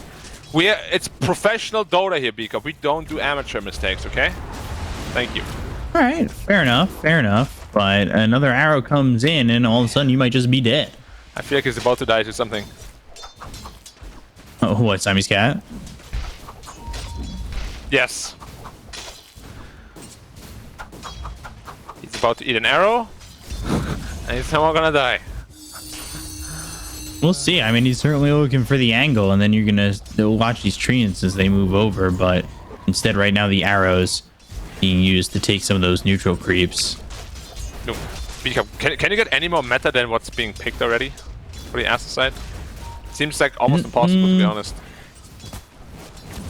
I don't know. I don't think so. Maybe some people think Pugna is not the most meta in the 5 position right now, and you can go to something else. Yeah, like a Bane, maybe. Yeah. Something simple. True. But this Aster draft just looks so good, honestly. Like on paper, this looks pretty tough to beat for LGD. Do you agree that they're going to try and put the pressure on early? Like this is what they're looking for, is just that early aggression? They have to. They absolutely have to, because if they don't, this Medusa is just gonna like be way too big of a problem. My favorite matchup, Black. Number 1 base damage against number 2 base damage. Who usually wins that one? Probably number 1. Shadow Shaman. I would say Shadow Shaman just because he can do it from afar. Okay, fair, but if he ever gets caught like in a tree line. Yeah, pre-boots. Yeah. It's so funny that the hero like Shaman just like destroys faces voids in terms of last hitting. Did so much damage. Ooh. Maybe hoping for the time to lock on that Pango, but doesn't find it. But nothing to say already over to the side on these neutral camps at the moment. Both him and Ori are doing that, so not really too shocking. Ori and nothing to say can take both these camps, even if they're stacked for the most part, right? Yeah, definitely. Sanking a little bit easier even, but... Oh, the arrow! Oh. Not that time, not that time. Very close, though. Very close. And getting the deny on the treants, making sure Faith Beyond's not feeding away that gold. And the lane's not going poorly at the moment. Medusa still, though, 16 and 4. Faith Beyond, though, only 11 and 7. He's got the 7 denies, but those are probably mostly on treants anyway. Yeah. Definitely a big problem when you play Prophet and you don't have like a really good early game. Because that's all the hero is really, really strong at, which is early game. And then if you have a good early game, your mid-late game, split push pressure can be very strong. But if you're walking feet, basically, then yeah, it's going to be a tough game for you. Sand King trying to come over here and steal the camp. All right, nothing to say. Sure. Ooh, they've got the Shackle out onto the Treant, but he's got the Leech Seed. Oh, Swashbuckle, but this is a trade. Fly actually gets credit for the kill. If they get one time lock, they'll get the kill. Doesn't have mana for the Swashbuckle. Ami wants to stick with him, but he doesn't have a time walk. That's on cooldown for 5 more seconds. All he needed was one bash, and he probably gets the kill.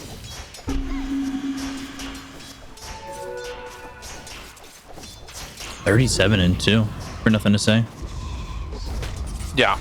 Yeah, Sanking middle, like we saw it a lot in SEA, like in, what was it, like last year even? Yeah. Where they always had like fantastic games, but the item build seemed a bit off. So let's see what it always he's gonna felt try the like item build for. Yeah, because it always felt like mid-game they would fall off real hard, right? I remember that. Yeah. They go for like all these fancy item 4-staff and Yules and whatnot. But tankability? No, sir. What's that? I don't know. I don't want to be tanky. I don't know what that is. I think the thing I always think about too against these Medusas, by the way, is like contesting stacks. They certainly have the heroes to contest these stacks, especially nothing to say with the Caustic and the Sandstorm. So I'm hoping at least that they do find a way to contest these stacks for away from the Medusa, because when you allow these Medusas to have their stacks, you're basically conceding so much, and it feels like you're asking to lose. Yeah, Gotta find a way to get in there. Like stacking, and as you said, contesting these stacks is a very, very big part of every Dusa game. If Dusa gets away with it for free, usually that's when the Dusa lineup just does really well. Most of the time also wins.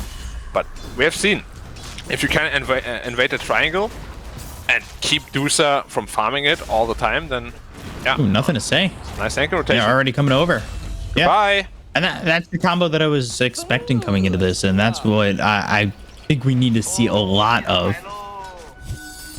He's looking to get that Blink Dagger as early as he can. Ooh. Oh, good job with the Waning Rift, making sure that he doesn't get the haste. And now they've got themselves the Dream Coil as well as the Sentry down. Bobuka, I'm gonna say, though, doing a lot of damage to Bobuka inside the Sandstorm. Yeah. No rotation, though, from LGD. A little surprising. A little bit cocky, too, though. Like, you know that Puck has a Warning Rift or Waning Rift. I don't know why I keep calling it Warning Rift. Do you have a Chrono yet? No. Because you want it to rift. Arrow. Out of mana. And now Monet's gonna go down. Yeah. That combo, I don't even think about the Sprout into the Arrow. Shouldn't happen, though, because you have a Quelling Blade to kind of counteract that. Probably just misclicked on the tree or wasn't fast enough, didn't expect it. I also think the creep was right behind the tree that he went to Quelling Blade, or was gonna be right there.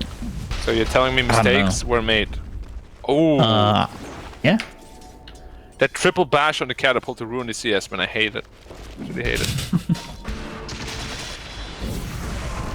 Triple bash on the catapult can never bash a hero. Yeah, imagine if the triple bash came on XSS day, he's just dead. Is he going no boots Orchid on Prophet? Oh, he has threats already. Okay. For some reason I couldn't see that. Orchid is super annoying for the entire line of XSS. Do they have the damage for this? Or with the arrow? Yeah, they got the arrow, and he's inside the Nature's Grasp. And Bobuka also dead. Nice Faith Beyond rotation. Yeah, this worked out really well for them. It's a rotation of 2. You only have to TP, and then you've got, of course, the teleportation of the Nature's Prophet. But again, that's what I expect from them, is to use these global movements, make sure they can get this. Yeah, not a whole lot of stacking going on from the Aster side, which is surprising because they do have the Dusa. And Dusa's struggling quite a bit. Ori sitting top of the net worth. Yeah, he's also going straight for that blink dagger that we've seen yesterday. Why might die? Why am I here? Yeah, he TP'd top, which I feel like was very ambitious, and he is surviving for now. Dude, no way. Oh my god. He's gonna juke all the way through the trees as well. I mean, the creeps see him, but he's gonna walk all the way through. They'd have to commit heavily for this, and if he just walks away, oh, why? Hyped you up too much. Happens. But again, universe created. Took him on a little bit of a ride, and while that's happening, Faith Beyond's taking your mid tier 1. Yeah, and they found the And big there's stack. the blink dagger. Exactly. Now this is scary time. But blink also almost done on Ori. It just feels like Armor can't be controlled, man. Like he 99% free farms in his lane.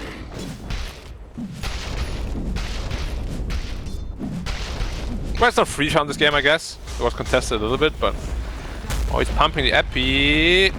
Oh no. What? He tried to go on the partner. They probably thought there's a ward there, but nah. No ward, nothing to say. That was just real slow.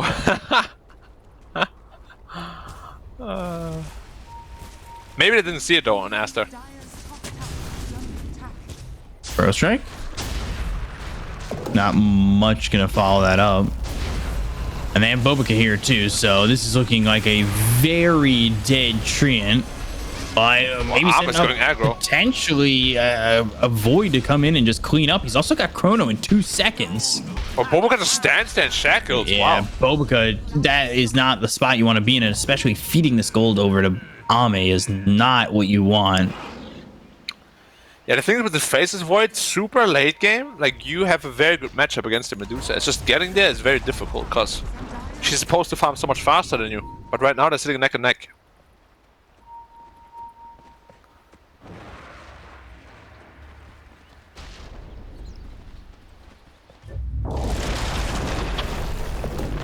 Oh, Monet again. No Stonegate skill there. That is so greedy. Oh my god, yeah, and he's gonna fall again. Now they've got a 2k lead, and they've got the tier 1 tower down. Like, this is just... Man, Monet, I swear, the last 2 games does not look like his usual self. He's so stable and consistent usually. And it's not like these are heroes... Yeah, and it's not like it's heroes that, you know, they're pretty stable as well, right? Like... Ame. Oh, he might not get the time walk off. Nah, and by Shaman, might not, I mean he does not. Yeah, it's Shaman. If the answer is, or if the question is, can he do it? Usually it's no. That's a big kill for them to get, especially just losing the Medusa. Or nothing to say, is in trouble here too, maybe. Oh gosh, Shinkyu also dies. Wait, who's in trouble? Jesus, it looks like Bobica might drop, and the Sandstorm damage is so much. Faith Beyond getting credit for that kill on a Bobica. Now they're going to look over, as they'll try for XXS. Is he gonna try to blink and stun? Nah, not in range. Not in range. That looked so bad for LGD, and then it looked so good suddenly. He's looking for the Dusa again. If you can get on top of him, get a couple of bashes. He's got Chrono, and nah. Prophet doesn't have TP for 5 though. Yeah. Dude, this Prophet pick on the Dusa is so scary because every Dusa naturally builds Manta style first item. So your Orchid's not going to be nearly as impactful.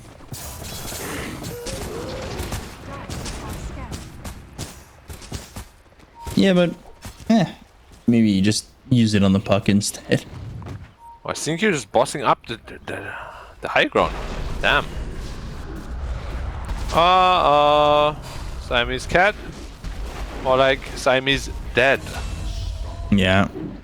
Bayfion with another kill. Also, by the way, Jinkyu standing very far forward. They're going to try and get this kill, but they might end up paying for it. Burrow Strike comes out. They've got a shackle on enough to say they'll drop the Dream Coil. Sandstorm, Epicenter, looking for it. That's going to start to go off. They've also got Y coming in. Nature's Grasp is down. Burrow Strike away. Nothing to say survives. Chrono on the back lines. That's going to be in on the Bobica as well as Monet. They got the catch. No Stone Gaze yet. So they're inside the Moonlight Shadow, and they go to the Stone Gaze. Finally to get away. If there was one more bash, he's literally just dead. So, lucky and unlucky. But yeah, Faith Bian is very... No, sorry, nothing to say. It's very, very, very aggressive on his sanking. Like the way he blinks into multiple heroes every time. Oh. XSS, Orchid. He has Quelling though. Time dilation and needs one bash. Though. There it is, TP. Needs one bash. He knows. Oh my god, never lucky. He is not getting the bashes when he needs them. Triple bash is a catapult though. It's pretty good. Even Spirit Breaker would be bashing more. I wonder if this pace is good enough that LGD is outputting, because I fear it's not. Well, the triangle isn't being contested at all. It's the problem. Yeah, and we talked about that. You need to contest these stacks, and they're just not doing it at the moment. Yeah, but they're going in that direction now, and you can't go on the partner again. You know he's there, but you don't want to go on him. Oh, they're looking for Monet, and they're finding Monet, I think. Oh, they're so close. This would be the big kill to get is Monet. They saw him. Did they? A little bit hesitant. Maybe they can find XSS Now on the instead. other side, ooh, arrow comes in. That actually hits the Shadow Shaman. That'll allow Nothing to Say to get down to the low ground. Overgrowth, nicely placed. Stopped XSS for the moment. They're still trying to get the shackle, but because of the arrow that came in from Jinkyu that hit onto the Shadow Shaman, Nothing to Say survives. Yeah. And I'm also going for the Cookie Cutter Void build, which I like a lot. Like, Mask of Madness, Maelstrom gives you the most damage. Monet, happily Are farming you a away the cookie ancients. person? I love cookies. The only problem why I don't like cookies, like in regards to why I don't eat them a lot, like they're so calorie dense. You know, like you can't eat a lot of them to like have fun. You know, you'd rather eat some like popcorn or something, because you can just chew on that forever. Yeah, it feels like it's very calories. quick. Exactly. Yeah, you get like a bag of cookies, you eat it in like a minute, and you're like, ah, well, okay. A sleeve of Oreos. Yeah, exactly. It's like sad, right? It's like a sad candy, which is also why I don't like the Snicker bars and stuff. It's just too fast for like the calories. They don't make sense. Well, XS immediately on XSS. Goodbye. They've got the Orchid afterwards, so they do get the kill. Yeah, but you know what I mean, right? Roche? No. Like just eat low calorie snacks are so much better to eat. They're so much more fun to eat, really. I don't know. Cookies with some milk. I love cookies with milk. I do. For sure. Such a necessity. Yeah. And they're not gonna commit for this Roche. It's just too difficult at this point. Void doesn't deal enough damage. But the Snake Lady is farming, and she's farming fast. We've seen this story many, many times, man. Are you surprised maybe no Diffusal on Faceless Void? Is there anybody who can kind of pick up that mana burn? Nah, not this game. I think what they're or looking to even do the is Mirana, we've seen that before, right? Yeah, but for Mirana, it's very risky to do that, because like you're just so squishy. In the mid game, the Diffu doesn't really do a whole lot.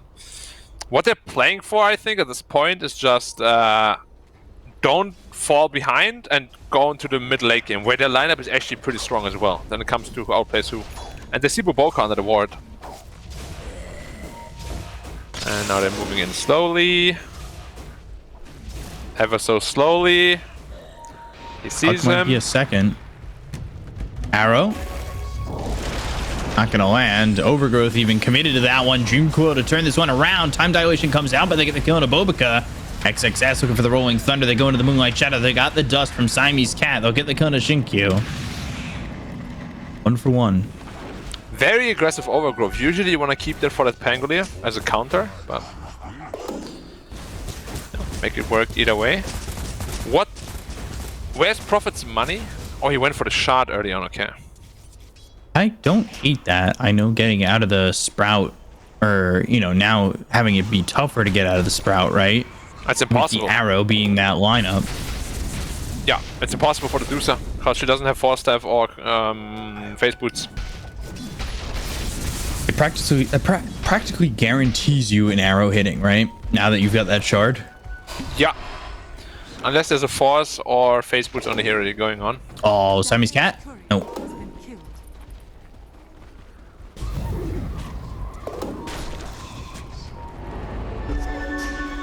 Dust early. I don't know, nothing to say. They want to go for this, but Ori doesn't have Dream Coil, so a little bit rough there. And Y able to TP away. Yeah, they went Shard on Faceless Void as well. Yeah, the jump distance is really, really nice. And just the ability to go in and out is very strong. Basically a double blink. How's Monet looking? 2k away from the Skadi. I don't know. I feel like once that Skadi's up, this game is just gonna turn completely. We've seen it so many times. I will say I'm a little bit surprised that Aster haven't gone for Roche with the Serpent Wards yet, knowing that that's such an advantage. Yeah, I'd agree. Together with Stone Gaze. And the Shaman Wards are all gone. Arrow hits on Boboka. Can't go in that far though. They don't have the Void. Yeah. Or yeah, they don't have the Void, and Nature's Prophet could come in, but his TP's actually on cooldown for 14. So annoying, Stinky there. Dire's bottom tower is under attack. Atheon almost has his BKB. Yeah, BKBs are gonna be really, really important this game. But again, Stone Gaze goes through it. BKB, they have the instant initiation too. From the Pango, from the Shaman. It's gonna be a tough game, man. Tough game to win. I wonder if they intentionally make it hard on themselves to just force themselves to play almost perfect order, you know what I mean? And then if they do, then LGD? like, yeah. Because like you don't give a draft away like this willingly, right? It's just so easy to play for Aster. Unwillingly, Theoretically for LGD, this would be the biggest challenge for you, giving away a draft like this. And this happens in tournaments, and I feel like LGD are always practicing for that. Yeah. Which is just a little thought that came across. I don't know if it's true or not, of course. But it is definitely the best practice ground, right? Because Aster plays for everything. So you know they're going to be 100% try hard. And there's no better practice than fighting someone that gives their 100%. Right. Radiant's bottom tower is under attack. I actually like that mindset. Makes me wonder if I thought like that before already, or if it just came up with that. Oh, arrow! Arrow! Nice. That's a 5x3. Armor was like in, okay, I'm out. I love that shot. They want more. Nothing to say does have the Blink Dagger, and now they've got the Sprout, so it doesn't matter. Right click in, easy kill. PQ dies, and now the Scotty is out. So this is a big timing for Aster, and I think the lead for LGD feels pretty good at the moment, and knowing that Puck's dead for 25, now's the time to go for Roche. 20 seconds? Pretty... They don't have the it's fastest close. Roche. It's cutting close. Yeah. Like if Dusa runs in there with a Stone Gaze and Pangol is there with Rolling Thunder, it's gonna be very, very, very close. They need to have somebody else setting up. They he just blinked on the hill. He just blinked on the hill on Pangol, so he can't get that super fast. Or this Roche, man. Like, this is such a... Oh my god. And now it's so low. Sprout. But the Treant, the Greater Treant moved out of the way because he was attacking. I guess he didn't have it set, yeah, to just sit there. They 5-man smoke, and Roche is low. Real low. Now they've got everything. They've got Dream Coil, they've got the Rolling Thunder, they have everything that they want to use in this fight, and they're going to go to the Rolling Thunder immediately. They'll go to the... Oh, it's on a Monet, but he focuses onto this Hugna first. Well, they got arrow, though. They get the kill out onto PQ. Now they're going to look over as the arrow lands out onto Monet. Monet, not a lot of mana to work with. Goes to the Stone Gaze. They'll kill off Bobica. They'll lose wide to a neutral creep. Monet now on the run. They'll buy back out onto the Tree and Protector. And there's no Stone Gaze anymore. They practically already won this fight. They used everything. They used the Rolling Thunder. Dream Coil gone. It was a very botched and forced initiation from Aster though. Like they went on a Tree and Protector 5 with like 2 of their ults. And he died to a neutral creep. And he just buys back. I'd be very surprised if they don't just go. I mean, going Roshan is still not easy against the puck spam. Also, this is stymieing over by Roche and Faithbeyond's bottom. Yeah, this is what Prophet is really good at, right? They're splitting the map, forcing them in really uncomfortable positions. Because now you're splitting, and at some point they have to react because those treants deal way too much damage otherwise. And now Monet wants to force Roche. That's so risky. Half mana. Chrono 183, so the timing's just nowhere near right.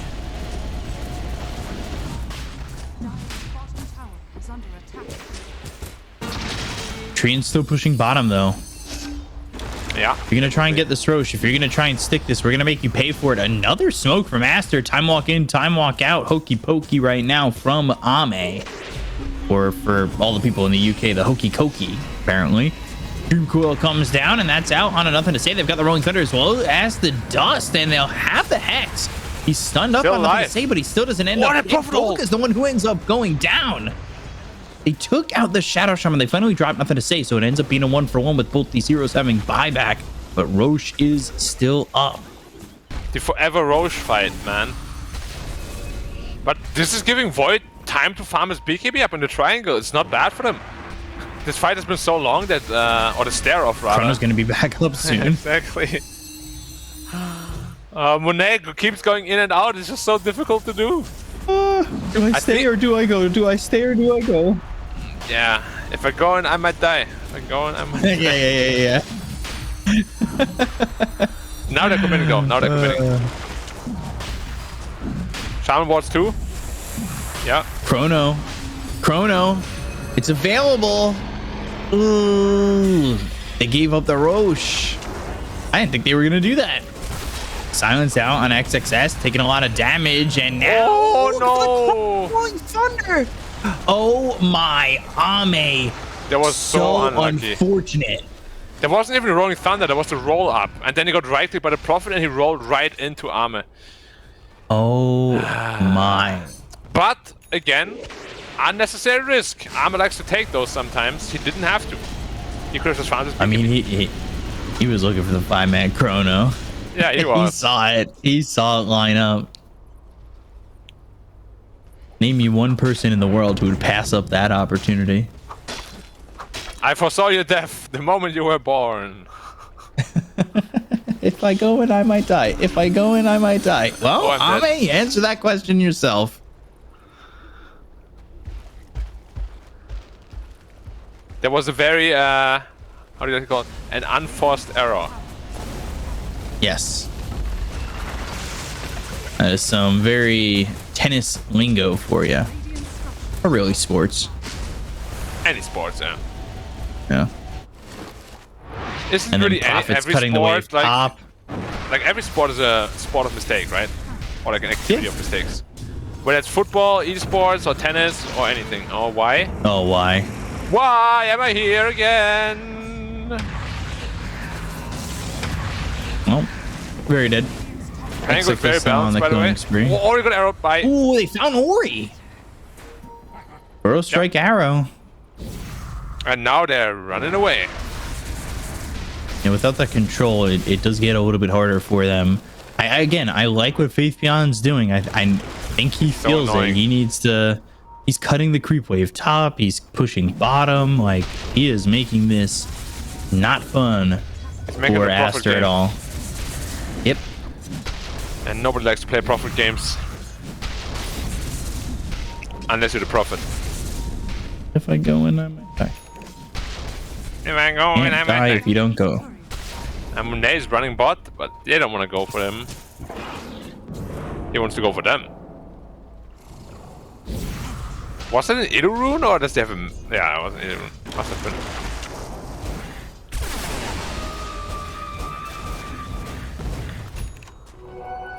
They're still not super far ahead though. These dudes are scary. Well, I feel like the Aegis moment kind of turned it into maybe Aster's favor a little bit, even though there's a 4K lead for LGD if they use this Aegis wisely.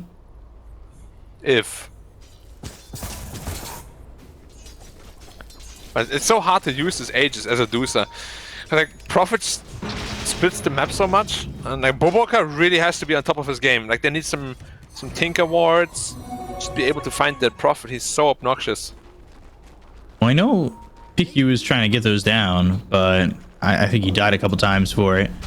And Monet's bottom. If there's a team fight on the top suddenly, that would be real bad for them. He And does have FaveBeon TP. bottom again. He's just Cutting cutting the wave creep after wave. wave. It's not even him doing it. It's just that his stupid treants are so strong.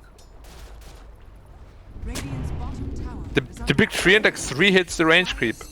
Pretty ridiculous. Oh, they catch Ori again, and they know he's there. Well, now he knows why he's there, and it goes into the tower range. So aggressive. There's no creep waves bottom. They can't push. Man, you're so annoying, FaveBeon. Beyond such a nuisance. But now Deuce is TPing top, so they're defending that tower at least. But Prophet is gonna TP back bottom again soon. Yeah, he's got TP up in 7. Man, they're just playing LGD's game now. They need to break out of this. Shaman is already setting up bottom because... Wait, what? Just put the Shaman wards there. To take this stack. Yeah. It's a very Boboka move. Very farm oriented. Who might Shadow use? They might catch Monet. And Aegis? on this Aegis with 10 seconds left on it, the timing might be right, but they're not going to find it. Yeah, and they also don't have the Void around. It's funny how they couldn't use his Aegis for anything because of FaveBeon. Found CQ though. Shackle. Yeah, he is in a lot of trouble. Very quickly killed off, and they drop the Dream Coil down onto Y. Dust and the Hex. This should be a second. There it is. All the while, FaveBeon doing FaveBeon things. Yeah, if they don't respond, this bot tower might fall. Gotta be so careful. These treants did a ridiculous amount of damage.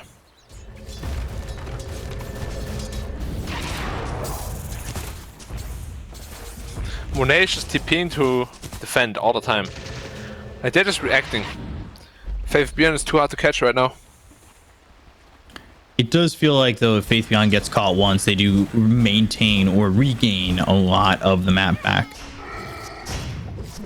100%. If Shaman can find him, he's looking for him again. But I feel like they've been looking for him for so long. Yeah, you gotta do the grid search method. Ooh, Burrow Strike Chrono! Oh.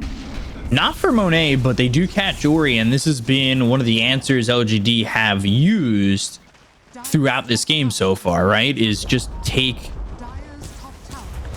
Ori out of the equation. Yeah, and they're threatening high ground.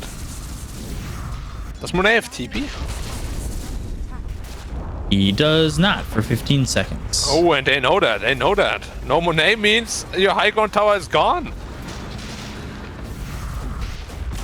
Wow. LGD is just so crisp with all their timings. But he's gonna have TP Their soon. movements. So how long do you want to They'll stay have here? it soon. Wait, you just get this Rex for free and TP BKBs. out? That's what they want. BKBs. Now they're going to try and time walk away. Pickyu's right there with him. There goes the Orchid. They go to the Hex. They find themselves nothing to say, but nothing to say. Walking away from this one. He's finally gets the Shackle. There's the Overgrowth on it too, but they get the stun out onto Ame. And this he is why is Pango's locked down, broken, killed man. off, and gone. Pango can just stay right on top of this Faceless Void and make sure that he can't get away. Yeah, but still, like, the Rex, man, there's recognition by LGD. Just for any tiny mistake, they just punish you so much. It's ridiculous. Now, granted, you have a Medusa, so it's not the end of the world at all, but it just shows like how capable LGD really are. I feel like most teams would not be able to like use this window of opportunity. They wouldn't be confident enough, I would almost say. Yeah. I mean, they see the Dusa, but you can't go for this. No, LGD, you can't go for this. No way. Burrow strike, arrow. They want to go for it. There's the BKB. They got the Nether Ward down, but I don't know how much this is going to help. They go to the epicenter now. The damage is coming out from Monet. Getting nothing to say. Very low. This team starts to Delta maneuver and leave. Oh The Dream Coil hits nothing. LGD's playing on the edge. There could have been a catastrophe. There was no way he had enough damage to do that. They could have lost all 3 of those heroes so easily. Yeah, BKB Instead, wasn't they up lost on none. Prophet either. Yeah, it's crazy. Nullify almost done on Prophet now, so his damage output is gonna go much higher. And then probably into the Bloodthorn after that. Nature's Prophet, man. Doing so much going Nullifier. He's got 4,200 gold already. Radiant's top tower has fallen. Feels like he's Medusa, farming up a storm. He's not keeping up with the Medusa, but he's certainly he's close enough.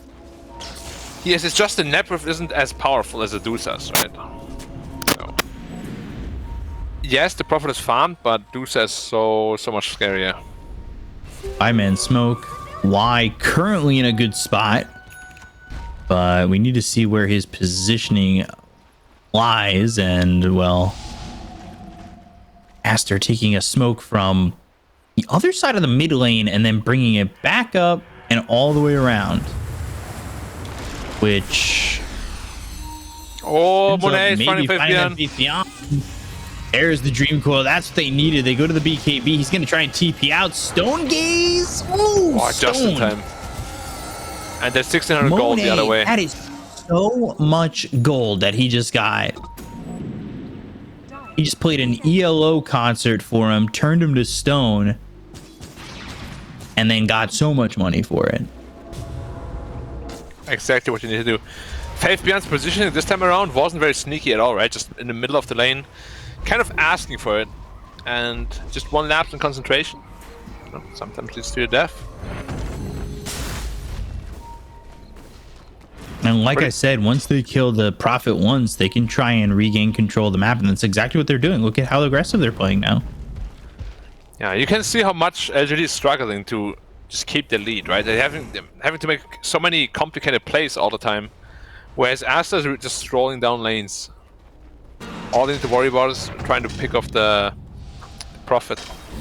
Here's E-Blade on the... I may want to... Wait. Armor. If you get shackled or hexed, you're literally just dead. You gotta be a little careful.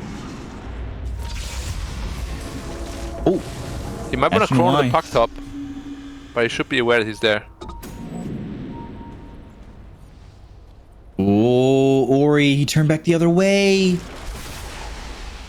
He's in the trees, though. You can't really... Who's dominated creep? Oh, it's Bobica. He's got the helm of the Dominator. Yeah, you also can't really afford to waste a Chronosphere right now. Coil, InQ, very quickly lit up and killed off. XXS getting credit for that kill, and all of a sudden Aster starting to get these pickoffs one after the other. They got Faith Beyond, then they got Y, then InQ all over the map.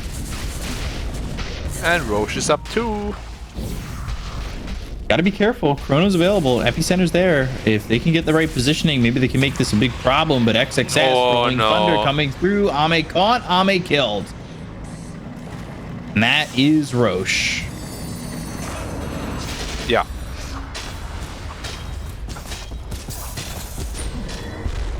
Gods can bleed, B-Cop. They are bleeding, but the question is, do they have the band-aids ready for this one?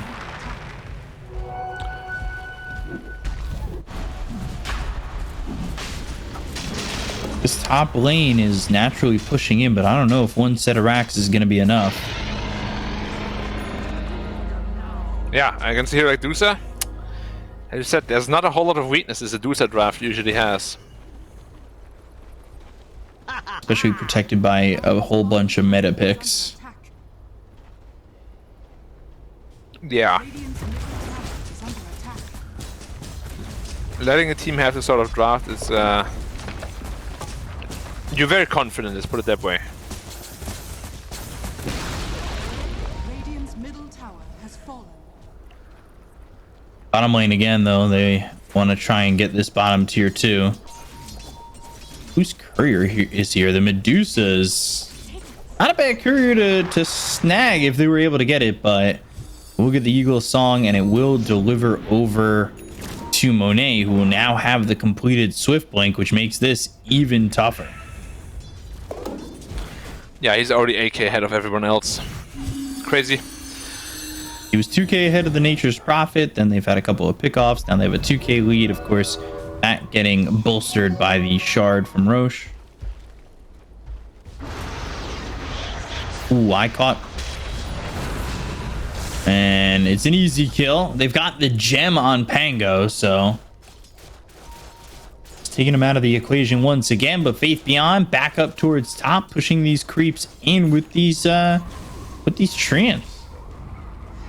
But Aster's knocking on the door. Well, this is do or die. But it's so hard to kill Zeus twice, so let's see what kind of magic that can work here. And this is going to be the blink with the Rolling Thunder. XXS goes in. He's taking a significant amount of damage. Nothing too crazy at the moment. Nothing to say moves forward, and they will move the Dusa back. So no tier 3. And all the while, Ame looking for the Scotty. He's got 4,700 gold trying to get this before he does defend.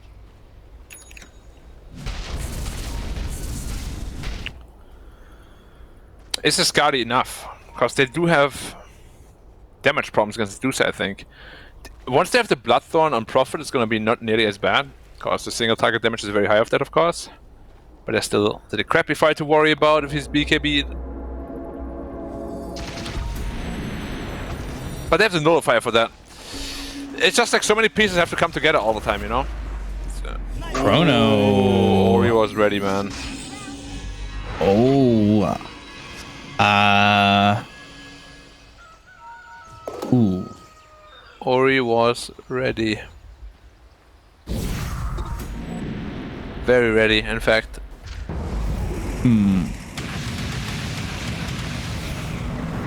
Is nothing to say ready too? Well, not quite, but it's reacting well. Nothing to say is out. Arrow? Ame? Ame. In some trouble. TP. Aster on the chase. Swashbuckle. They know where he is. They're going to continue to go. And he already used that BKB to TP out top. Oh, So they he just smoked needs to him. Keep time walking. Why smoked him before he TP'd out? What a play. Now he's got the ninja gear. Oh, wow, okay, yeah. I thought, why is a god gamer? He is a god gamer, but, you know. Yeah, he is. And they're losing the bot tower. And again, you don't want to fight this Dusa Aegis. So, universe created once more. The way they play around them is just like, it looks so funny. Like, I do think LGD is ultimately going to end up losing this game, but the way they're playing around them. He's 25 on puck, by the way, so BKB does not help against the coil anymore. And they want him. They've got Monet coming, and I don't know if they know this. Waning Rift on the 2! Oh no, the Dream Coil's in. Swift Blink coming over. BKB is pop, but they've got the leash, and now it will be no longer. He time walks the other way. Do they get none of this? Wait, what? Oh my. How do they get away with that? How do they get away with everything all the time? And he keeps using the ninja gear to get away, and they're... I'm at a loss for words because they are dangling themselves, and Aster come like fish to a worm on a hook, and look at what they're doing to them. Bottom lane creeps, treants pushing into the tier 3. Using so much damage. Yeah, they are making them react. Chrono up and 1 again. And Monet's just running around trying to find heroes as a Dusa. That feels so awkward, doesn't it? Yeah. This team is set up bottom to find something. This team is set up hoping to get someone. But they're all TP'd out Faith already. Beyond right back top. Look at that. Man. So good at reading the map. Like you said, ultimately, if they lose this game, you wouldn't be surprised. But at the same time, I mean, it is gross what LGD is doing to them. It is. And if they make Aster lose this way, they're gonna feel real bad about all this. They can't push these lanes. These treants are constantly pushing it in. Yeah. The Prophet, man. Prophet gameplay. Very fun. There's a Harpy Scout, though. So that could potentially lead to a pickup or 2. 5-man smoke now from LGD. They do want to fight, finally. 4-man smoke from Aster. I feel like Aster has unlimited smokes. They've been smoked up a lot. Maybe they do. They just bought like 6 of them. Never used one in the early game. Does it give you the counts anymore? Don't think so. Both are out, I think. They should that's be the right count. used. LGD is out of wards to purchase at the moment. Well, continues to just be a split push game. And they're just trying to force the Medusa away from his team. Okay, nothing to say. Yeah. So, by the way, Ame has switched from the Ninja Gear to the Witchbane. And he's looking for the Refresher now. Yeah, so he's just Also, going into more the utility role-ish. Prophet looking for damage, going Daedalus, not Bloodthorn. I'm surprised, because Bloodthorn helps his entire team deal damage. Oh, it's They're gonna clash. It looks like they're gonna clash. They're looking for the Rolling Thunder, but the Burrow Strike as well as the Chrono. It's on a 2. There's the Stone Gaze, Dream Coil to follow it up, and now they're gonna go to the Rolling Thunder. They never got the opportunity to get the kill out on XXS, and they got Ame. They got Ame. They push him out of the Dream Coil with the Rolling Thunder. He doesn't have buyback, and so far, all it was for a Bobica buyback, and they're gonna lose. Nothing to say. Immediately, Faith Beyond on his horse, go top. And both. No buyback though, so this could potentially be a Rex or 2 even. They're short. 68 gold and 227 gold. And Treant and Prophet are super annoying at this, so he's cutting the mid-wave right now, obviously. So there's only one mid-wave to worry about. If you can kill that. Nature's Grass mid. At least that would be the idea, right? Yeah, they have Glyph too. Rolling Thunder again. They're going to come through. They'll look for Y. And it's an easy kill onto the tree, and it's the Swift Blink in. Right now, though, they're looking for Faith Beyond. They've got Ori up towards the top end of the map. Doesn't quite find Faith Beyond. So close every time. Tier 3 is not going down that quickly, and they'll use the arrow to get the catapult. Like you said, he's cutting the creep wave, so this is... Yeah, it's the tier 3, but is it enough? They were too slow at killing the catapult, so they're back to protection 1 second at a time. There it is.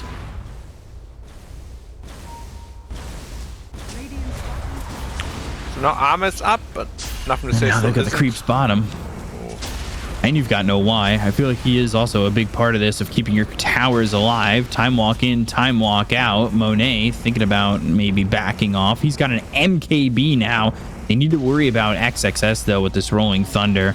I mean, Rolling Thunder on a 45-second cooldown is pretty brutal.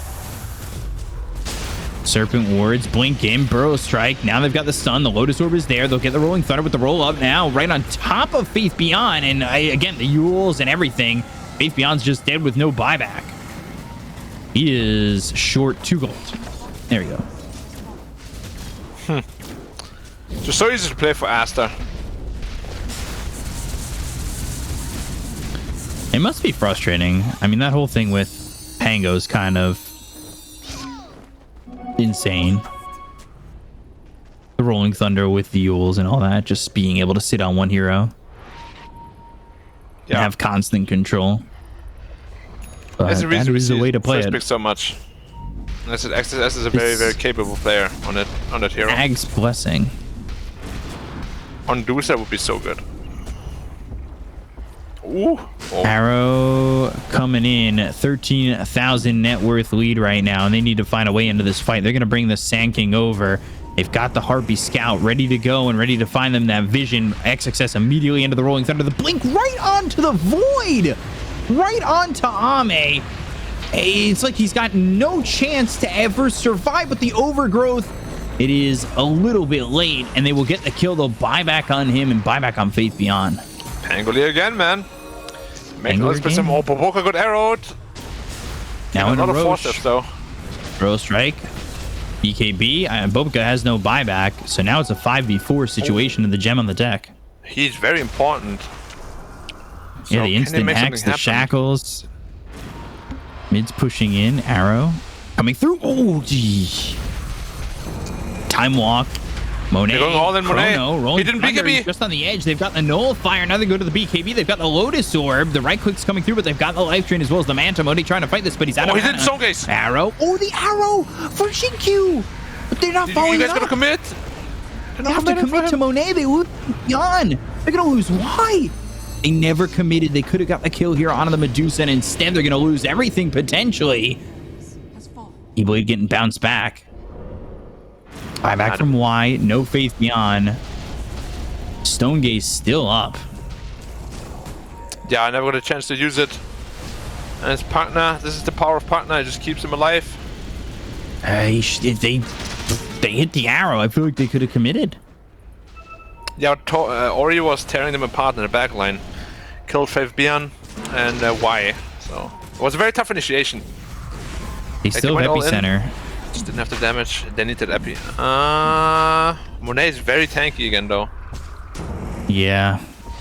But I just don't know. I don't think you win this game if Roche goes to the hands of Aster, but it looks like they're conceding it. Yeah, there's not a real option, unfortunately. And this is why, like the Prophet, he played amazing on Faith Beyond. It's just such a risky pick into the Dusa. Like you can never really team fight. He's died 3 times, and that feels like too many. Yeah. That says very, very risky. They get punished for it now.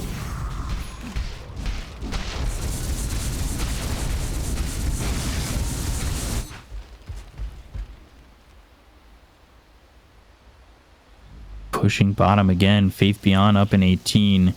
I guess the question is, do you try to base race this? Gonna be difficult to base race a partner as well as Shadow Shaman. Yeah. I don't think you have the damage. 5-man smoke.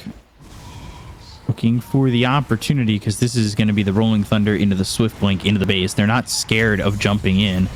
And there's the BKB looking for somebody, but nothing to say. Goes through a BKB of his own. He's got the Lotus Orb. They dropped on the Serpent Wards, which they are going to clean up.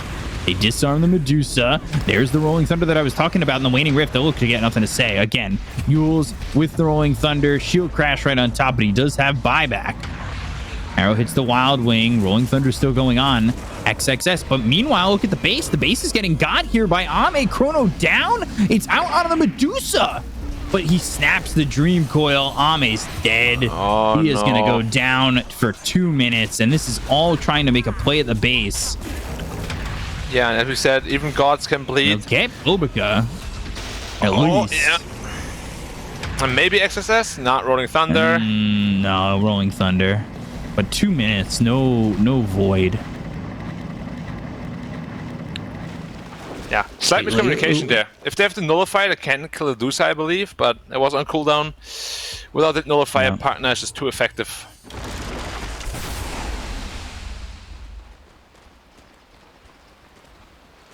I think it's all she wrote, B-Cop. Not much They're left not- in the tank for LGD.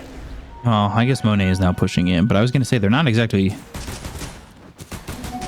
going all out at the moment. I mean, not only that, but you had to kill the Medusa twice. I just don't think that was going to happen. And they're signaling for Faith Beyond to just go in. To just push these creeps in and go. They've got creeps coming bottom. They've got creeps coming mid. They've got a Dream Coil down with the BKB being popped. Medusa going in with a Stone Gaze. Rolling Thunder coming out, and that's going to land on nothing to say. Here to use this buyback. And E-Blade actually gets bounced back. He's dead for 2 minutes. They just want to hold control if they can. Maybe stop the TPs, and there's the glyph. So here comes Faith Beyond looking for the base, but immediately the TPs are out. They're going to go with Jinkyu. They're going to go for the base. Power Rangers TPs, and do they go for the overgrowth? That's exactly what they do.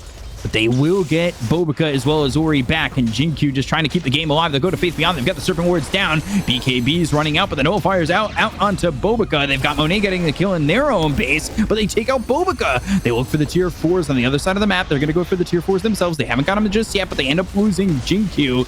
So it's just Faith Beyond. He's the only one who can try and get something done here. They've got the buyback from Jinkyu now, but the Ancient is exposed, and they'll call GG. Aster will take game number 2 and even it up at 1.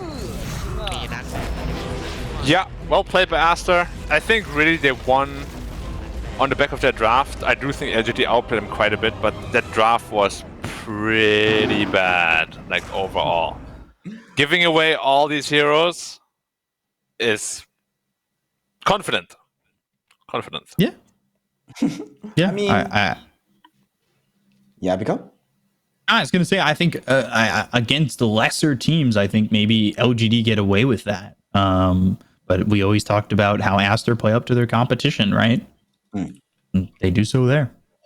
They do so there in emphatic fashion, but like Black mentioned, this was primarily on the back of a draft. There were several points in this game, gentlemen, where I legitimately thought PSG LGD were going to do it off the back of that Nature's Prophet from Faith Beyond. But ultimately, the power of the Snake Lady is a little bit too strong. Not just the Snake Lady, but Shadow Shaman, Pango, Pugna, all these highly contested heroes for a good reason. And we see that Team Aster are able to get away with this. I mean, EG did something similar in their tiebreaker series, where it's just like, hey guys, let's just pick broken heroes. We do that both times and then we'll win. Game is easy suddenly. So it wasn't easy at all, though, against PSG LGD. And indeed, they showed their quality by being able to extend the game for as long as it did. I mean, Black, how many times in this game did it really come close to the wire where PSG LGD almost actually snagged away the victory? If they didn't have Medusa, right, as this big late game carry, would they actually have been able to win this game on the side of Team Aster? No, but that's why they played the way they did, right? Because they knew they had the Medusa. All they needed to do is get like to the Skadi timing and then take that Roshan, which LGD made very, very low for them. And I think that Roshan probably decided the game. Because it took so much time away from LGD. They could have probably played a little bit better too, where Faith Beyond just split pushes even more and makes Aster feel really uncomfortable. But yeah, Dusa ends up getting the Aegis, and that Aegis wasn't really used for anything other than farming, but that's all he needed to do. Once he has too many items, can't kill her. Yep. We also started to see B-Corp over time that it became problematic for Ame to go in for the Chronosphere. There was just too much to worry about. If he doesn't catch the Pugna inside the bubble, suddenly there's going to be either a life drain or a decrypt. Has to worry about getting insta-hexed. But primarily, he had to worry about this XXX Pangolier. We see it in this replay as well. He was jumping in for this huge chrono, instead finds himself walking headlong into a roll-up. Is this... I mean, we see it. We remember now why first pick Pango was so strong. Should PSG LGD ban this going into game number 2? I mean, Chalice doesn't call Pango the most broken hero for no reason. He says it's pretty broken, and I don't disagree with him completely. The amount of control you get with that hero when you're able to just rolling thunder on top of someone and Yules and just control them for a billion seconds is pretty stupid. But yeah, maybe it's worth getting a ban. Again, I'm gonna use as much copium as I can. I think this is definitely LGD potentially looking to test themselves here on a draft that is all meta, all perfect from Aster, and they held their own. They just didn't win. And like Black said too, I think LGD in a lot of aspects outplayed Aster. They just have the easier lineup to execute, and I mean it's very simple. You have Shadow Shaman hexing, you have the Rolling Thunders coming in, Medusa's got enough farm. It's a hard lineup to mess up. Yeah. I mean, at the end of the day, though, it's kind of scary that PSG LGD, although it is a 1-1 series right now, game 2 was very close, but across both of these games, only Shin-Kyu in the team has actually played a hero, which he's played in the DPC right now. Everyone else has been playing something off-kilter or something they haven't played in a year, or more. So definitely they are setting themselves up in a bit of a practice gauntlet here. I'm honestly just glad that Team Aster were able to win this one out. When I was watching this game, when I saw this Nature's Prophet, I started getting flashbacks, y'all. Do y'all remember TI7, the one that Liquid won, where in the lower bracket final, it was Team Liquid versus LFY. Then in game 3, Liquid ripped out this Nature's Prophet for mind control, and it just made the game impossible to play. And even though the side of LFY were winning at the time, they just couldn't bring it back against said Nature's Prophet. So I'm just glad for Monet that he's able to exercise some past demons, get a little bit of cathartic retribution here, being like, there we go, pick Nature's Prophet again, I dare you. Going into the next game, though, gentlemen, we all agreed that Team Aster had the far superior draft here. LGD definitely are in a bit more of an experimental mode. Is there a reason for them to stop? I mean, it would be nice for them to be the only team completely undefeated across 2 seasons, but they don't need that, do they? They're already first, no matter what. It's Aster that needs to play at the maximum level. So, Black, do we still keep the training wheels on, or rather the training weights on the side of LGD going into Game 3? It really depends on their mindset, right? Like we say, they're always serious, which they are. Like the way they play, they're very, very serious. But as I said before, there's nothing better than playing against a team that's forced to play 100% seriously, which Aster is. And it might be the best practice you can get, like pretty much all year, you know? So it would make a lot of sense to just practice whatever they want to practice. Or if they want to go for these records, they also can, you know? Everybody wants to feel good about themselves. And maybe they just go like super try-hard mode. We don't give them anything they want. We take everything we want. And we just like destroy them, you know? Like that. It's really just up to them, like what kind of mindset they're in. Yeah, mindset is certainly going to be a big thing here. But for Team Aster here, B-Cup, how important do you think it is for them to be able to clutch this game out, right? Because it wasn't an easy win. I think part of me is sort of thinking that it might have been worse for them had they just rolled the game, like heads up. I think it's actually a good thing for them that they sort of had to still play in a certain way to get the victory in the end. Do you think it's going to be playing into their minds right now, the fact that, yo, guys, we still almost lost what was a perfect game almost? Does this give them a level up into a new category? Or is this going to be something that's weighing them down going into this third deciding game here? I don't think a win ever weighs down that hard. You're beating a team like LGD. I think that's just pure confidence. And I just hope they understand. I don't think they're going to get the perfect draft again. I don't think that's going to happen. I don't think they're going to be able to pull out all the stops. Maybe they get 2 stops. Maybe they get 3. They're not going to get the full L train on this one. Or W train, I guess would be I was about to say, line. We'll be seeing whether or not they can actually get themselves the full line of heroes that they need to be able to win this out. Do they get an entirely broken draft again? Do we have PSG LGD still in experimentation mode and a little bit off kilter? Hopefully for Team Aster, that's what they want. They want to avoid those tiebreakers and get themselves, well, not avoid the tiebreakers for 3rd, 4th. They'll probably be easily in for 2nd, 3rd. So let's hope they can do it. Let's hope they can make it happen. It all depends on game number 3 here. So we're going to be going to a short break. Give Team Aster the time to get their heads in the game. Give PSG LGD the time to bring out some new creative strats. Give you time to get water and give us time to take a breath. So when we return, we continue with the day, the final game of the final series here in the spring tour of the DPC League. Do not miss it. And we'll be back very shortly with the break. See you just now.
I was yours for the taking. Guess I needed a home. But if I'm not mistaken, you were good on your own. Oh, and I know I was drunk enough. Didn't know it would mess me up, yeah. Now I'm truly awakened up. So you wanna talk again, but it's time I do this my way. I don't wanna be your friend. Think we hit our expiration date. I want you to feel the weight, feel the hate that I felt when we came to an end. You don't get to call me up, tell me that you need forgiveness. You're the one who called it off, broke my heart in just a minute. No, you don't get to call it love when it wasn't even close. No, it wasn't even close. I was young, dumb, and broken when I met you that night. Should've known you were something that would mess with my mind. Oh, but I won't put the blame on me. You're the one to be honestly, yeah. 'Cause you can handle emotions. So you wanna talk again, but it's time to do this my way. I don't wanna be your friend. Think we hit our expiration date. I want you to feel the weight, feel the hate that I felt when we came to an end. You don't get to call me up, tell me that you need forgiveness. You're the one who called it off, broke my heart in just a minute. No, you don't get to call it love when it wasn't even close. No, it wasn't even close. You didn't even say goodbye. No, you didn't even hug it out. No, I don't like nothing. Don't, 'cause it wasn't love. Now I know that you don't get to call me up, tell me that you need forgiveness. You're the one who called it off, broke my heart in just a minute. No, you don't get to call it love when it wasn't even close. No, it wasn't even close.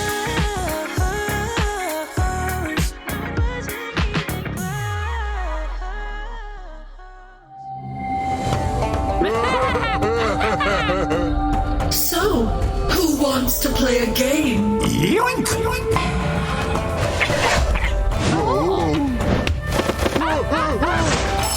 again!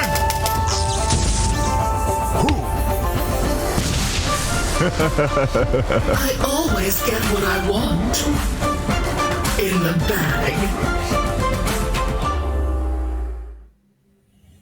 Welcome back, one and all, here to the spring tour of the China DPC. We are currently, right now, going into Game 3 between PSGLG and Team Aster. Team Aster currently playing for their spot in the top 4. PSGLGD, they're playing for an undefeated run once again here in the DPC. Let's figure out what we're going to be getting as we're fairly deep into the draft. I'm Snare. I'm joined once again by B-Cop and Black.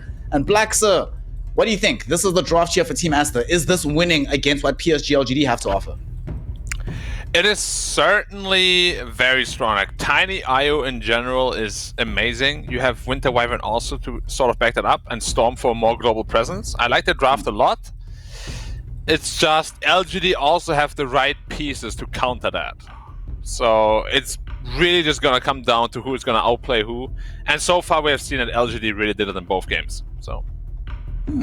This is peculiar though. The second Winter Wyvern pickup that's going to be emerging in China, like overall, this is not really a hero that we see all the time, and not often a hero that we see being picked when there's not like one big target to get with the Winter's Curse.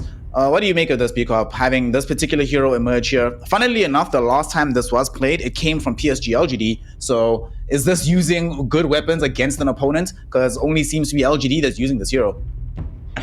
Well, it was, what was it? Jinkyu playing the Winter Wyvern, Ultra Greed style. You know how there's like that Goku Ultra Instinct? Well, it's a Jinkyu Ultra Greed, and that's probably how he played that Winter Wyvern. That's why it worked. I'm a little worried about this Winter Wyvern IO combo. Like, it's a good combo, but I sense the lack of lockdown could be problematic for them. Yeah. I would hope they bring something pretty big to the table here in this last pick in the off lane. I like Underlord. Not that that gives you a lot of lockdown either. I guess hit, but I don't know. CK off lane even. Wouldn't mind that. I don't know if the Winter Wyvern is going to be enough though. Yeah, definitely some sort of stuns. You just have no setup right now. Like Storm, okay, yeah. Tiny, when he joins fights, will be really good as well, but you really want to have somebody that can stun on like a short cooldown. Unfortunately, PSG LGD have already claimed away this Pangolier, so it's not available for them. The insta-pick, okay. We got Brewmaster on the one side for Team Aster, but PSG, as you mentioned, insta-pick the Morphling on the other side here. So this is going to be an interesting talking point. The newfangled Morphling, a hero that has obviously deviated a lot from how he used to be built up, given the changes to the Ethereal Blade. Now, of course, the build-up primarily has to do with just out-and-out right-click damage. In this game here, right-click damage is certainly par for course. You need that kind of pressure against the tiny hero. There's going to be multiple BKBs on the side of Team Aster, so you didn't want an wholly magic damage dependent hero, given the other heroes that are already in the draft. The question I have, though, given that this is going to be a more for Ame, I don't think it's going to be having a super accelerated timing. Is this a good morph game? Is the question, Black. You probably play this hero quite a lot. Or do you actually? Do you play the hero right now in the current patch? Yeah, I like it. It's very different, but it's very much more boring. But in the right game, if you last pick it, which this game can be, it really depends on his early game, but his lane shouldn't be hard at all against Brewmaster plus IO. Probably it's going to be very easy, or Brewmaster Winter. So he will have free farm, and that should transition him into a very strong mid game as well. B-Cup, do you feel the same way? Especially given that we've seen these Morphlings get so strong that they just deal with Brewmaster heads up by just right-clicking down the Brewlings. So the last pick matchup between these two sides, what do you make of it? Especially since Team Aster, it became clear last game that they need to be able to either farm very well on the map because they probably are going to lose out on the fights. So what do you make of these last picks from the squads? Ame morph greater than Fly morph equals win. Oh yeah. All I need to have. I feel like, as long as you're not Fly, no offense, I feel like you're gonna play a pretty well played morph game. I think Ame is great on this hero. I think he's gonna be fine. He'll be great. Ame morphling. I like LGD's drop.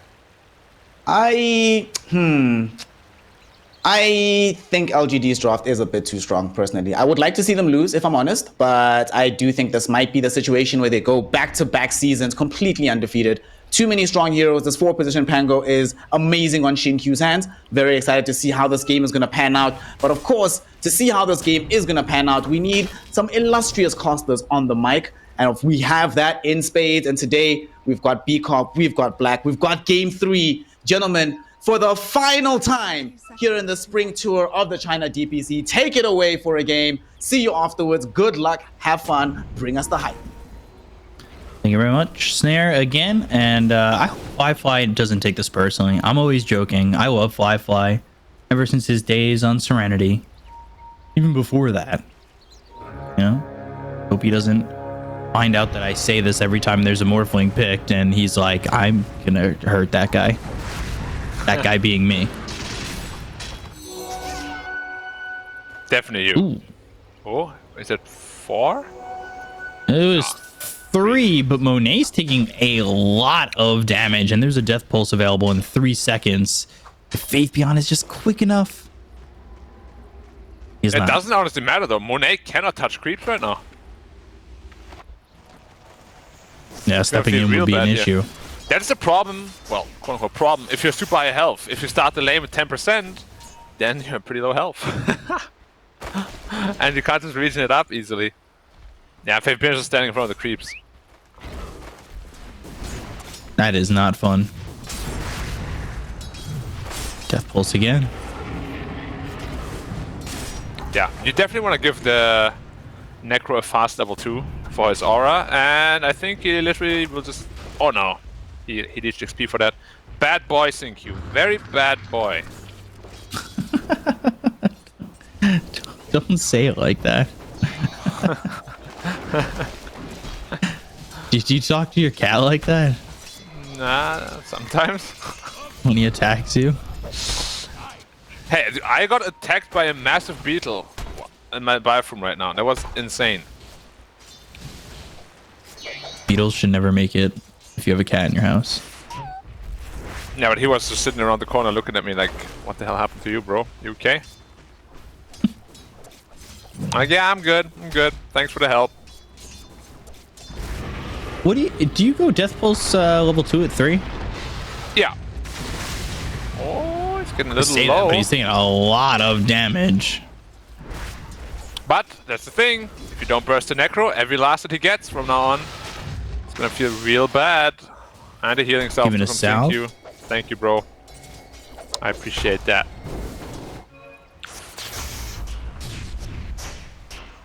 Easy does it.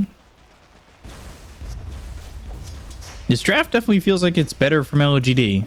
I mean, this time they're the ones that have the Pango, but again, that is the 4 Pango, not the 3 Pango. Yeah, I mean, it's gonna be difficult still. Like the draft of Aster is not bad either. They have so much global presence, so much damage. It's gonna be very, very tough to win this game for LGD. I do worry that if the Brewmaster gets taken care of, a lot of their fight is so much harder. Right, but right now he's free farming. He's doing very well for himself. And it should probably stay that way for quite a while.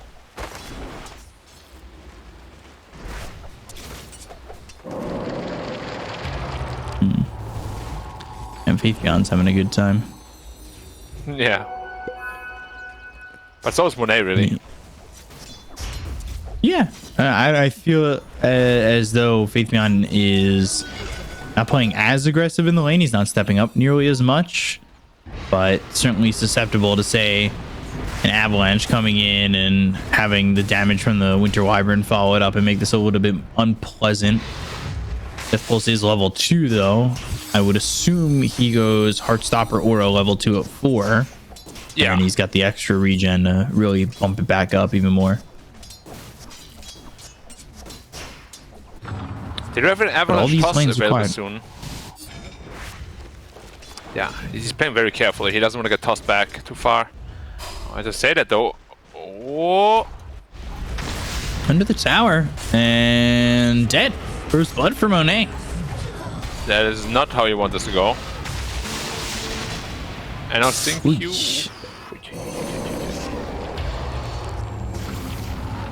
Not fun to deal with. Ori. Man, Oh my god, they got him. him. And they got it. I don't want they to. might get both. Yeah, I think they got it. Alright, this game is going What terribly a for LGD. start.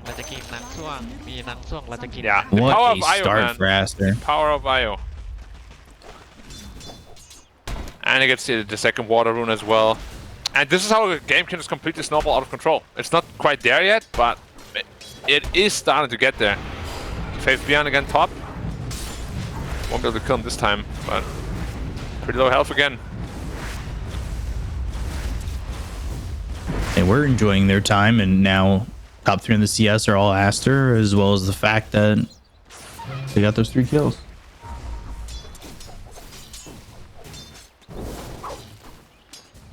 And this is certainly not the start you want.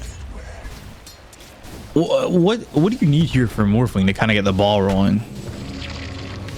I mean, Morph is just a pretty slow hero generally from the beginning, so he will definitely need quite a bit of space to get comfortable into this game, which is where Puck and Necrophos are really, really important. We see Storm TP top, and this Necros is going to die again. Yeah. Feels like there's just no chance for Faithion. 3 heroes up in the top lane. He's not surviving. No chance. Still looking okay though, still looking okay. Like, it's not snowballing out of control or anything. Not yet. Not yet. Do you think Nothing to Say could get away with Tinker these days? Probably they can make it work. But I don't know if they're really thinking too much about it. Because it's pretty greedy from the mid lane, and nowadays, like, quick mid laners are what most people love. Oh, nothing to say. Oh, he snacks the rune away. Nice. Snagged the rune, but he was forced to use Dream Coil on that. Honestly, I don't even know if he had to use it. He just used it as like a preemptive measure. It's like, get away from me! Stupendous. Storm going top again. Necrophos. Oh boy. He's keeping a skill point this time though. So the ghost shot is going to be available probably. Yeah, but Jinkyu is the one who spots this, so Faithion already trying to get away from this, but instead Vortex and the ball lightning to keep up. They've got Y coming over, and all of a sudden Ori is out of mana, but more than safe, and the Ink Swell hits none of them. Really well played, getting out of the situation alive like that. Aster's playing really good Dota right now. Pretty perfect around the board. Yeah, and that's exactly what you need when you want to beat a team like LGD. So, honestly, that might be the ones to do it. Looking pretty good right now. And we've seen slow starts from Necro. We used to talk about it because it was picked up a lot more often. I feel like these slow starts from Necro, all of a sudden, you really find yourself failing to keep up. And that boost, obviously, that comes from the Reaper Scythe, and having those stacks just don't feel as good, right? When you're behind. Definitely, but he's still in a decent position, so. As you can see, they even have the gold lead despite being 0-5, like. Yeah, they want to kill Necro again. He has Ghost Shot, but do they even need to split? Yeah, they do. Yeah. Use it to stop the TP.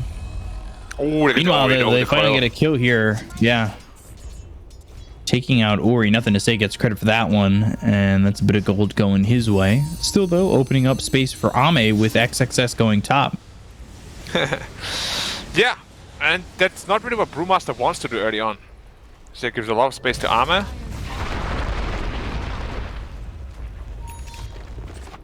Guess they're swapping lanes altogether. What item is he gonna... he's gonna go for the Vessel against the Morph, okay.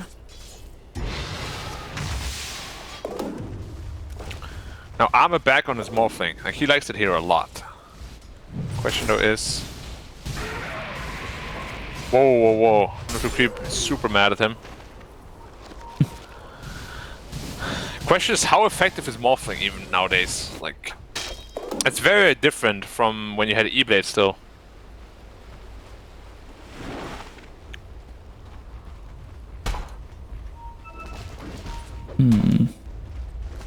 I guess we'll find out. Yeah. Do you see a target for Faithion to, like, use this Reaper Scythe on? Yeah. I mean, the best ones are definitely Tiny and Brewmaster if we can catch them. But either way, it's not going to be easy. Yeah, I guess that's a big if, right? Relocate again. Yeah, relocate, Jinkyu, nothing to help him with, and goes into the Ghost Shroud, Swashbuckle, Faithion, Reaper Scythe. Oh, not gonna get the kill in time, but gets it afterwards. They've got the Dream Coil down onto 2. They have the Silence onto Ori. There's the Cold Embrace. Now, let us say taking a lot of damage. They all are from the Splinter Blast, and they all die. Ooh. Very close call, of course, but... Yeah. Very well played by Aster, using the spells pretty much perfectly, and the IO coming in again with the relocate and all the heals. It's tough, man. Like, he had to throw out the Reaper, because otherwise he won't be able to do it because he would just be dead. But no hero was quite low enough at that time. It's getting quite tough now for Faithion. They're really trying to ruin his game. Dire's bottom tower. Did that in the first game, too.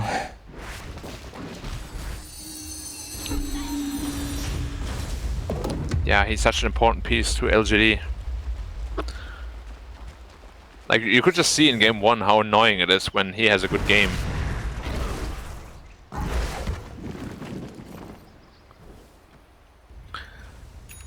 So, good news is Morphling is still farming very well. Bad news is so is Tiny. News? Yeah. And Puck is also very farmed, right? It's also not bad. Has his Witchblade coming out now, so that damage is going to be a little higher. Bad news was also that the last fight was without Bruce Split. They have it up again. Yeah, not too many good news for LGD, unfortunately. Need to try and start getting these Reaper Scythe kills, or any kills for that matter. But nothing to say in Ame still have a lot of farm. Yeah, they do. They would be super happy if they could get a kill on this Tiny though, which seems to be eluding them quite a bit.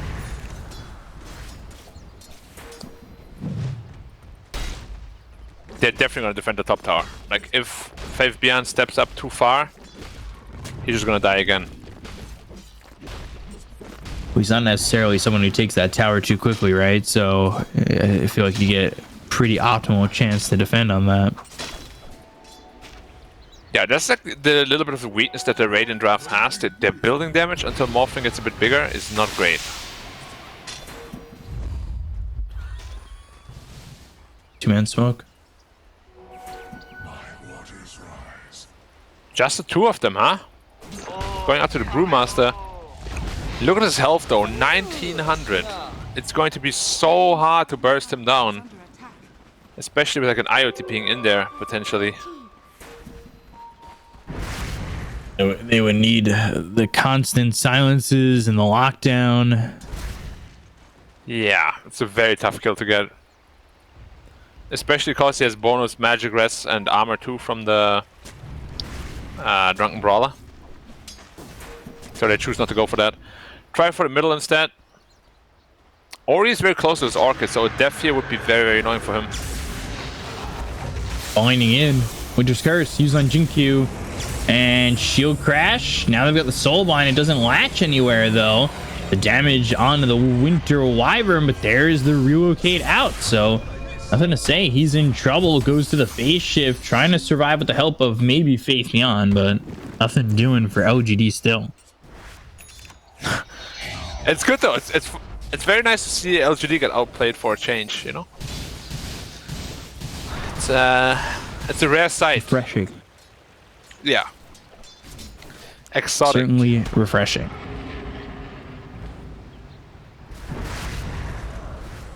Now where's really the playmaking gonna come from for LGD is the big question. Alright. And the recovery, right? Like, I'm not sure he's going to be able to recover, or this team's going to be able to recover on Faith Beyond. Puck, maybe, but Faith Beyond, I don't know. He's close to his vessel. He has his vessel already. But yeah, no Reaper kills yet. I mean, only 2 kills in general for the team.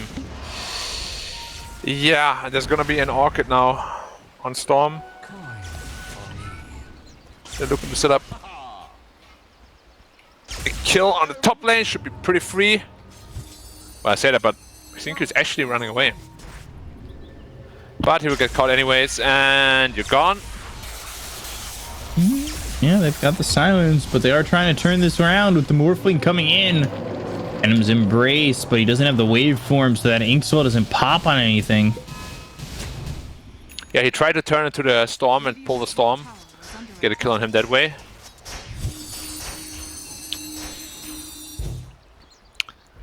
It's funny though that they're so far behind in terms of kills, but the net worth is still relatively even. Yeah, it's all right there.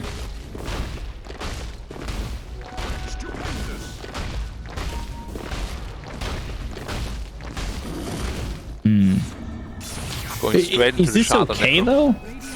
Like, is this going to be fine for LGD? They're not down too much.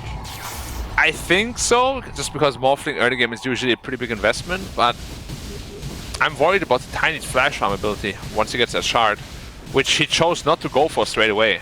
Went for the Moonshot instead.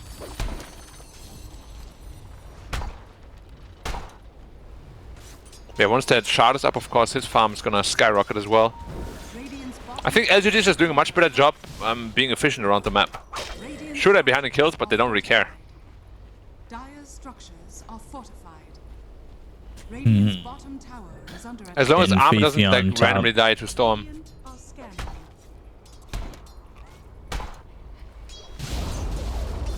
They're Doesn't very it afraid look of like Storm they- right now. Yeah. Well, he's got that Orchid, right? So he's ready to go. Ame's going to push top. He's got most of the team nearby and behind him. They are losing their tier 1 over mid. They do fortify, but don't make the transition towards mid.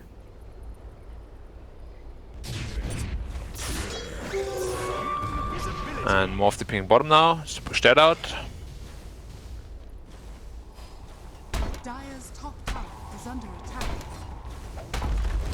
Storm is invis, so there might be an opening here. You can Certainly see how with the help scared of they the- are, man. Radiant is Yeah, really they- scared for good reason. They just don't have the proper vision to potentially go after this. I would say fighting this might even just be ambitious, and if they lose the fight, throws away a close game to favor Aster heavily. Yeah, Syncudo is really rich. Already finished his Blink Dagger, so that's the initiation they needed, or counter initiation even. Now they have set up for the Storm.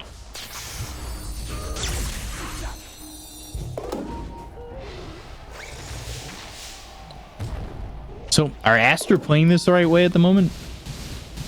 Yeah, I think they're slowly and steadily getting ahead. I like what they're doing quite a bit. You don't want to just run into the LGD lineup and feed, because the Storm is still very easily killed once he gets coiled. Right. The aggression should really pick up once he gets his BKB.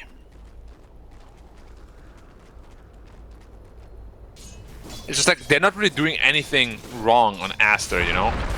It's just LGD's being very, very efficient. As we said before, sometimes you don't need to do something wrong to still lose the game. It's just that it feels weird that LGD is not just in your face all the time, right? Because that's how they usually like to play.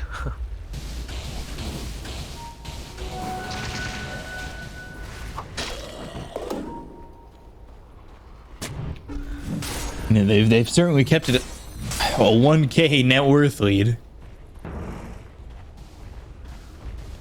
Ow. And well, Aster, I think they're in a good spot. I mean, you look at the net worth differences. Mid certainly split pretty well. Off lanes, no, like the only reason this game, I guess, net worth wise is quote close, is because of Shinku, right? Like his net worth is a little bit misleading to the entirety of the game. Yeah, but the rich Pangolin, we've seen what it can do. He's not super rich, but for a 4, he's, yeah. It's just, I'm very afraid there's going to be damage issues for LGD. It's because they have this, like, mech. You know, if you Reaper a guy that's almost dead, and then Io just flies in with the mech, and suddenly the Reaper doesn't kill him, can turn the fight around as well. A lot of potential for things to go wrong for LGD, unfortunately. And it feels like just Aster have all this time to now farm the Ags on XXS, get those items that lead them towards a decent mid game. Have nothing go wrong. They're not forcing a fight. They want to get to these item timings. They want to make sure that everything kind of lines up for them. Yeah, and Gaben isn't smiling upon them either. No good neutral items for Morph at all. Didn't find the apple, didn't find the Brigand's Blade.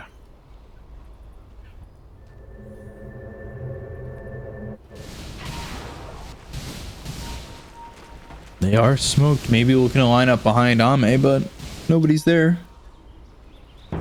They go the other way. They might actually find these heroes. Not sure they want to go this way, but they've got the silence. Good Winter's Curse. Knocks the two of them out. They go into the primal split. The soulbind is there. The Why is that Inkswell soul lands, killing and now Storm? Ori's in trouble, but there it is. Like you said, there's the save. Bobica gets it. And they're going to clean up too. At least get still the double chasing. kill. Now they go for Ame. Ori, not a lot of mana to work with. And now they morph into the storm. They've got the silence with the Orchid, avalanche toss, and there's the triple kill. On the Orchid burn itself, Ame goes down, and that is a perfect fight from Team Aster. Bottom lane. Looking for some revenge. Oh, Io. Illusory orb, right clicks, try to make sure he can't tether to the lane. Well, no never mind. way. Nothing is going right. I'm surprised he didn't just duel him there to ensure that kill. But yeah, now you can see Nephef is slowly but surely increasing. You know, they're just not getting any kills done. This IO is too strong right now. Too much heal. Faith Beyond hasn't gotten anything. He's got a Spirit Vessel that's worthless with no charges in it. Yeah, Spirit Vessel is a pretty bad item if you can't get any kills.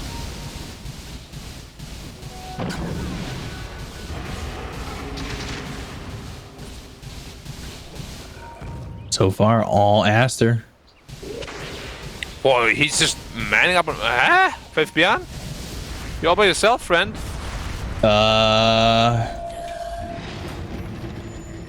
Oh, okay. And they'll get that kill. Winter's Curse comes out as he was looking for the Rolling Thunder. Now the blink away. Soulbind hits. This might turn into something. And by something, I mean Aster cleaning the floor with LGD. They've got the Vortex. The right clicks in. Ame on the run. Ame dead. And LGD are losing plenty of numbers. This game might be too far gone. Yeah. This Tiny is dealing just a little bit too much damage, and yeah, we spoke about how if the early game goes wrong for LGD's draft, there's going to be very, very big damage issues, and it's exactly what we're seeing here. They killed the IO, sure, but any of the cores, they just wait to tank it at this point. They get the Roshan, Axe is completed already on the Brewmaster. They didn't even need him in this fight. Yeah, this game is, wouldn't be surprised if it ends soonish. Like the next 10 minutes. Like, Faith Beyond making a play like that is so strange. Not something you really ever really see. Flying in. There's the Orchid, and should result in a kill. Yeah. This is the Tiny show now. I mean, how do you even hold on to a game like this? I don't even know Hope if you morph can. into BKB and you get some... Oh no. Nothing to say is dead again. Yeah. As I said, this new Avalanche is actually a hard counter to so many heroes. Like, Puck used to be able to phase shift between the intervals, but now he can't. He's just perma-stunned. Finest creation. Alright, let's count the tower hits he needs. 1, 2, 3, 4, 5, 6, 7, 8, 9, 10. Just 11. So about 5 seconds. Not bad. Yeah, very, very quick tower, that's for sure. And there wasn't even IO overcharging him. They are behind these heroes, and it looks like LGD want to go again. They're going to bring the Morphling over. There's the Winter's Curse on the Rolling Thunder, and they found themselves Ame. Ame getting right click, trying to TP out, and GG. Yeah. Right when the scoreline hit 3-2-2, they'll call GG. There's really nothing they can do. LGD. Yeah, Blasted nothing they can do at all. It's hard to believe that we just watched LGD get dismantled like that, you know? But we spoke about how good Aster can play. Yeah, it feels like the first time we've seen LGD get dismantled in a while. I don't know. A long time. I have no idea when the last time they kind of looked like that was. When they look like that, it's been a very, very long time since they've looked that bad, especially in the DPC, since DPC and Valve events is where PSG LGD show their best foot, show their maximum strength. But this time around, not going to be the case. Team Aster, like I was saying, managed to dismantle them. It didn't even look close. It wasn't even a situation of, oh, well, you know, the game just went a little bit awry. Even 24 minutes, calling GG at that point, not a thing that PSG LGD generally tends to do, but the game had just gotten completely away from them. Black, where did it all start? It felt like at the beginning, the laning phase wasn't the worst in the world, but after a couple of minutes, it just started to feel like Team Aster had more control of that early game. And once the rotations began, they just dominated every single part of the map. How did PSG LGD fall apart so quickly? I think the net worth was pretty deceiving because despite them always being like in this 1k range that we saw until like minute 20 or so, the experience was heavily skewed in the favor of Aster. And you could really see it in those fights. They were just lacking this little bit of damage every time. And had they gotten these kills, you know, it would have been pretty easy for LGD to close out the game later on, I think. But it's just this IO. Like, he's just healing everybody to full all the time. It's so annoying. They just can't get anyone killed. And if Winter Wyvern does the same thing, every time Shinkyu tries to make a play, he gets Winter's Cursed. You see like the sliver of damage always missing. It's just absolutely insane. Fight after fight after fight. It felt like Team Aster were just a little bit further ahead. Bobaka really had an out-of-his-mind performance on this 4-position IO here. And after this kind of game, B-Cup, if you're PSG LGD, obviously this is not a draft that you play all the time. You know, they've used these heroes before, but it's not necessarily their cookie-cutter go-to kind of strategy.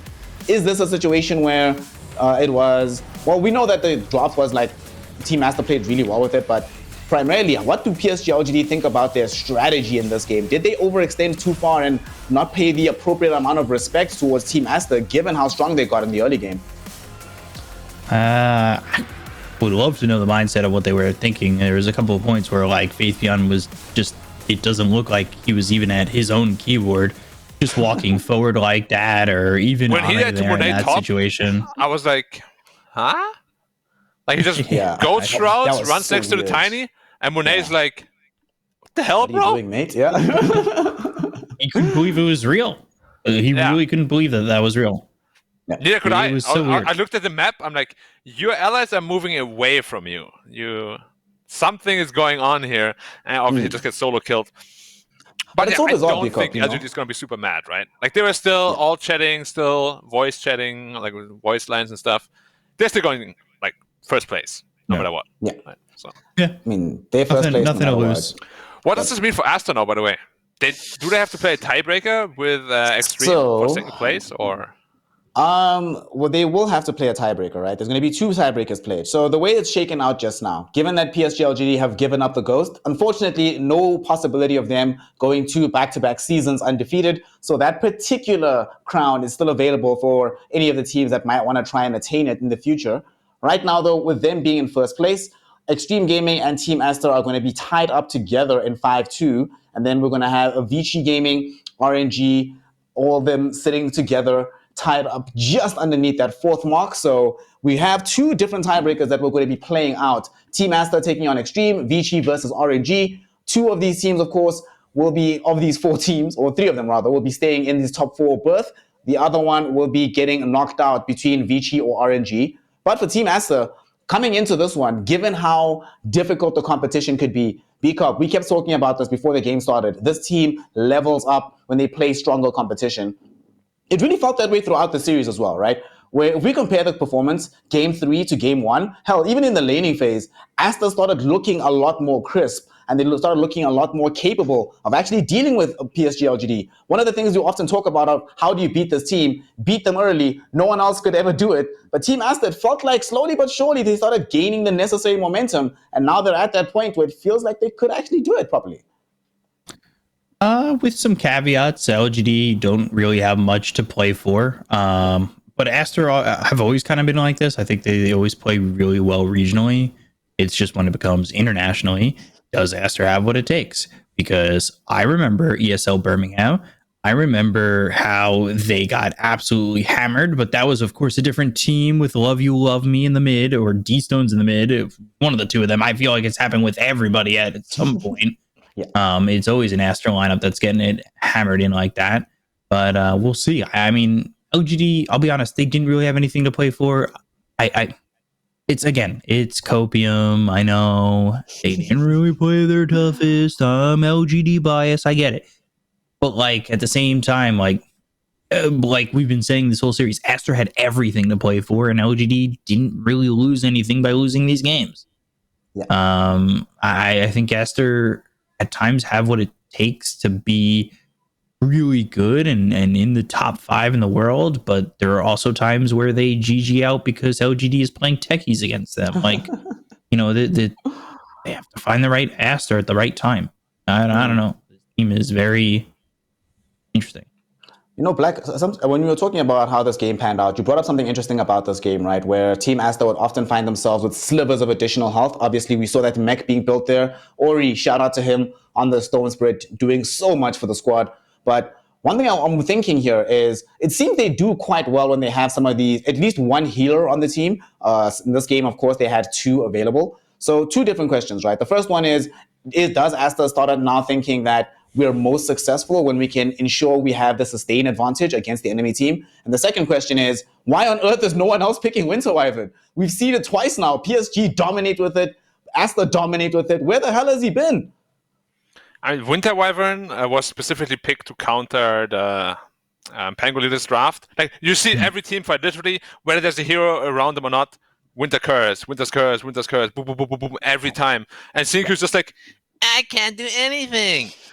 And to answer the first question, Boboka, if he plays like this on IO, he won Ori the lane single-handedly.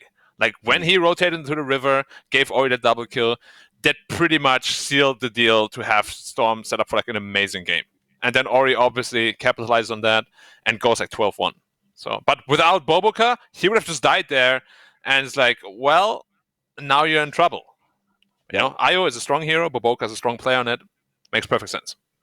I mean, we saw earlier today when Somnus played the Stone Spirit, attempting to try and put the team on his back in similar fashion. Didn't necessarily go in that way, but in this game, like you're saying, once given that additional leg up, Ori able to show his stuff and show why for a long time, when he was still on Vici Gaming, Stone Spirit would be a feather in the cap for them when they are in dire situations and back against the war moments. And once again, Ori able to come up clutch, get his team this win. And because of that, even though they have to play tiebreakers, there is no fear about being ousted from the top 4. So congratulations to Team Aster getting this 5-2, the only team to defeat PSG LGD in the DPC since Team Spirit, little team called TI Champions, but no other team's really able to make this happen. Now, though, unfortunately, we do not know. We do not in control of the world. So we're actually uncertain as to what this top 4 means right now. So it's a bit academic to try and ask whether these teams or what their potential record would be like against international competition. So instead, we're going to pivot to talking about what these tiebreakers are now going to look like. Extreme Gaming taking on the side of Team Aster. On the other side, Vici versus RNG. B-Cup, let's start at the bottom. RNG versus Vici Gaming. Which of these 2 teams is getting top 4? Who's staying out of it and why? Well, if the rules... Well, now it's not going to be BO1s. Yeah, it's BO3s now, yeah. That was the thing that was making me think, because they had to bring God King back, I believe, if it was BO1s, because technically each BO1 is a match, and Irving as well. I don't know. If it's God King and Irving back, I favor RNG. If it's Yang and Flyby playing, I favor VG. Yeah. Flyby's carry has been very underwhelming, unfortunately. Yeah. Very underwhelming. Not much to add to it, really. Like, it's not even his fault. He's not a carry player, man. Yeah. Like, how do you put a guy that doesn't play the role into like the top level in your region? It's like, oh, by the way, play against all these carry players. Good luck. Like, all right.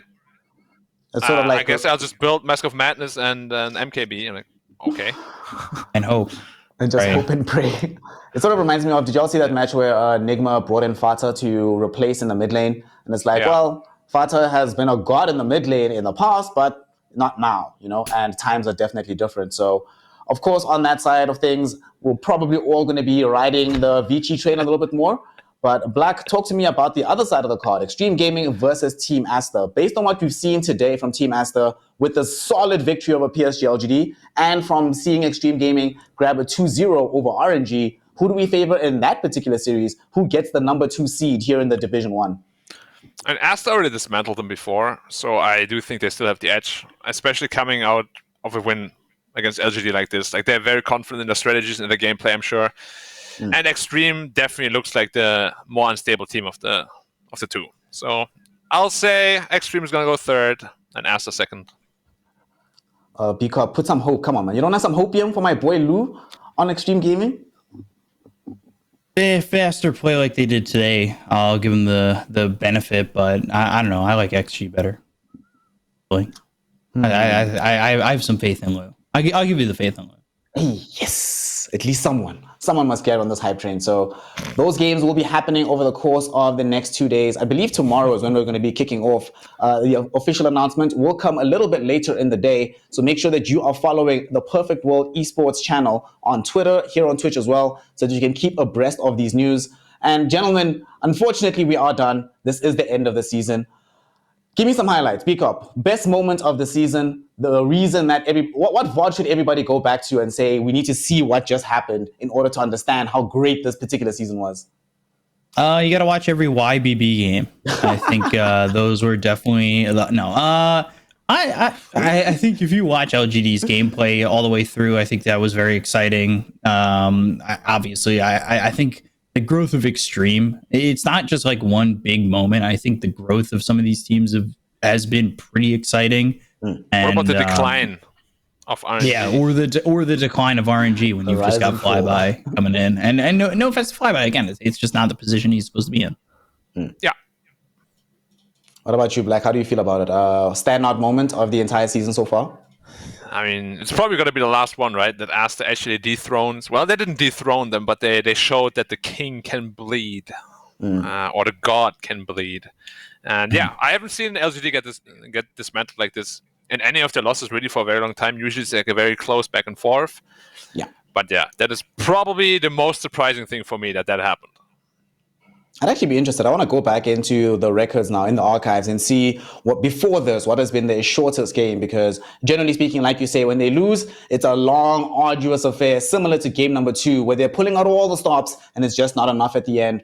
But for me, I have one particular moment which made me laugh, which just made my life, right? I was extremely happy. It was that game where Ame played the Faceless Void, and that super sick play that they pulled down bottom where he baits out a Doom, opens up space for nothing to say. If y'all haven't seen that, please go back, go and watch that game. The PSG LGD versus RNG matchup. Incredible stuff that we saw from Ame. Please watch it. But generally speaking, every single game has been hype in Division 1. So generally check out all of them.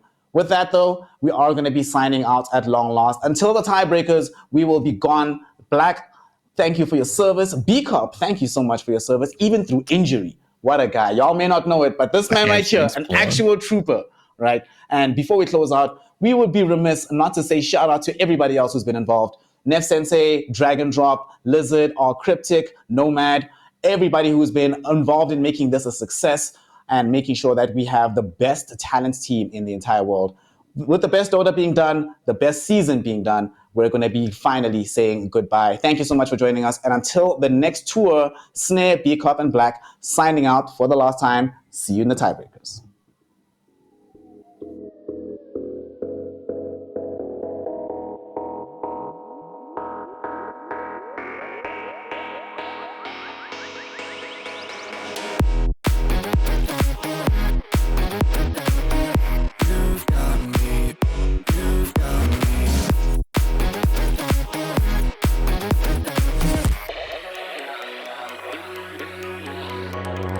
You've got me under your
Time for a love potion, a little sweet and spice. Throw it all in a cauldron, mix it up real nice. Fire in my eyes, stir counterclockwise. I dream of you all night.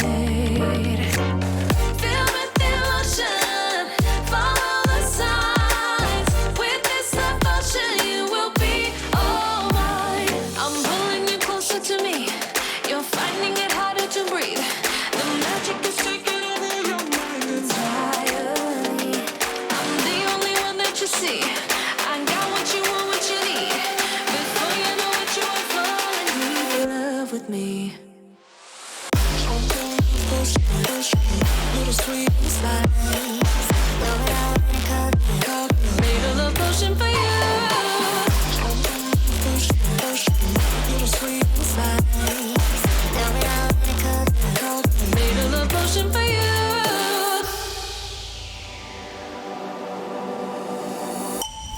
This is the moment, no turning back. One drop on your lips and the spell will take effect. Under the moonlight, stay close to my side. We're burning so bright. Oh, oh, oh, oh. Feel the devotion, follow the signs. With this devotion, you will be all mine. I'm pulling you closer to me. You're finding it harder to breathe. The magic is taking over your mind entirely. I'm the only one that you see. I got what you want, what you need. Before you know it, you are falling deep in love with me.